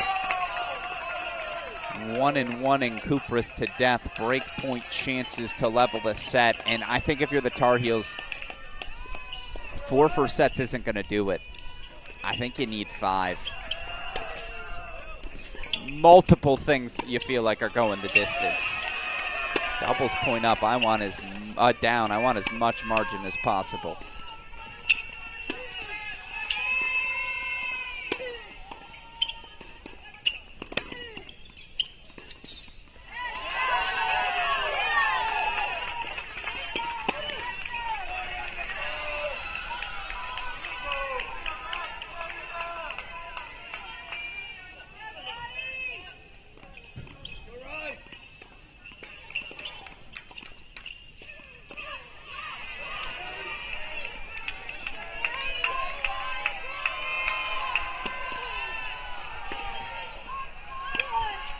Riley Tran breaks back for 5-all.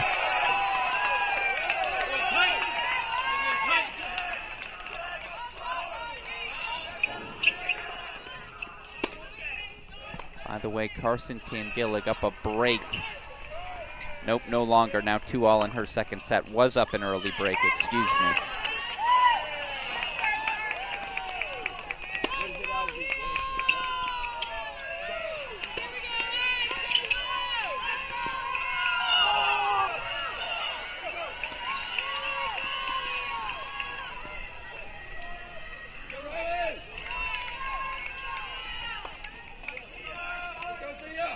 You know what? 5-all on 4. Let's actually go split screen courts 1 and 5. Elizabeth Scott, 1 and 4. Scotty serving 4-5, 15-30.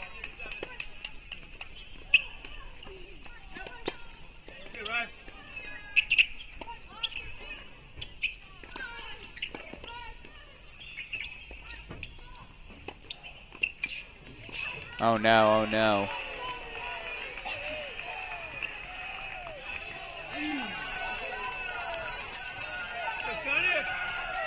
Got 2 words for you, athlete. Mia Kupras, the tumble and roll. Meanwhile, I apologize. There's court 5, and now it's a break point chance. 2 of them for Perez.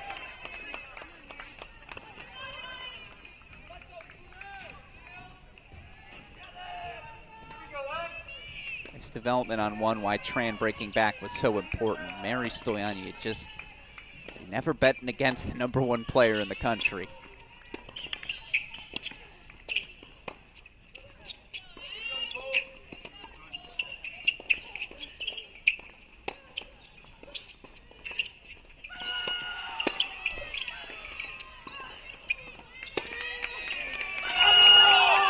Luciana Perez breaks back for 5-all on 5, so 4-5.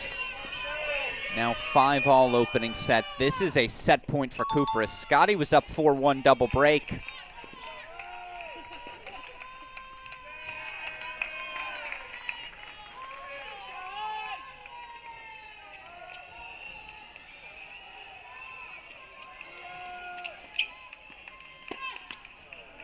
That serve is just...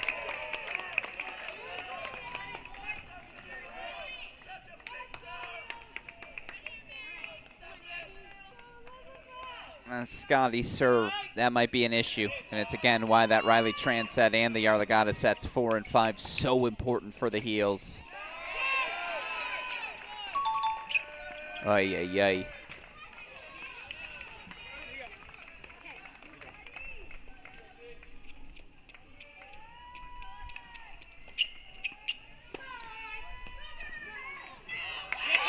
Oh no, overruled by the chair. Elizabeth Scotty gonna plead her case. Mary Stoyana looks to her sideline to say, expect anything else? It is a 6-4 Texas A&M set on court number 1. So that's 2 first sets apiece, 5-all, 2 first sets remaining. Annika Yarlagadda serve for the set.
Perez holds for 6-5.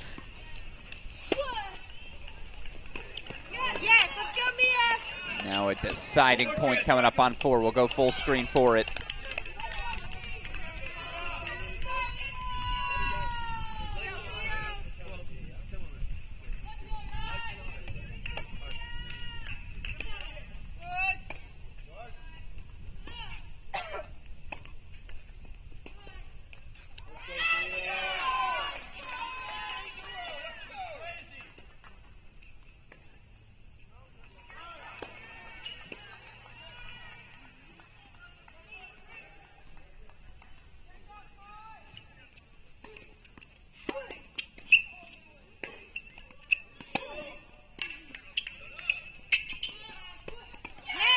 Mia Kupras breaks right back. She'll serve for the set again. So now 6-5. Aggie leads on 4 and 5. Would it be a dagger? There's a lot of tennis left to play, but man, there was a 10-minute moment there, a window where it felt like, okay, the Tar Heels might go back out in front, might take control of this match in singles. Just no longer the case.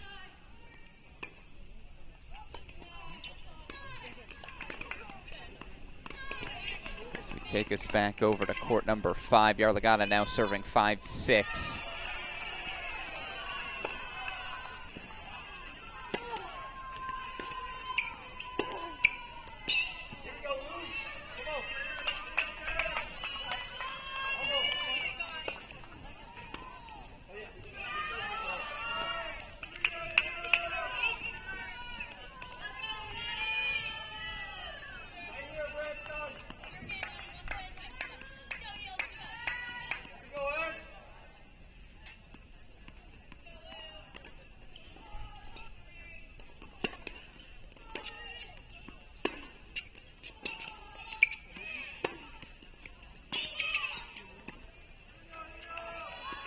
What a two-pass combo.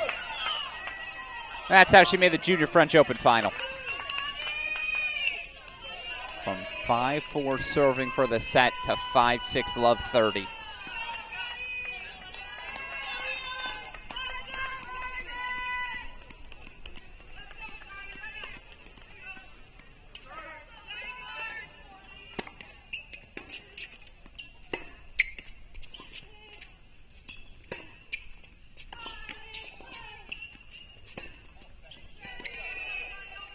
Yep, that's the play. Pace into that forehand.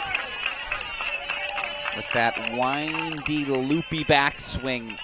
If you can rush that side on this quicker surface, you feel like Luciana Perez will have to pop something up. Back to the split screen we go.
Oh my God.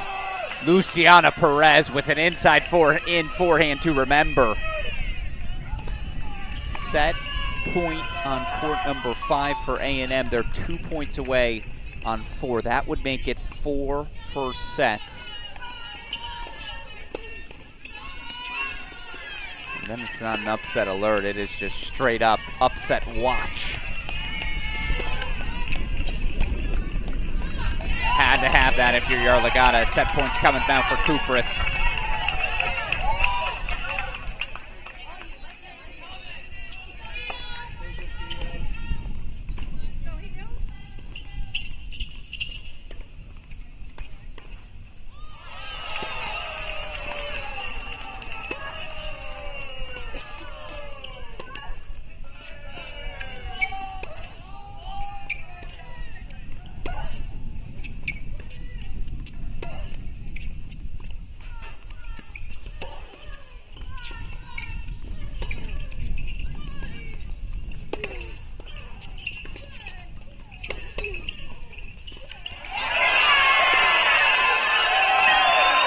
Yarlagadda holds.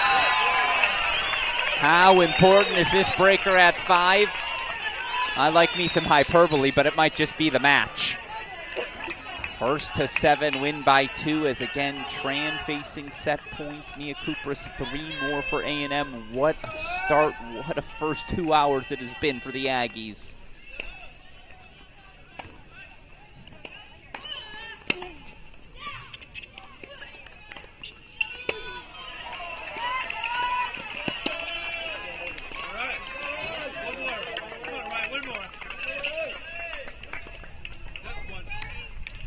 All confirmed by the chair as Carson Tangillick now is indeed up a break 4-2 in her second set. It's been a while since we've checked in on 3. I promise we'll do so shortly.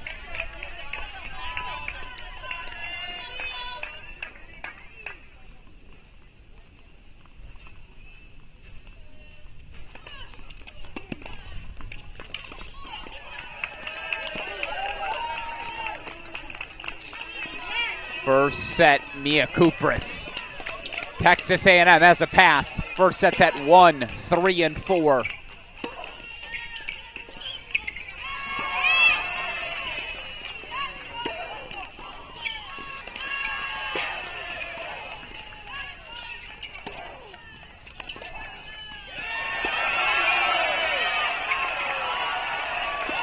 To love Yarlagadda.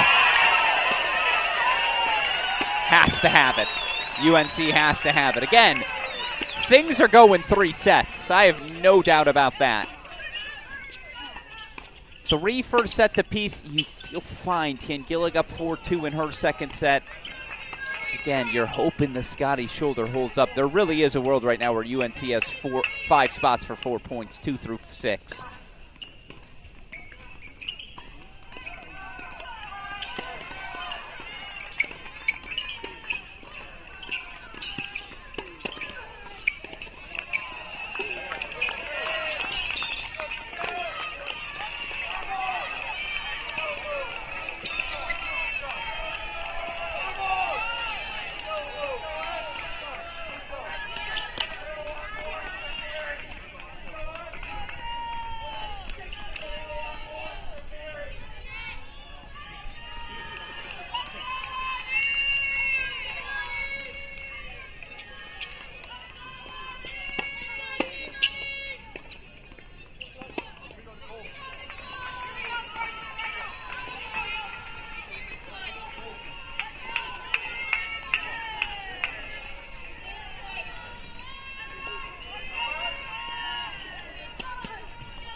Yeah, a little bit wide. So 4-3 Yarlagadda. A must-have set, as you see on your screen. Fiona Crawley down 3-love in the second.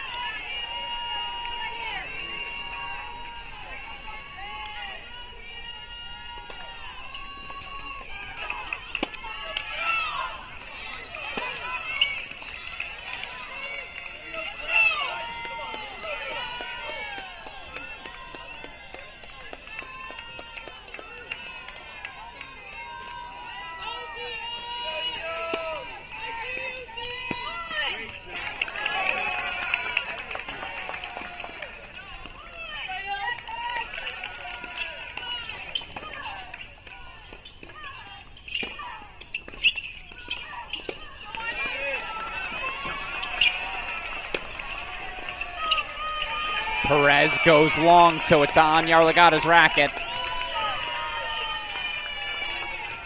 Obviously, for those that followed the Tar Heels this season, Yarlagada was on the wrong end of a brutal third set breaker defeat at the National Indoors against NC State at match point.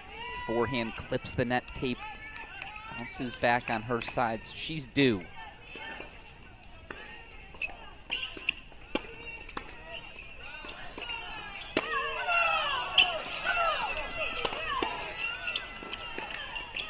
I'm sorry, I want no part of that Perez backhand corner. So sound out of that wing.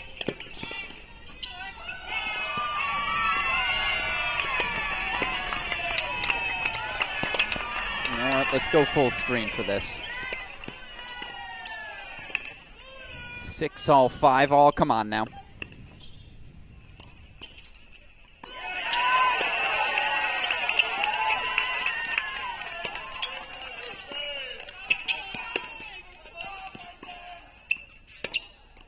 Remember, this is singles court 5. The level's not supposed to be this high.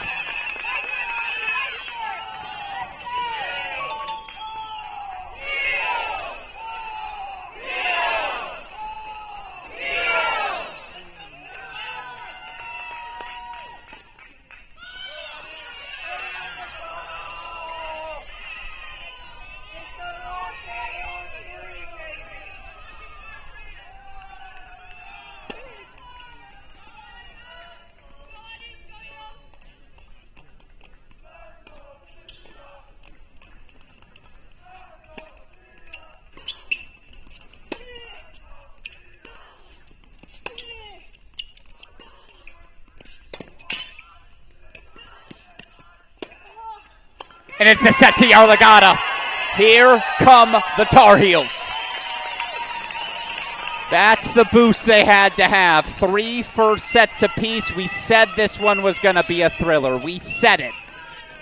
Came down to a 7-6 for set in doubles, going the way of the Aggies. Now 3 first sets apiece.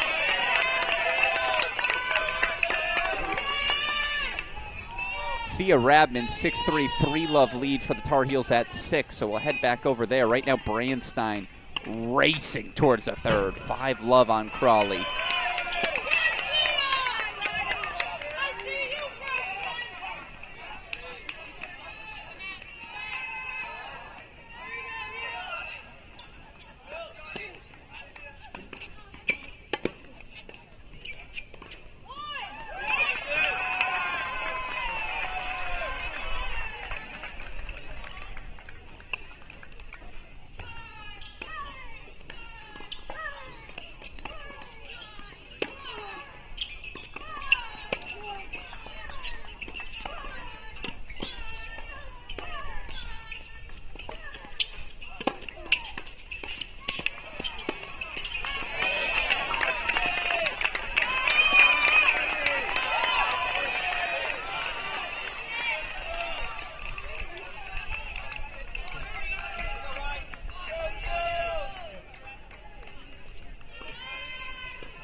Break points for 5 for Nicole Kieran. That scoreboard's a little behind. Uh-oh. Or if you're an Aggie fan, hello.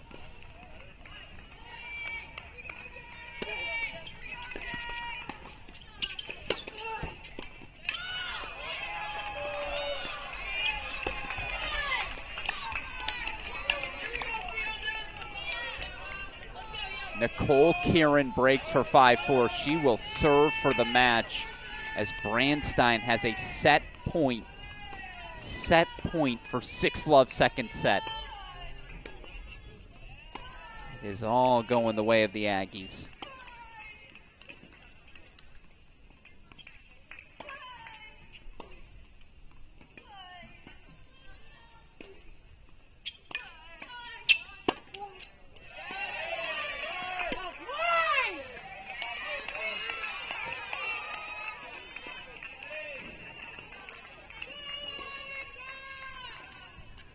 Six-love set goes the way of Carson Brandstein. The Aggies have the Tar Heels on the ropes. It has been over 6 years since they've lost at home.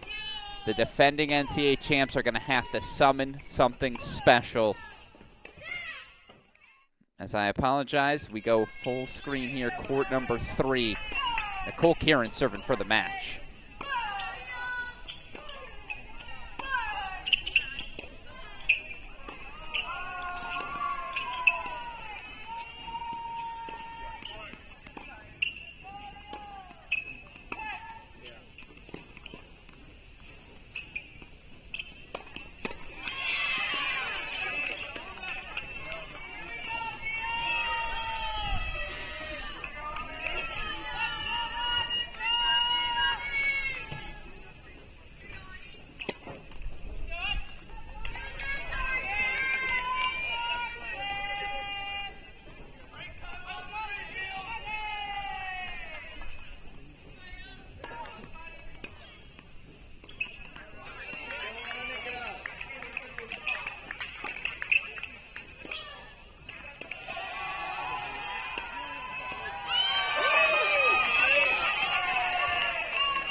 Well, the Heels' backs are against the wall. You knew they were going to respond. It's Tangillick who makes the first move.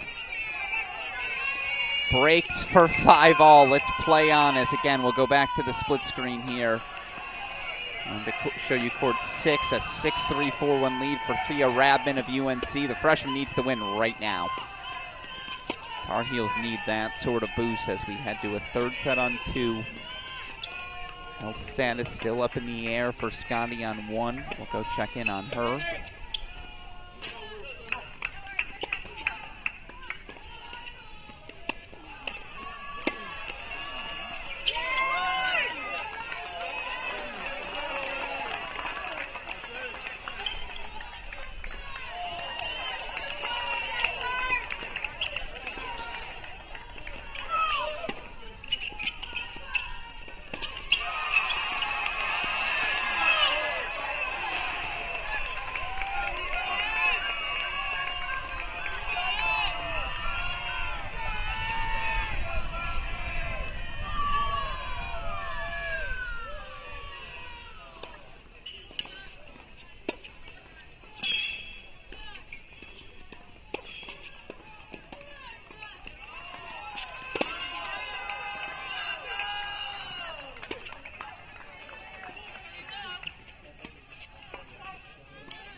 Drop shot lob.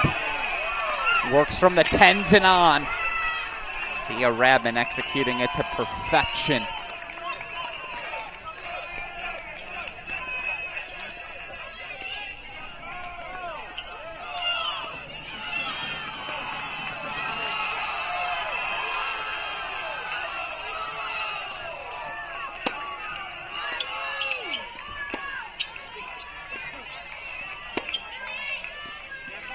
Ken Gillig has game point chances for 6-5.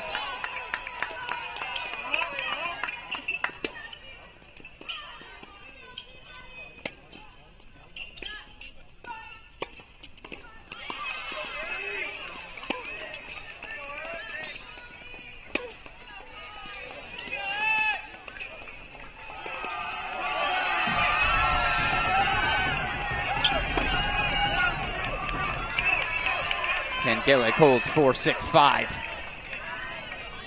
Got one place to be. It's full screen with Thea Radman here. Game point chances for 5-1.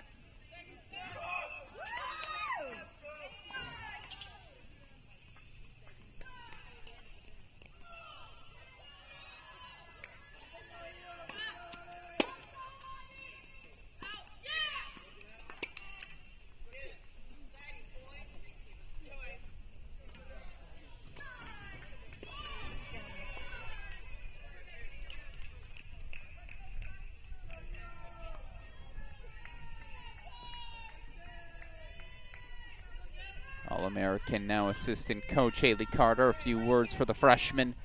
Ad sides the call.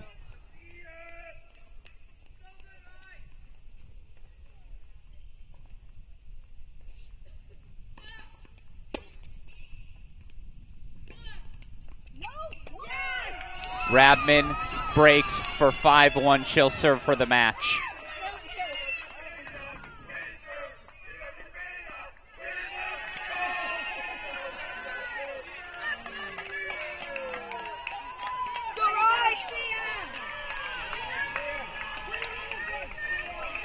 Getting out of the chair on 3. I apologize. Meant to go to a split screen.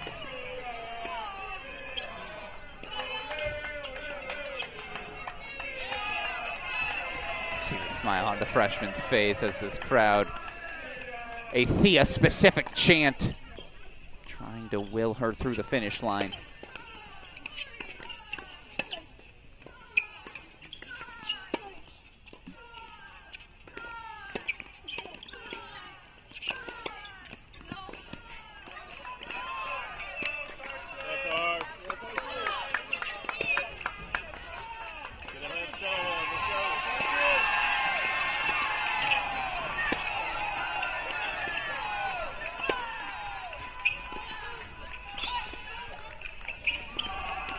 Silky.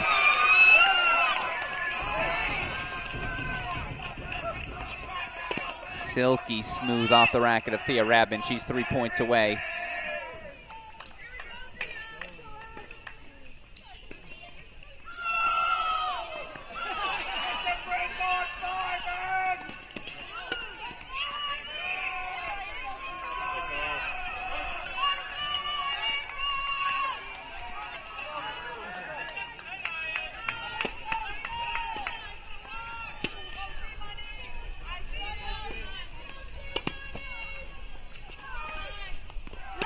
She's asking all the right questions.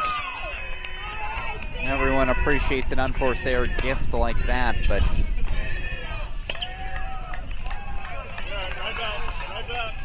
Radman 2 points away. Man, again, she can get off court, and Gillig can force a third. They can do that simultaneously. That's what we call a momentum boost.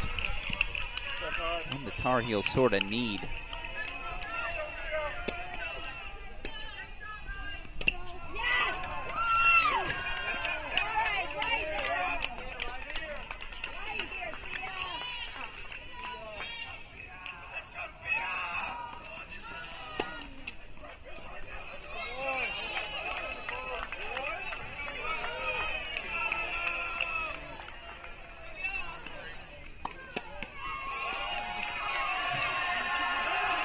It's an overrule from the chair. Thea Radman levels this match at 1 apiece. It's the best win of the freshman season, no doubt about it. 6-3, 6-1, she takes it. Tar Heels on the scoreboard.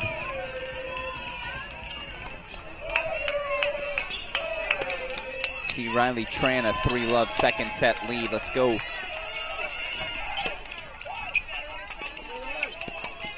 soon as the point is done, we'll go full screen to 3.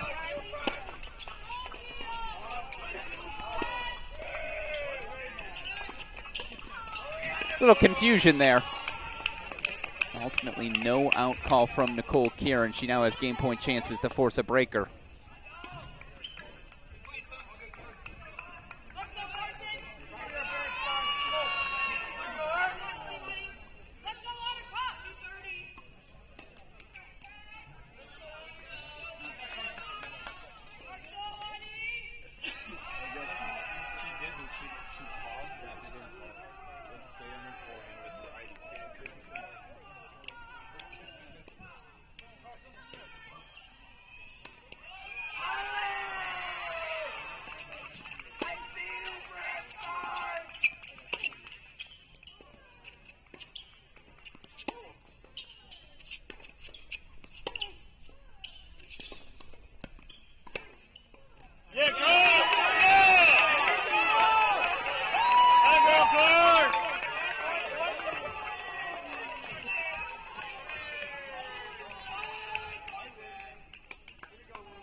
See, by the way, on court number 1, injury timeout for Elizabeth Scotty. She is getting that right shoulder worked on. Very concerning, obviously, for the Heels' big picture, even concerning in the course of this match.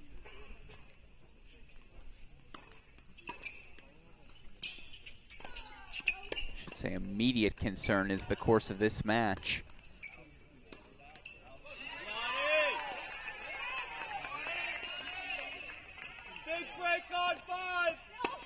Carson Tangelig forces a third.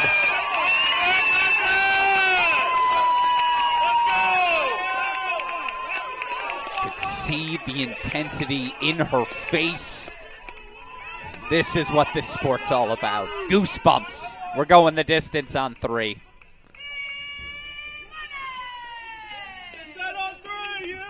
All right. We know the injury timeout on 1. We'll go full screen to 4 for a moment. Third set's coming on courts 2 and 3. Injury timeout on 1. Stoyana 6-4, 3-2 lead.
First sets apiece for these two teams in singles. Tar Heels getting courts 2, 5, and 6. Already a straight set win from freshman Thea Rabman at 6. Excuse me.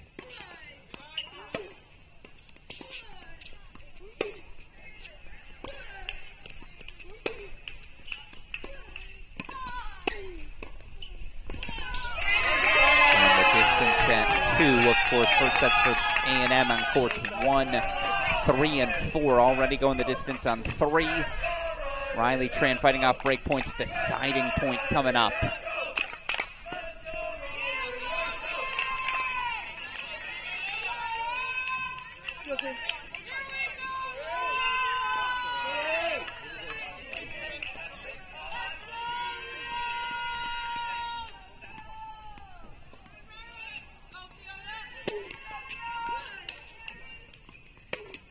Riley Tran with the miss hit. Back on serve we go here on court number 4. So back to the triple box we go. Going to keep that on our screen. 1-all 40-30 Brandstein serving.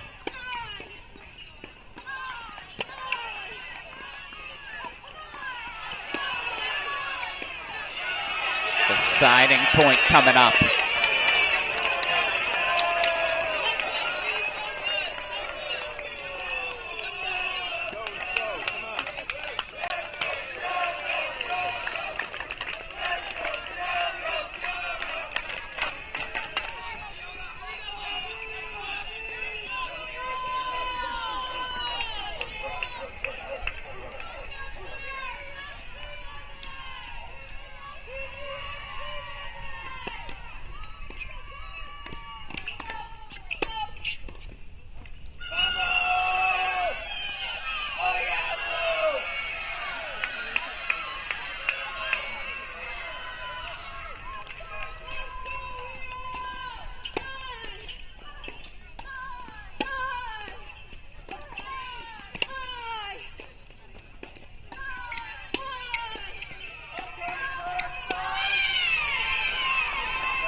Holds for 2-1 as Perez Yarlagata trade breaks on 5, 3-2 lead. Back out in front she goes.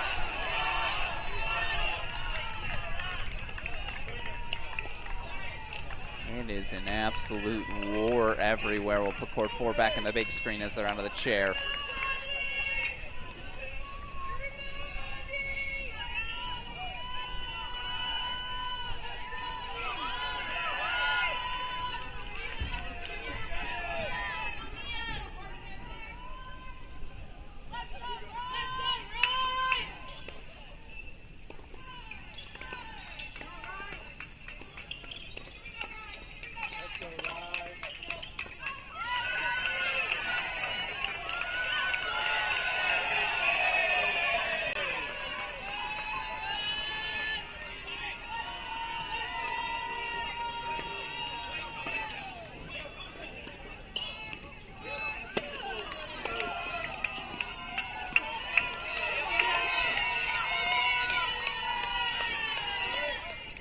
Looks like Yarlagana's getting a little work done on the left ankle. Again, she's dealt with injuries all season as well. So we'll go back over to 1. Scotty's under the chair.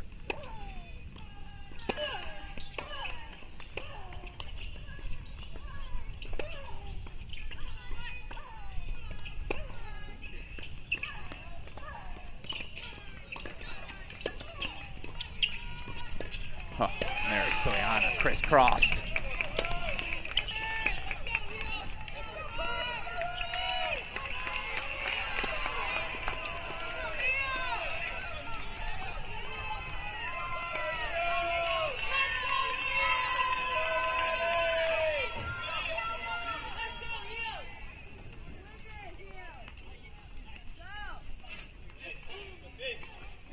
Did the chair overrule the call there?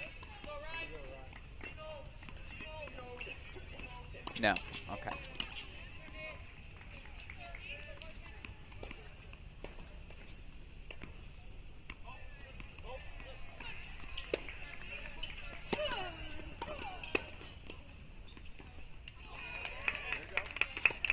Actually, let's go check in on 1. Let's go see how Scotty looks. 6-4, 3-all, so she did manage to hold.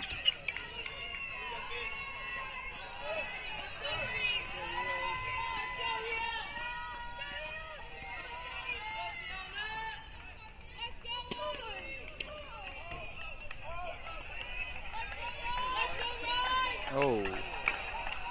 Whoa. All right, right, we've lost lights on courts 1, 3, and 5. Oh, whoa. Well, it's very cool,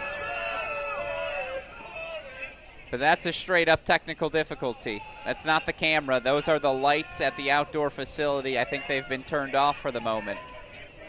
Sure. That's the twist we needed. Now we'll be able to call this one the Under the Lights Bowl. I like that, Matt Roca. We'll call this We Have No Lights.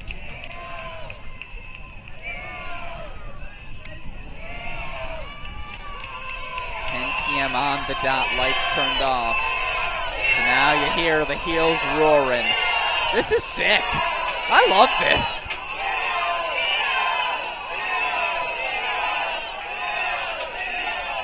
Someone turn on a nightclub music and someone charge cover. Hottest spot to be tonight in Chapel Hill is UNC women's tennis match.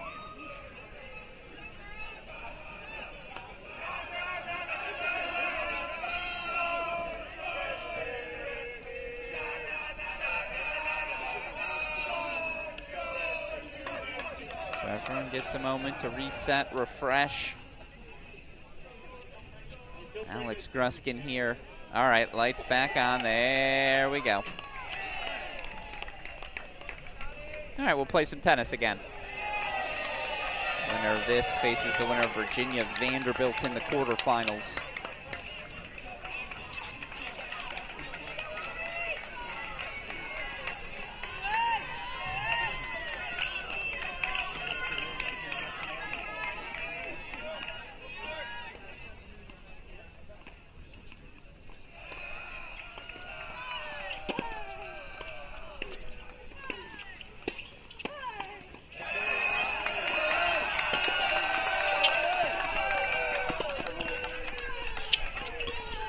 Never give Scotty a break.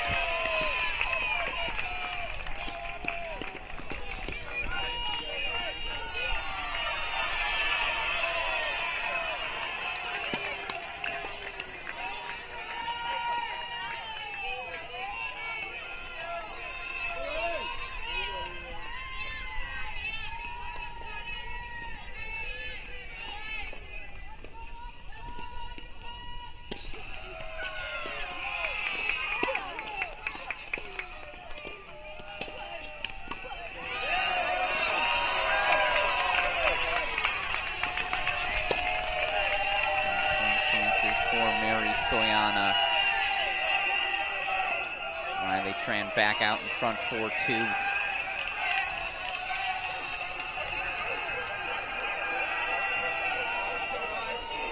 10:04 p.m. Eastern time. This crowd's still barking.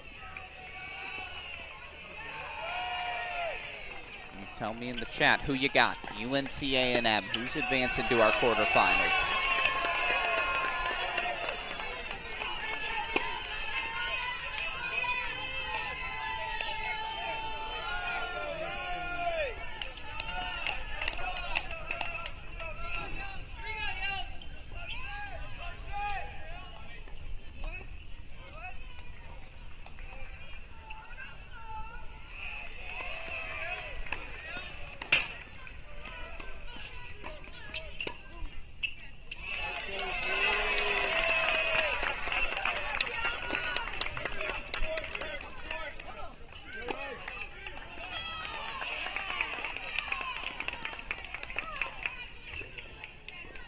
Stoyanov holds for 4-3.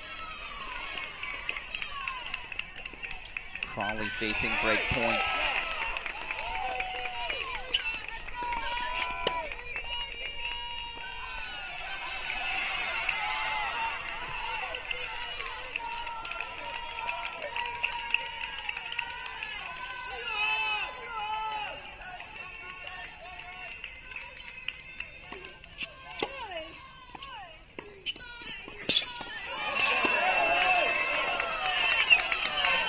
Carson Brandstein breaks for 3-1.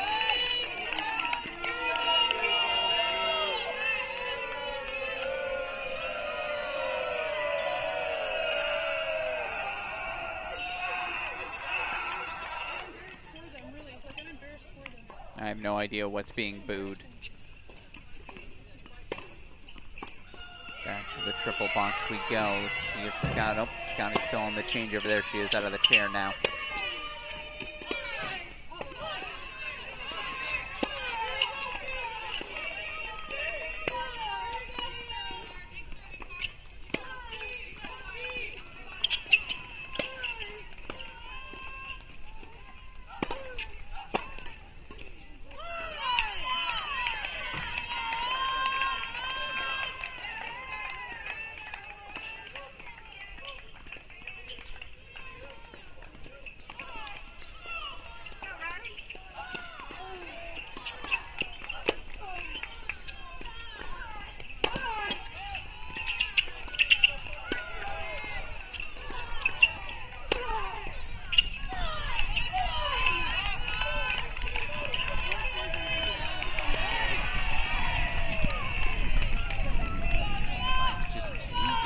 Right now for Riley Tran in these service games. Point chances right back for Mia Kupris. Brandstein 30 love, by the way. She looks to consolidate.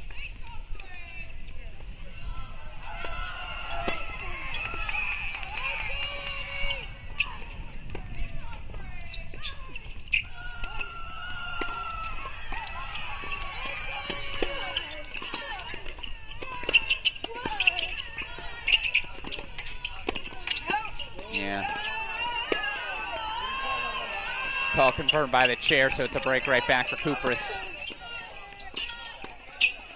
Back on serve they go.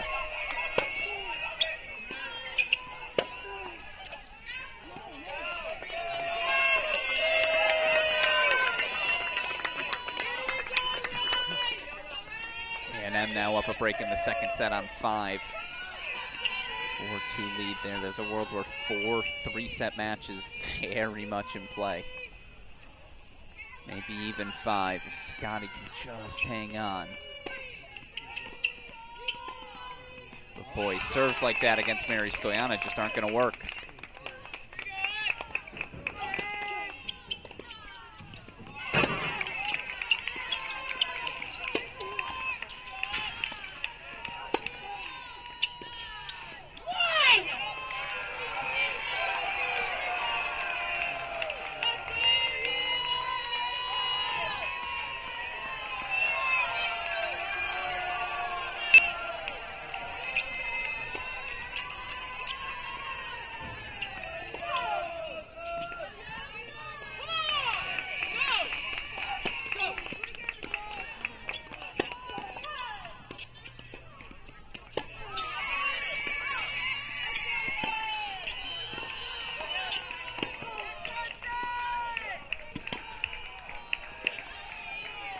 Brandstein holds for 4-1. Break point chances on court number 1.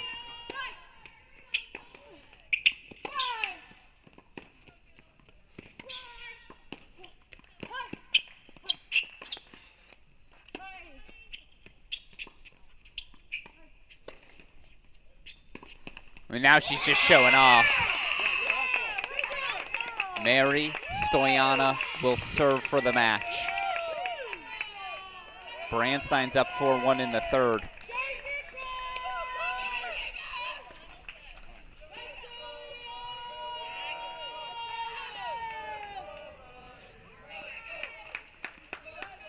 Six years since the Tar Heels have lost at home.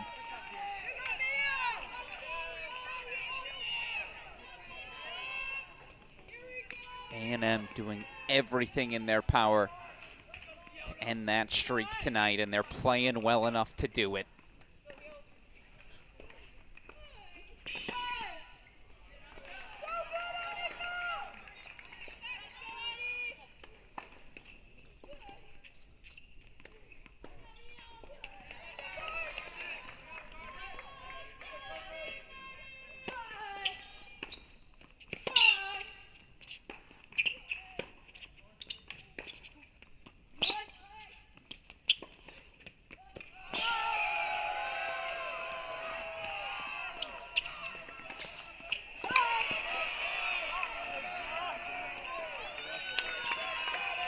First point, Scotty. do think we should bring back Crawley at 4-1. Excuse me, Brandstein at 4-1.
Scotty has breakpoint chances. As Crawley game point chances to at least stop the Brandstein run.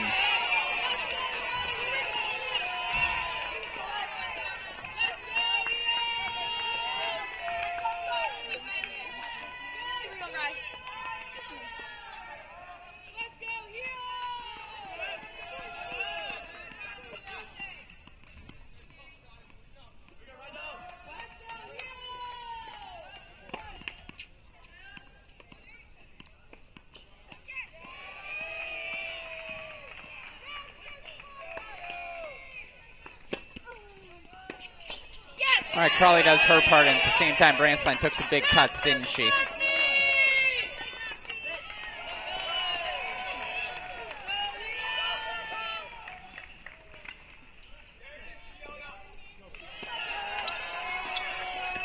Scotty breaks for 4-5, so we play on 1. Keep that in our life, of course.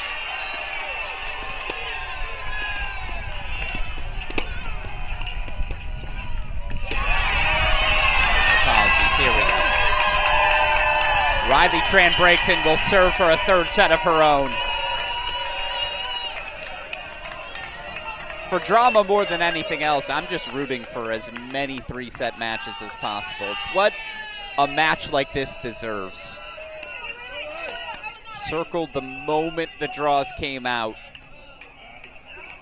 Of course, A&M, the ultimate disruptor of the draw, the moment Carson Brandstein elected to return for this final month stretch.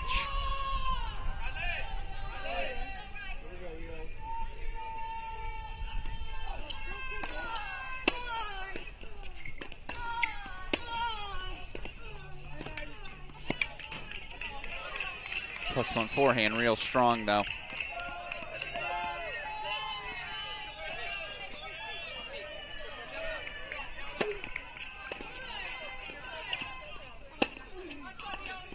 Luciana Perez now 5-2 lead in the second set on 5, so it looks like we're headed the distance there.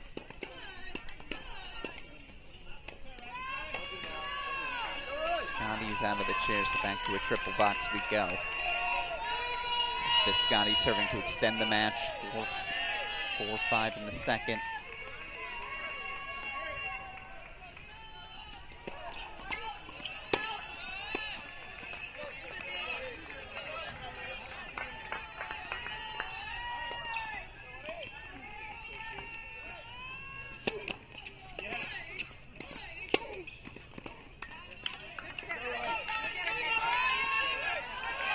Quick hand, Scotty, and there's a roar as well.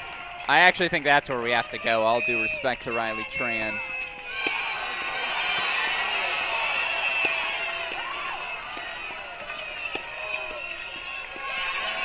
It's Crawley now from 30 love to 30 all. This is what the triple box was built for. This is what the in-person experience would be like, right? Head on a swivel.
chances for Scotty. There's a reason she's undefeated in dual match play. Never out of the fight as Brandstein holds for 5-2. She will serve for the match no matter what.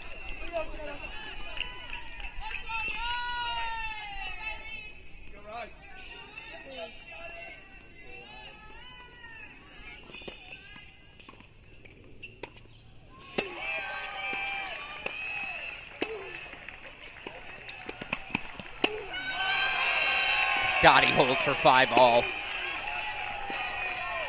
As Riley Tran now has set points.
Riley Tran takes the set.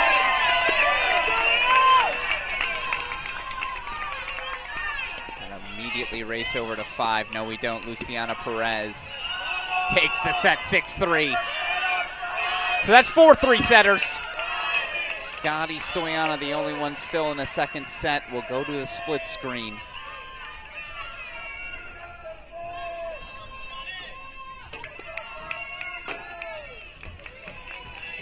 Third set still to come on 4 and 5. 2-1 Tangillig leads in the third on 3.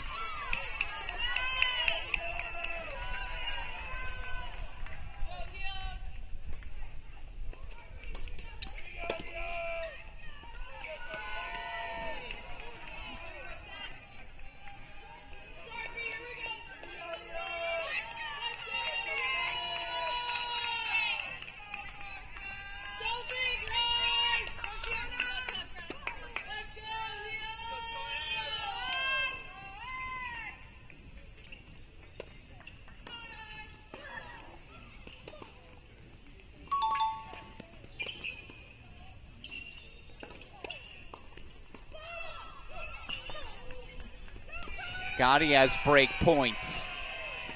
Brandstein has 4 match points.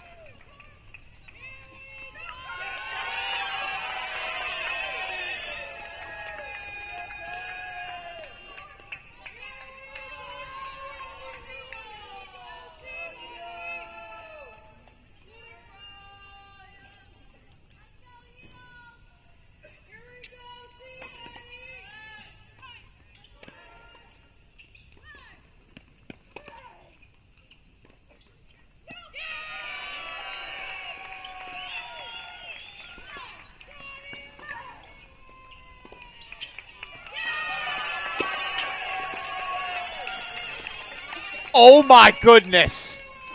That's how it ends on 2. Her final match in Chapel Hill, Fiona Crawley overruled. Ty Thompson comes over irate.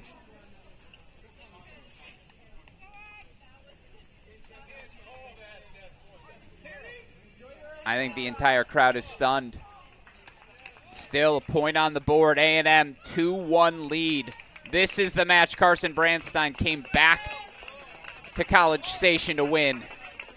Aggies in front 2-1. Obviously a devastated Fiona Crawley. More than anything, she let down her team.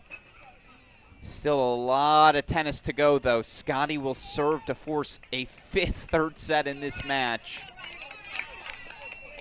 Boy, you can feel the emotion. Third set still to come on 5. Right now, again, the moment to reset. Dramatic doubles point to A&M. Clinched 7-6 at the top spot by Mary Stoyana. Mia Kupris. First sets to A&M on courts 1, 3, and 4. They haven't won any of those matches yet. It was a 3-set come-from-behind victory for Carson Brandstein at 2 that put that second point on the board. Thea Rabman, the freshman, 3-1 win for the Heels at 6.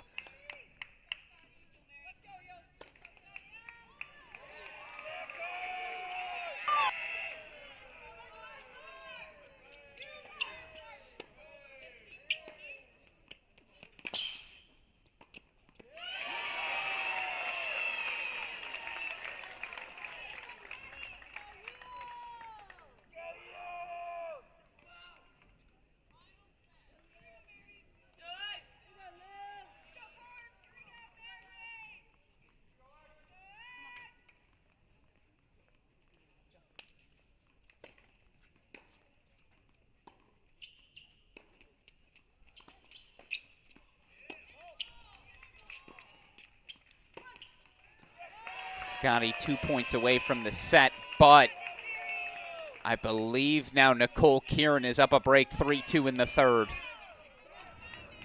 Oh my goodness, yeah, you see that scoreboard to your right.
Every serve is a little bit of a struggle for Scotty.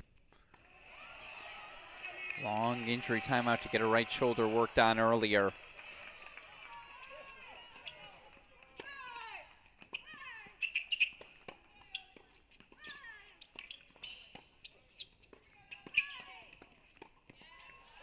Oh, Stoyana not leaving anything to chance. Breakpoint chances right back.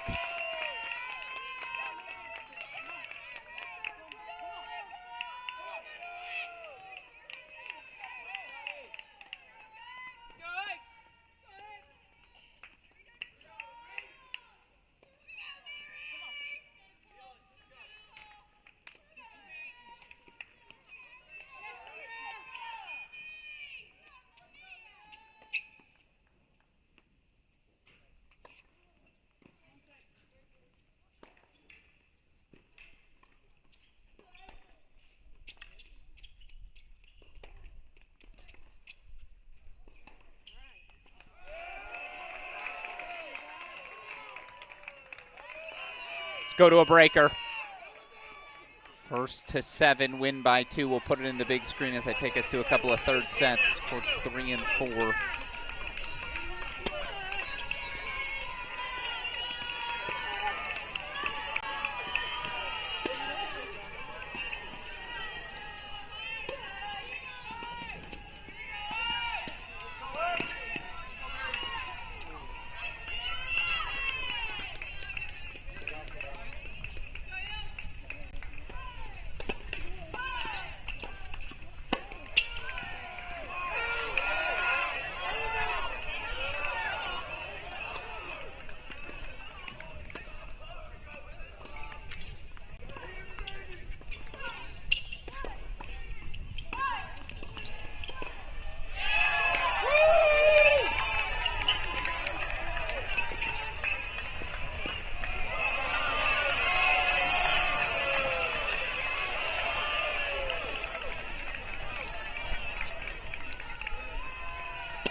Kieran holds for 4-2. Again,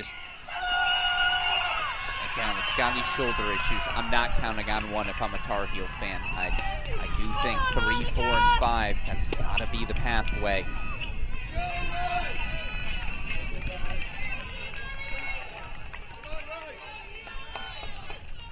Oh no, Kieran not at 4-2, excuse me, 3-2, 30 all. Good eyes, Alex. Now 2-love mini break to Scotty. If she can just force a third, just stay on court, what that does to the confidence of her teammates cannot be measured.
I feel the nerves. You can only imagine how these players are feeling.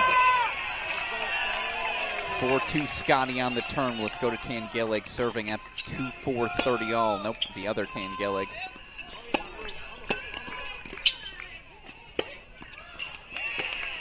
And Nicole Kieran break points. You might as well call them match points.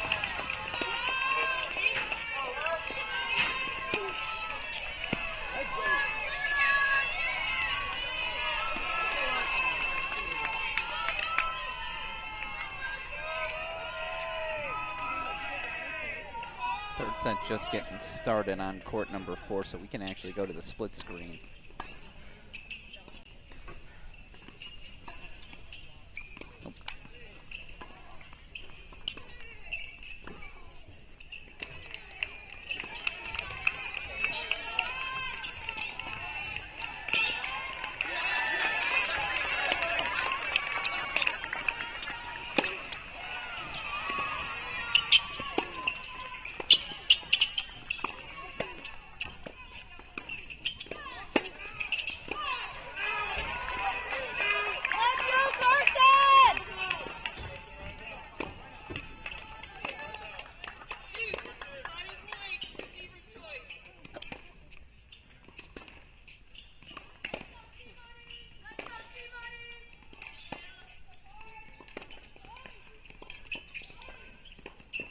Scotty is firing bullets from the ground.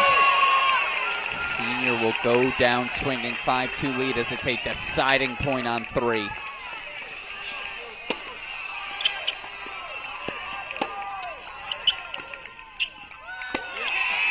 And it's Nicole Kieran who laces a forehand. She will serve for the match on 3. Full screen to 1 we go.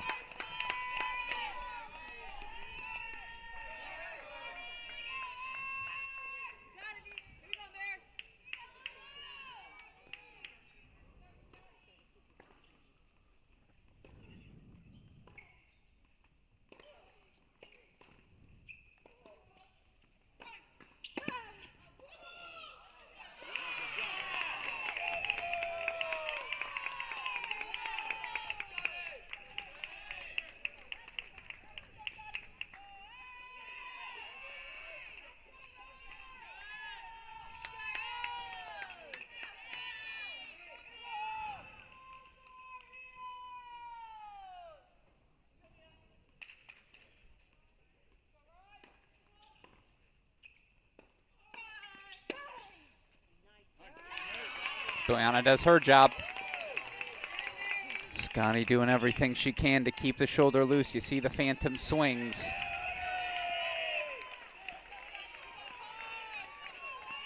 Kieran out of the chair, so let's go back to the split screen. She's serving forward 5-2.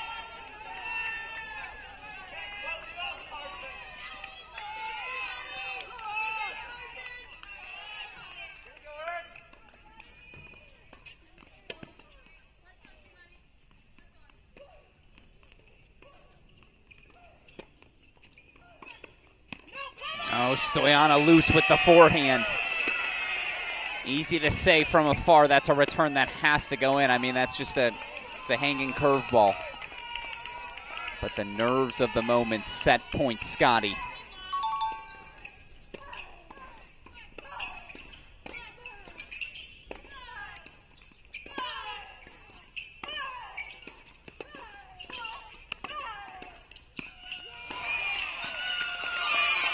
Scotty forces a third, we're guaranteed at least another half hour of drama.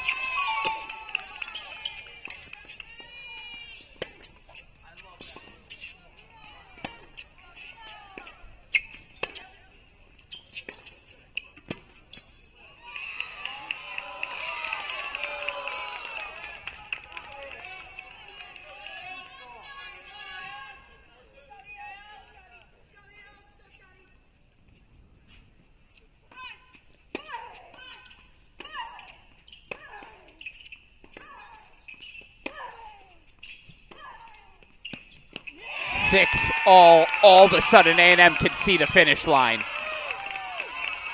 2 points away on 1, 2 away on 3.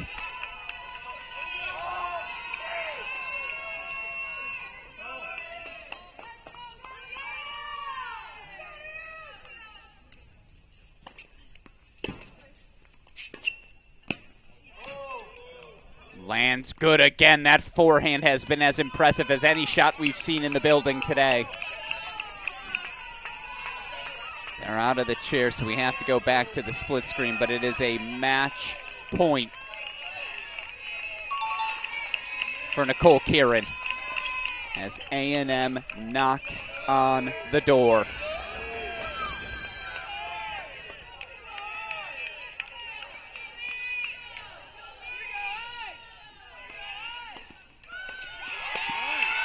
It's 3-1 A&M. No time to waste. Let's go full screen.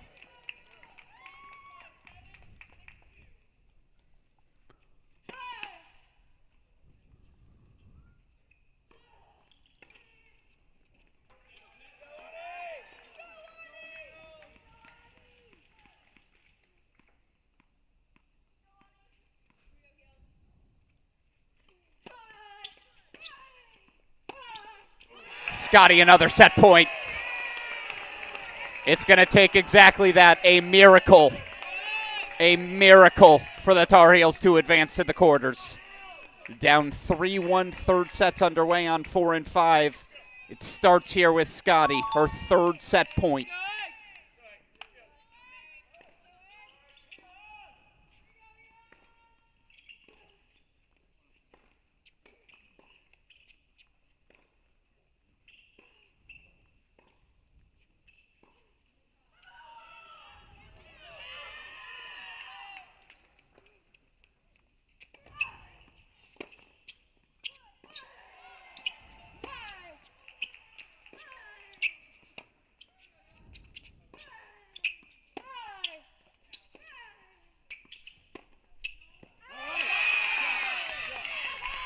Another one fought off.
The Aggies advance.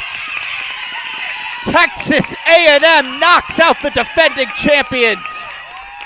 And it's the #1 player in the country who sends them through. Mary Stoyana, 6'4", 7'6". A heartbreaking loss for the Tar Heels. Heartbreaking. But an absolutely monumental moment for this A&M program. This is the win they've been hovering around for 3 years now. Quarterfinalists at the 2022 NCAA tournament, quarterfinalists, last year. Back to the quarters, head coach Mark Weaver and the Aggies go. They come to Chapel Hill.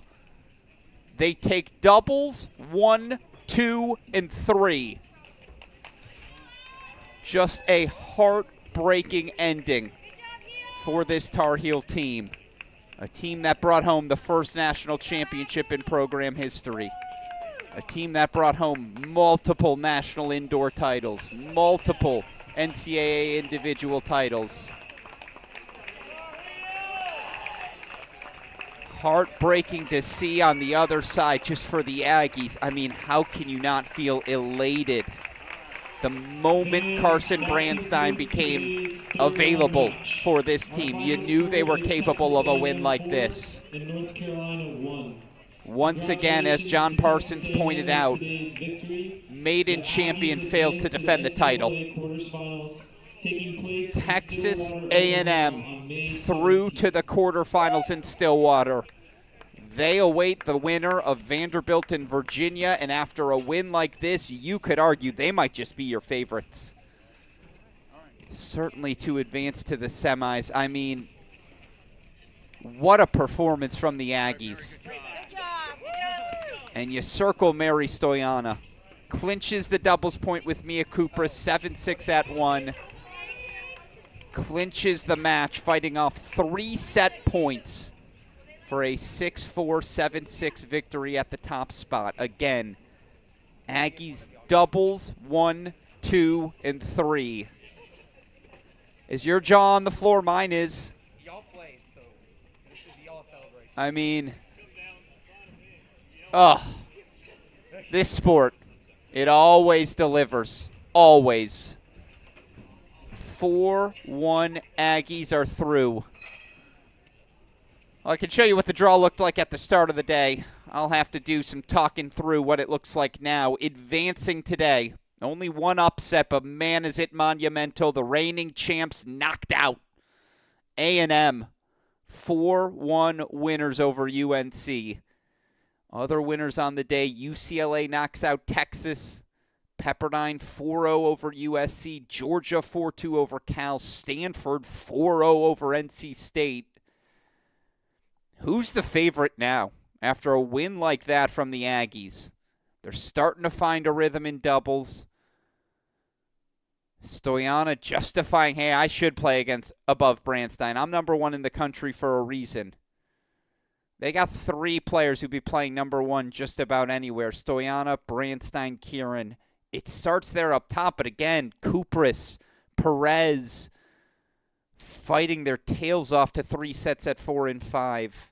Tough day for Janet Morales, and a tip of the cap to Thea Rabin. She was dominant today, something to build on for these heels moving forward. What a way to end the day. 6 hours, 45 minutes again. A&M through to face the winner of Virginia and Vanderbilt. UCLA, Pepperdine, Georgia, Stanford, your other winners on the women's side. Men's side looks as follows. Advancing today, Texas 4-0 win over A&M. Wake Forest weathering the Stanford storm. Virginia from a doubles point down, 4-1 over South Carolina. All those left side matchups kick off tomorrow. We'll have a bunch of them. In fact, I think we'll have everything but Columbia, Arizona remaining on our Cracked Racquets stream. What a day. First time in 6 years someone knocks off the Tar Heels in Chapel Hill. Texas A&M does it. And now they get the trophies out, ready to hand out the hardware.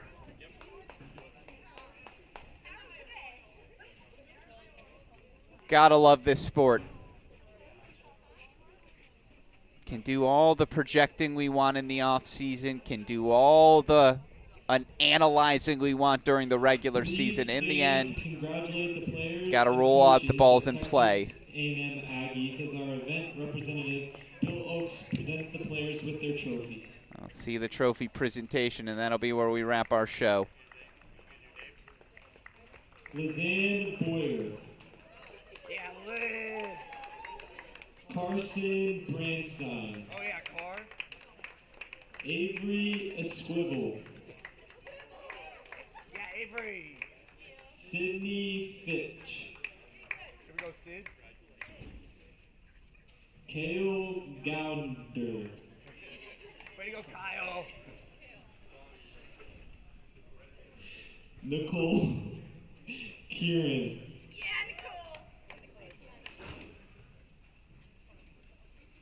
Mia Cupre. Jeanette Mirel. Luciana Perez. Here we go, Lou. Ellie Pittman. Daria Smedenikov, Maria Stoyana. Coached by head coach Mark Weaver, associate head coach Jordan Sosbo, assistant coach Taylor Rogers. Well, we'll let the pronunciation slide again. What a moment for this A&M team. A season of what-ifs, of course, for UNC. What if superstar All-American sophomore Reese Brantmeyer doesn't injure her knee at the National Indoors in February? There's no doubt. I think this team would still be playing today. But again, Texas A&M is your story of the day. This team looks national championship winning good. 4-1, they advance. That'll do it for our day one coverage of the round of 16. Again, we will be back with more fantastic matches tomorrow. 3 broadcasts wide. That's how good the day promises to be. On our stream advancing today, Pepperdine, Virginia men, and the Texas A&M Aggies through to the quarterfinals. That'll do it for day one of our round of 16 coverage for everyone who contributes to our broadcast. I'm your host, Alex Gruskin. You have been watching the 2024 NCAA Tennis Tournament exclusively on the Cracked Racquets YouTube channel.